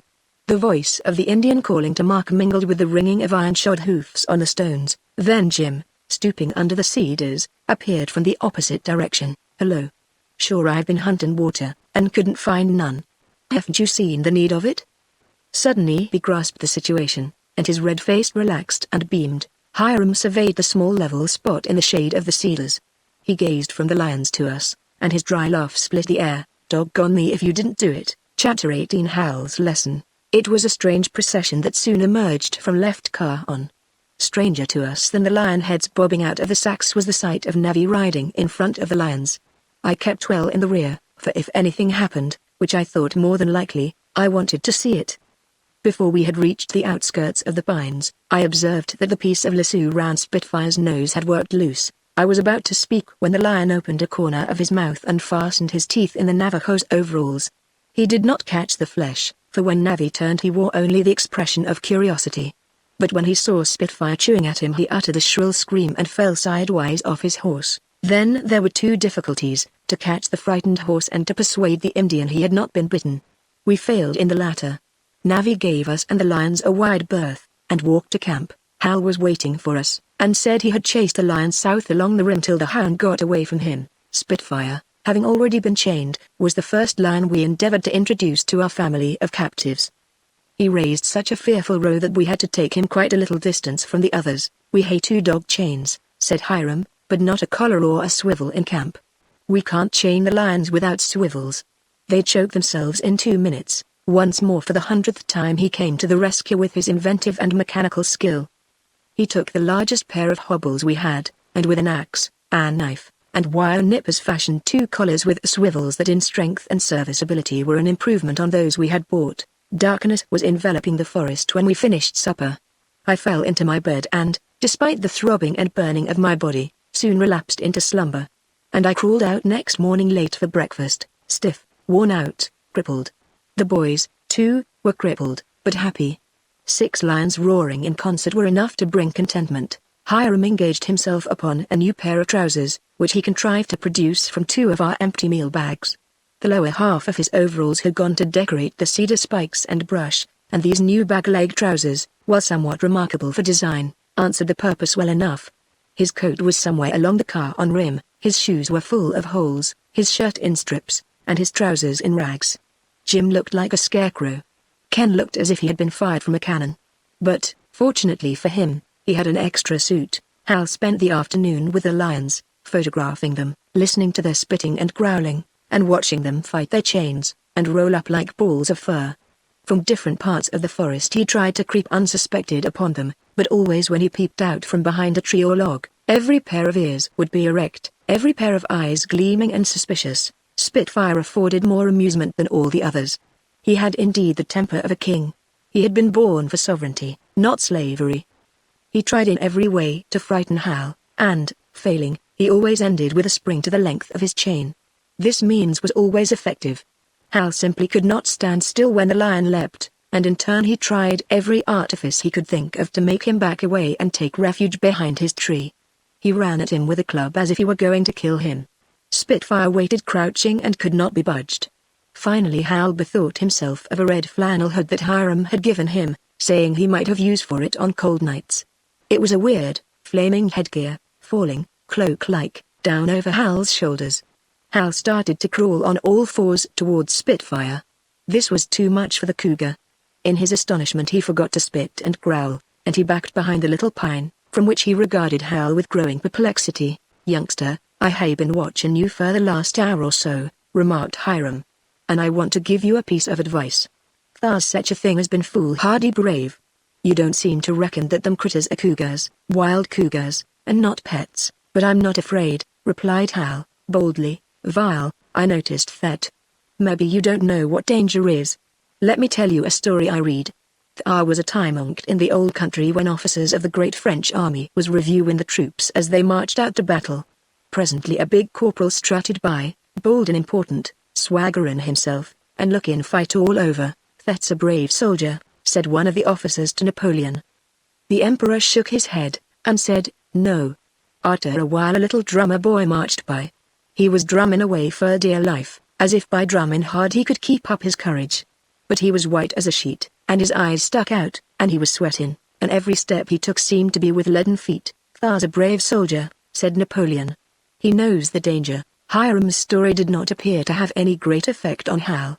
For a while the lad left the lions alone, but presently he was back tormenting them. He was not at all mean or vicious in his teasing, it was simply that they fascinated him and he could not let them alone.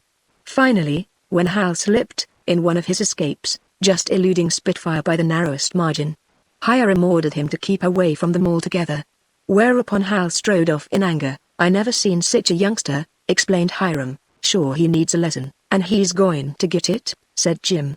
"If the boy only has the temper cooled in him, and not broke outright, he'll be fine." Ken gave one of his short laughs. "That kid is powder, brimstone, dynamite, and chain lightning all mixed with a compound, concentrated solution of deviltry. Why, he has positively been good so far on this trip," Hiram groaned. "Ken, a few years ago you were almost exactly the same kid that Hal is now," I said, with a smile. "I was not," declared Ken, hotly. "Youngster, 'pears to me you did some tall scrapping for this same bad kid brother," remarked Hiram. "That's different. I can fight for Hal and still condemn his trickiness, can't I?" The afternoon passed, then sunset, and the shades spread darkly under the pines. Supper time went by, darkness came on, the campfire blazed and still Hal Ward did not come back. We were not especially worried on this score, but when bedtime rolled around and no Hal, then both Ken and Hiram showed anxiety. Morning dawned without his return. We had a late breakfast purposely, as we expected him to be in by the time Navi drove up the horses. But there was no sign of Hal. "Something has happened to him, sure," Ken said. Both Jim and I took a different view, agreeing that the lad had slept out for fun, perhaps to cause us concern, and that he would not come in until he was hungry. Hiram had no comment to make, but it was plain that he did not like the possibilities.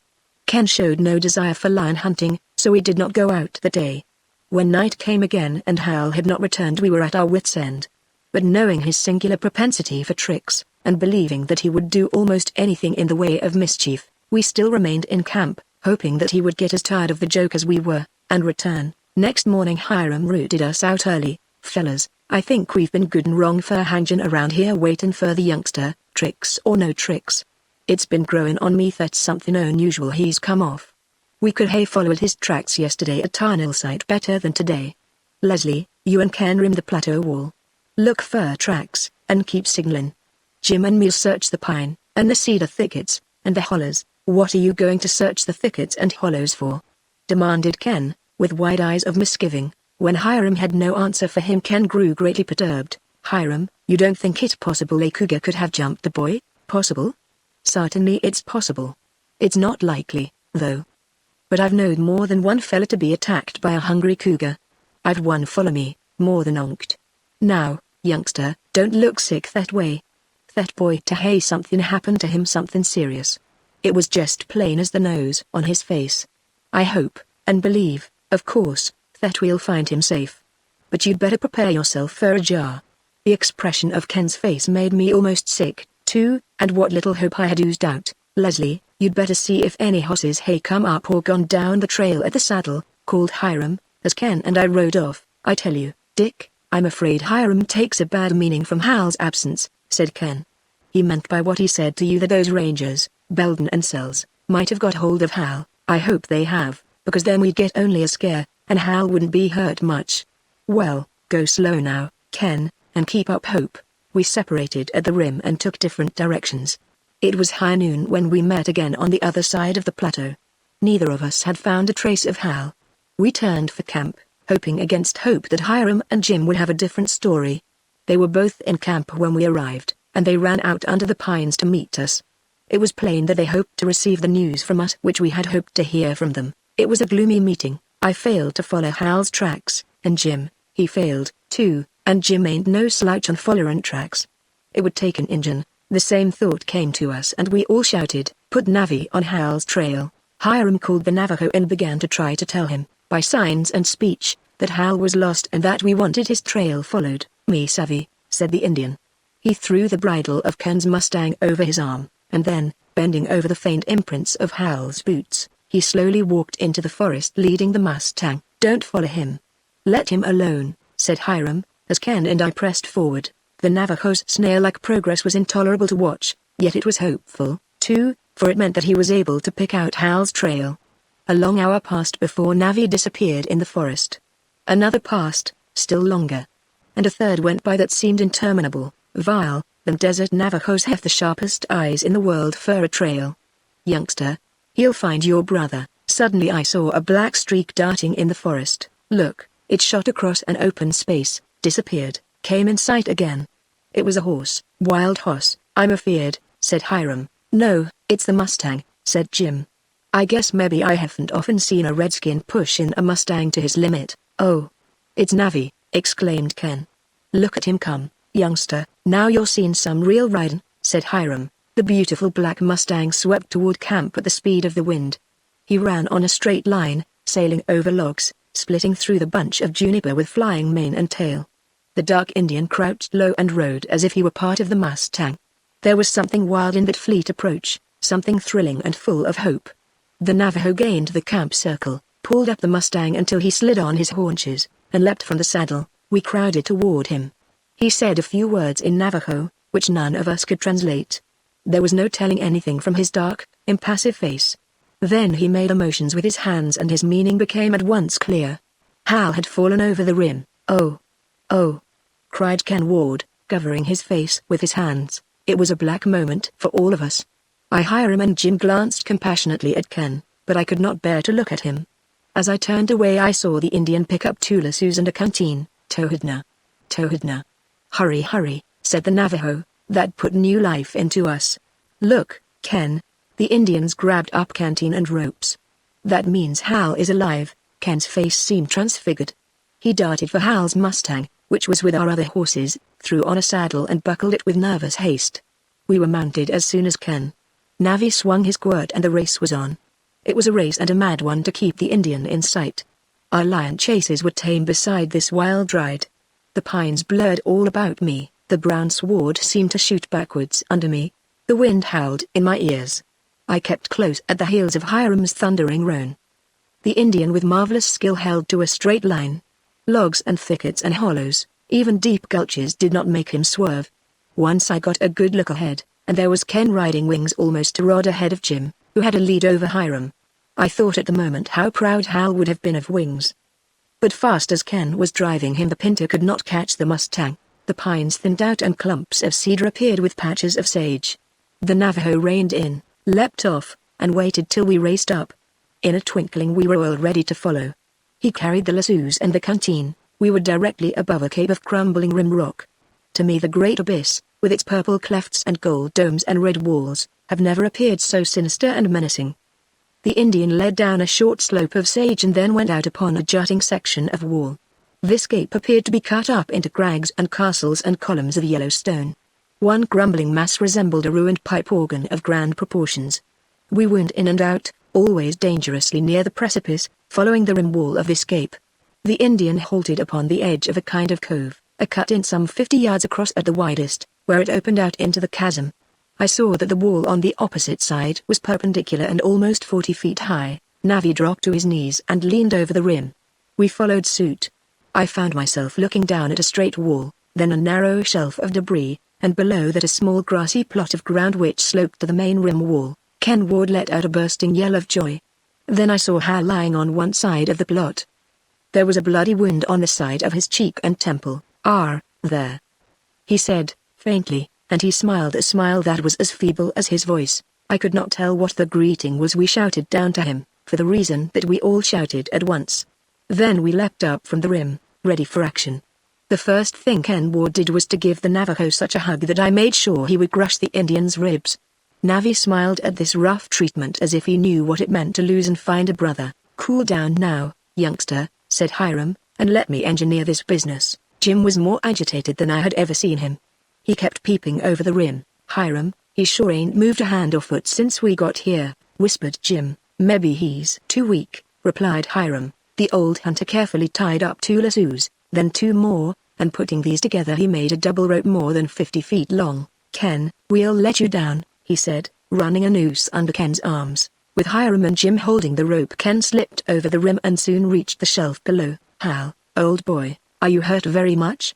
Asked Ken, as he knelt by his brother. Water. Water. Whispered Hal. Pitch me the canteen, quick, called Ken.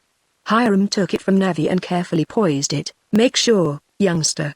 It might hit a rock and bounce down the slope. Pitch it, cried Ken in scornful distraction. Have I played ball all these years for nothing? Pitch it, Thar. called Hiram, and he pitched the canteen. Ken caught it with steel-like clutch, and then he was kneeling by Hal, holding up the boy's head and helping him to drink. From the length of that drink, Hal must have been pretty thirsty. "Hal, tell me now, where are you hurt?" asked Ken. The boy whispered something that only Ken heard. And we saw that Ken began to feel for broken bones and search for injuries. "Hiram, all I can find is the bruise on his face and a bad ankle. It's black and blue and swollen out of shape. I'm afraid it's broken. He can move all over, so his spine can't be hurt." "Good. Now, youngster, you take off your coat and put it round Hal, under his arms, where the rope goes. That's right. Now you lift him and get him straight under us. Steady now. Help me lift him, Jim. And Leslie, you stand ready to grab him when we get him up." In less than 2 minutes we had Hal lying on the rim above. I hardly recognized his face. It was pallid except for the bloody bruise, and his eyes were deep set with a strained expression of pain, and his lips were drawn. He had changed terribly. "Oh, I'm all here," he whispered. But it was only a faint likeness of his old spirit. "Say, throw me the rope," yelled Ken. Hiram threw it over, and, while he and I held firmly, Ken came up hand over hand. "Leslie, you lead back and break a trail through the brush," directed I Hiram, as he carefully lifted Hal in his arms. We were not long in getting to the horses.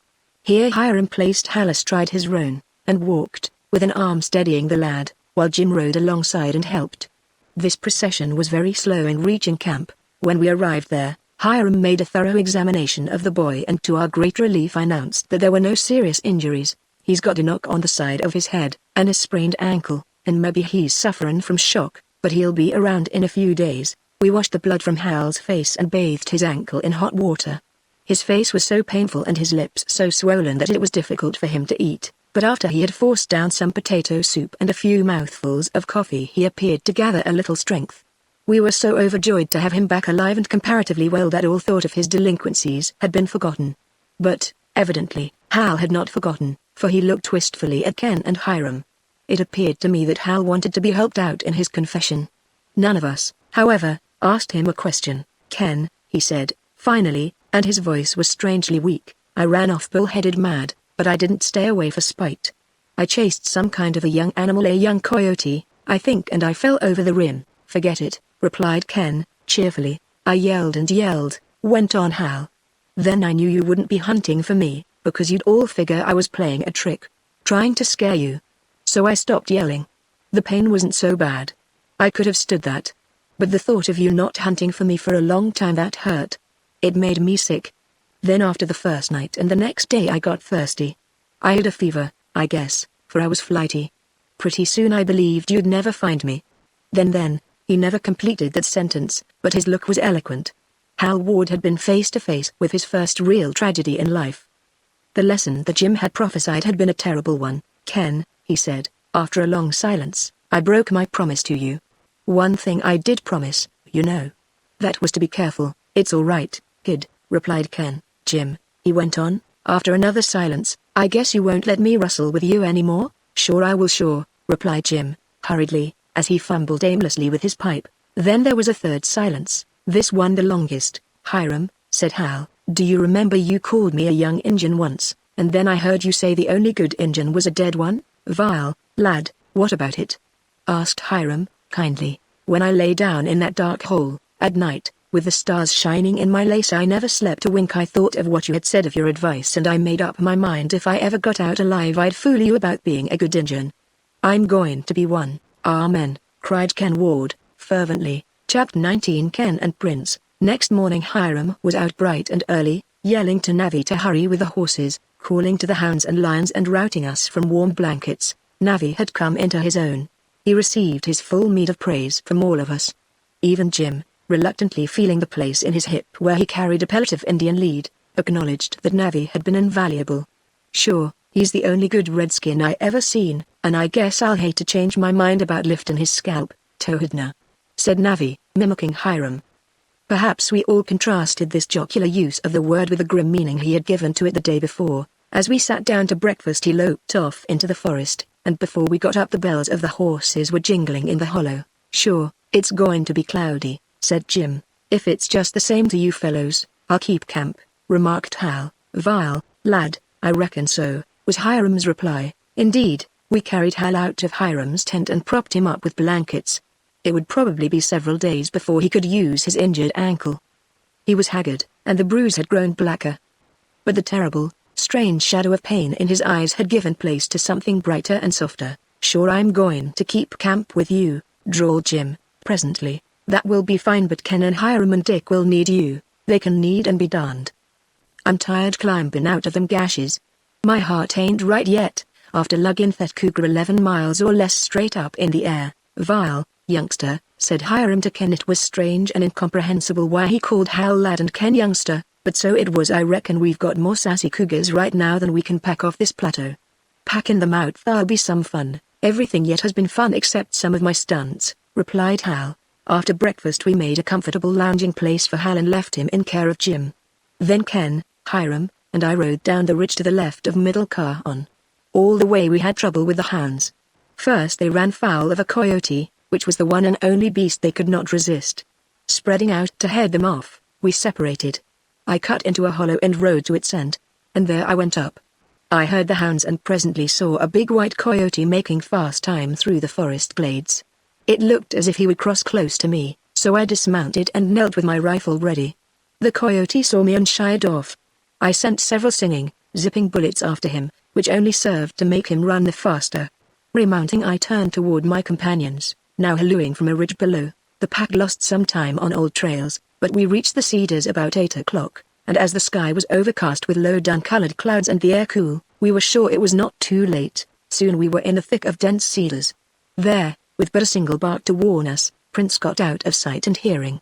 While we separated to look for him, the remainder of the pack hit a trail, and then they were off. I kept them in hearing for some time. Meanwhile Hiram and Ken might as well have vanished off the globe for all I could see or hear of them. Occasionally I halted to let out a signal. Wahoo! Away on the dry air pealed the cry, piercing the cedar forest, splitting sharp in the walled cajons and clapping back and forth from wall to wall, rolling on to lose power, to die away in mocking silence. I rode to and fro, up this gully and down that one. I rimmed what seemed 1,000 cajons and yelled till I was out of breath, but I could not find a trace or hear a sound that belonged to my companions or the hounds, so I turned my horse toward camp, and it was noon when I got there. About 3 o'clock Curly came in, footsore and weary. Next was Queen, and she could scarcely touch her crippled foot to the ground. An hour after her arrival Ringer came in. He was worn out, dusty, and panting with thirst and heat. "Sure everybody was hunting for himself today," remarked Jim. At 5 o'clock Hiram's gaunt charger snapped the dead wood in the hollow. The tall hunter got off and untied 2 cougar skins from the back of his saddle. "Where were you and the youngster?" he demanded. "That's what I want to know. I lost you both and couldn't hit your trail again," I replied. "Vile, the hounds got up cougar chases for themselves today." Prince lit out, and that settled it. "I lost him all but Mux and Dan." As he spoke the 2 hounds limped into camp. "I reckon Ken is sitting under a cedar, holding Prince, and yelling for us to come and help him get his cougar. It's been another queer hunting day. Doggone it. This plateau is a curious split-up place, and no wonder we can't do nothing. I had to kill the 2 cougars I treed, after I waited hours for you and Ken. Vile, I'll rest a little and then get supper." "Gee. Hiram, I hope Ken's all right," exclaimed Hal, anxiously. "Don't you worry, lad. He'll be riding in soon." Hiram had just taken the steaming supper off the fire when the barking of the hounds announced Ken's appearance. He rode wearily under the pines and Prince trotted wearily behind. "Just in time, youngster," called the old hunter, cheerily. Ken fell rather than dismounted, and he slipped to the ground and stretched out so slowly, so painfully, so gratefully, that it was easy to see what he had been through. His clothes were in tatters and he was white and spent. To our solicitations he whispered, "Wait." And he lay there for full 5 minutes before he crawled to the supper cloth. We were all curious, and Hal was wild to hear Ken's adventure. There was something about Ken Ward, before a time of stress, or after hard action, that thrilled one with its significance. When supper was over and we sat in a circle round the ruddy campfire, with the cool wind singing in the pines and the shadows of night darkening, Hiram said, "Vile, youngster, I reckon we want to hire about it." Ken was still silent and there was a brooding grimness about his thoughtful face. As we waited for Ken to take his time, Prince edged nearer the fire, for the air was chill, and when the great hound laid his splendid head on Ken's knee and looked up with somber eyes, the boy seemed to burst out involuntarily, "Prince saved my life." "He did?" breathed Hal. his shining eyes full on his brother. "Tell me everything." Ken settled back and began his story. "Sometime this morning I lost Hiram and the hounds. I found myself in a dark, gloomy forest. After a while this forest got all but impenetrable. Dead cedars lay in windfalls, live cedars, branches touching the ground, grew close together. I lost my bearings. I turned and turned, crossed my own back trail, which I followed, coming out of the cedars at a deep cajon. Here I fired my revolver, but no answering shot came. There was nothing for me to do but wander along in the hope of finding Hiram or Dick. I was riding on when I saw Prince come trotting to me. "Hello, old boy," I said. Prince seemed to be as glad to see me as I was to see him. He flopped down and panted with a dripping tongue jerking out of his mouth. He was covered with dust and flecked with froth. "All in, Prince?" I asked. "We'll rest a while." Then I discovered blood on his ear and found the ear slit.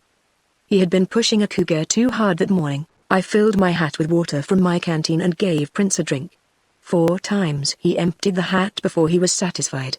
Then he laid his head against me and rested. Prince got up finally of his own accord, and with a wag of his tail set of westward. I kept my Mustang as close to Prince as the rough going permitted. We came out in the notch of the great curve we had named the bay. I was just about to shout for you when I saw Prince with his hair bristling. He took a dozen jumps, then yelping broke down the steep gorge and disappeared. I found a fresh track of the big lion that we have chased so often, and decided to follow Prince. I tied my Mustang and took off my coat and spurs and chaps, and fastened a red bandana to the top of a dead cedar to show me where to come up on my way back. I went down about 500 feet until a precipice stopped me.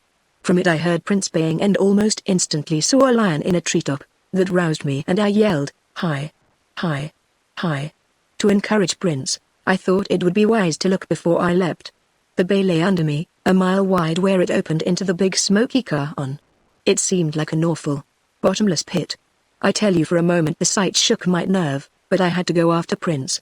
I ran along to the left and came to where the cliff ended in a weathered slope. Once started in dead earnest, it was like playing a game that had to be won. My boots struck far from the rocks. I slid and hung on and let go to slide again. I started avalanches of weathered rock and then outfooted them. But soon I had to go slower and climb over things.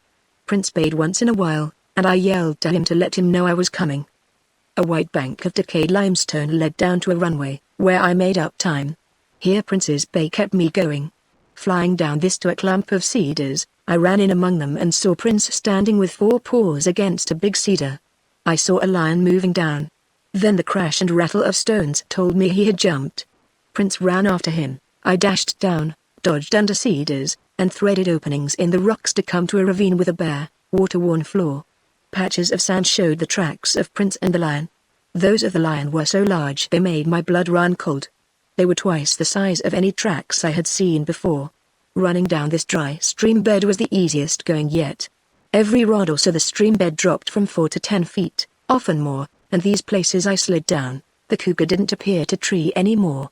I feared every moment to hear the sounds of a fight, for I remembered that Hiram had said an old cougar would get tired running and stop to kill the hound. Down, down, down I went.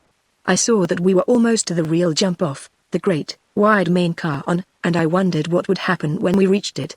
Suddenly I came upon Prince baying wildly under a pine on the brink of a deep cove. Looking up I had the fright of my life. The cougar was immense and so old that his color was almost gray. His head was huge. His paws short and round. He did not spit, nor snarl, nor growl. He did not look at Prince, but kept his half-shut eyes on me. Before I had time to move he left his perch and hit the ground with a thud. At first I made sure he intended to attack me, and I jerked out my revolver. But he walked slowly past Prince and without a moment's hesitation leapt down into the cove. A rattling crash of sliding stones came up with a cloud of dust. Then I saw him leisurely picking his way among the rough stones. Prince came whining to me, and together we went along the cove till we found a place where we could get down.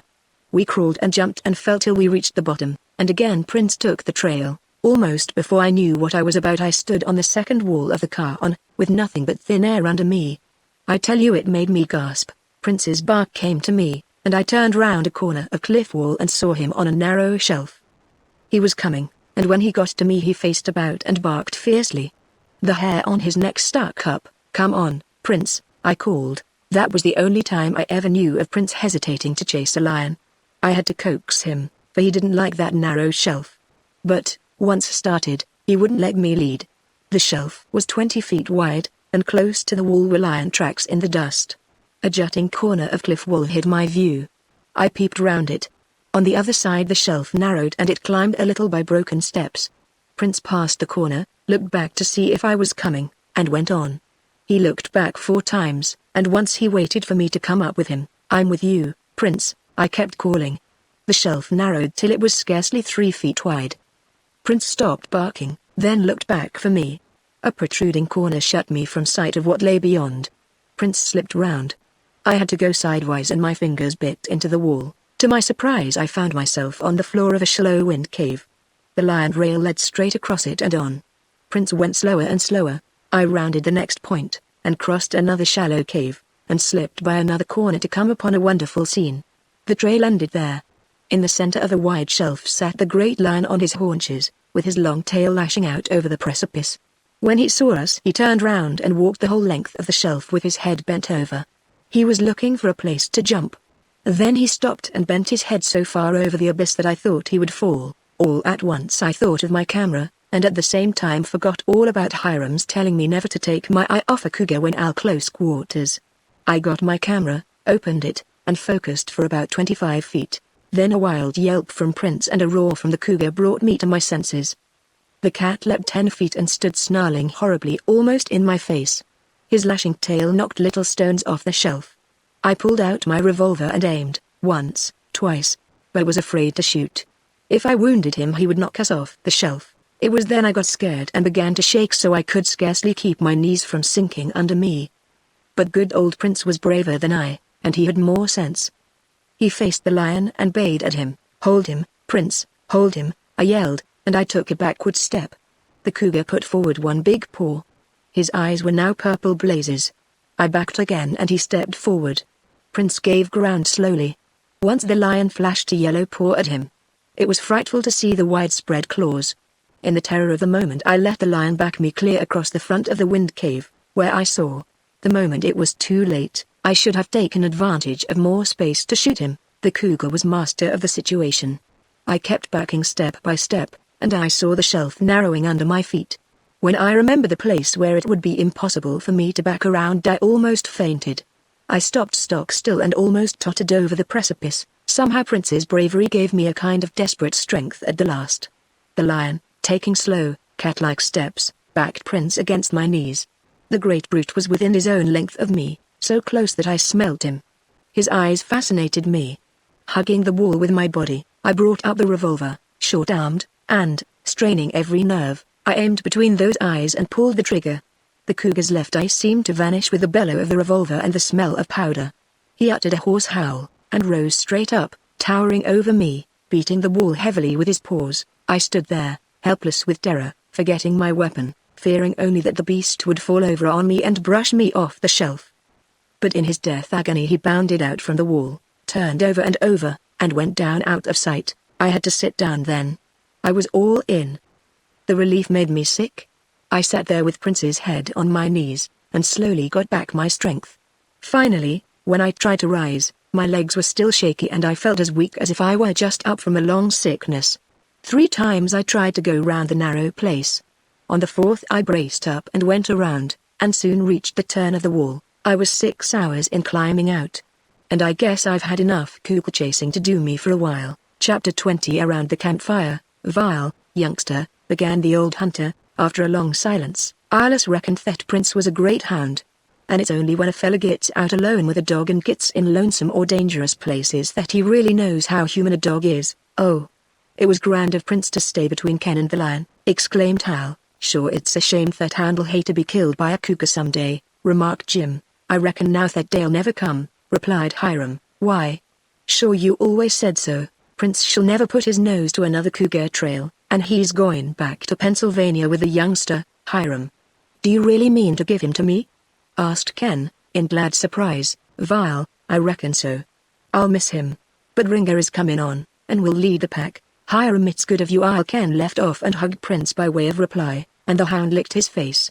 For once Hal did not look jealous over Ken's possession of something that he could not hope to rival for himself. "Ken, if you have enough cougar hunting, what next?" I asked. The rest of my time here I'll put in studying forestry, and I want you to help me. I declare, I've completely forgotten my work. But I'll make it up. I'm a fine ranger, eh, vile youngster? A ranger's duties are many, replied Hiram.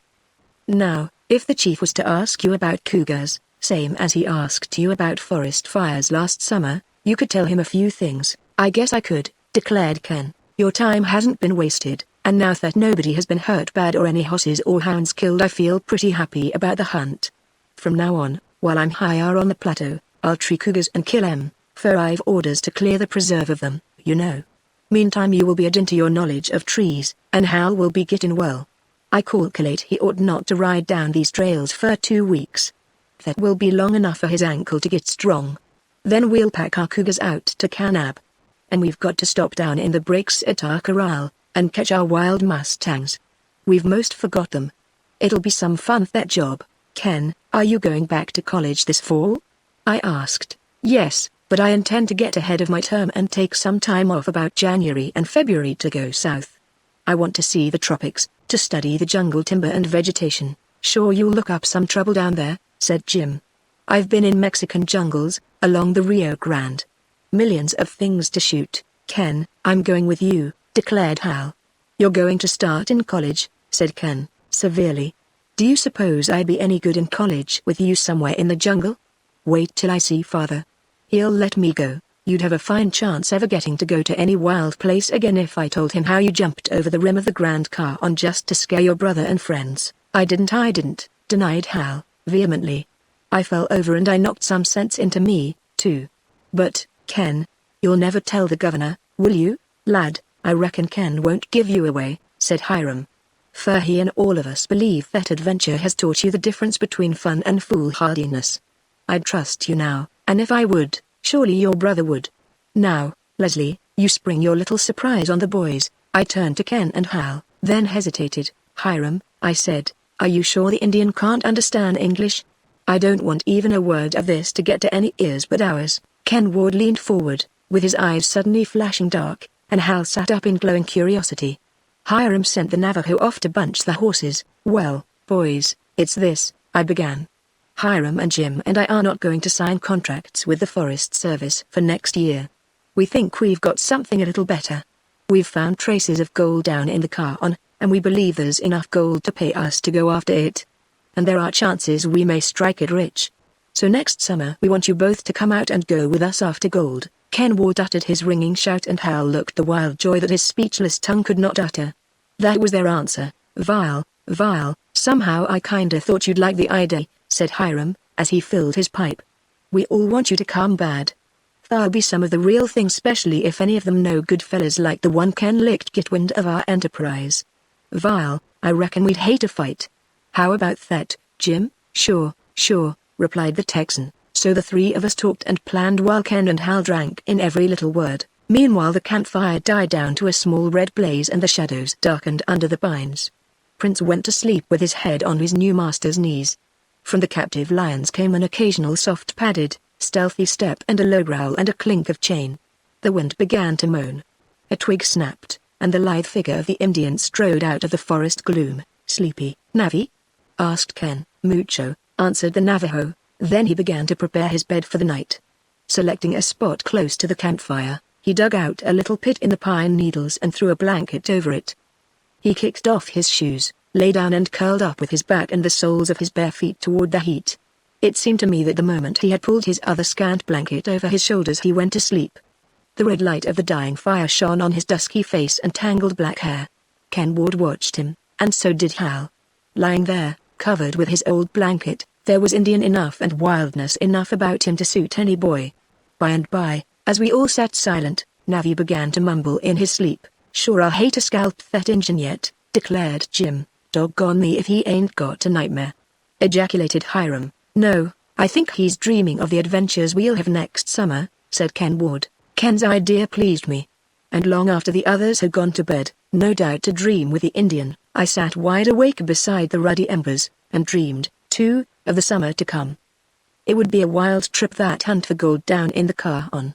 With Ken Ward along it would be sure to develop dangers, and with Hal Ward along it would be sure to develop amazing situations. So I dreamed until the fire burned out, and the blackness gathered thick, and the wind roared in the pines.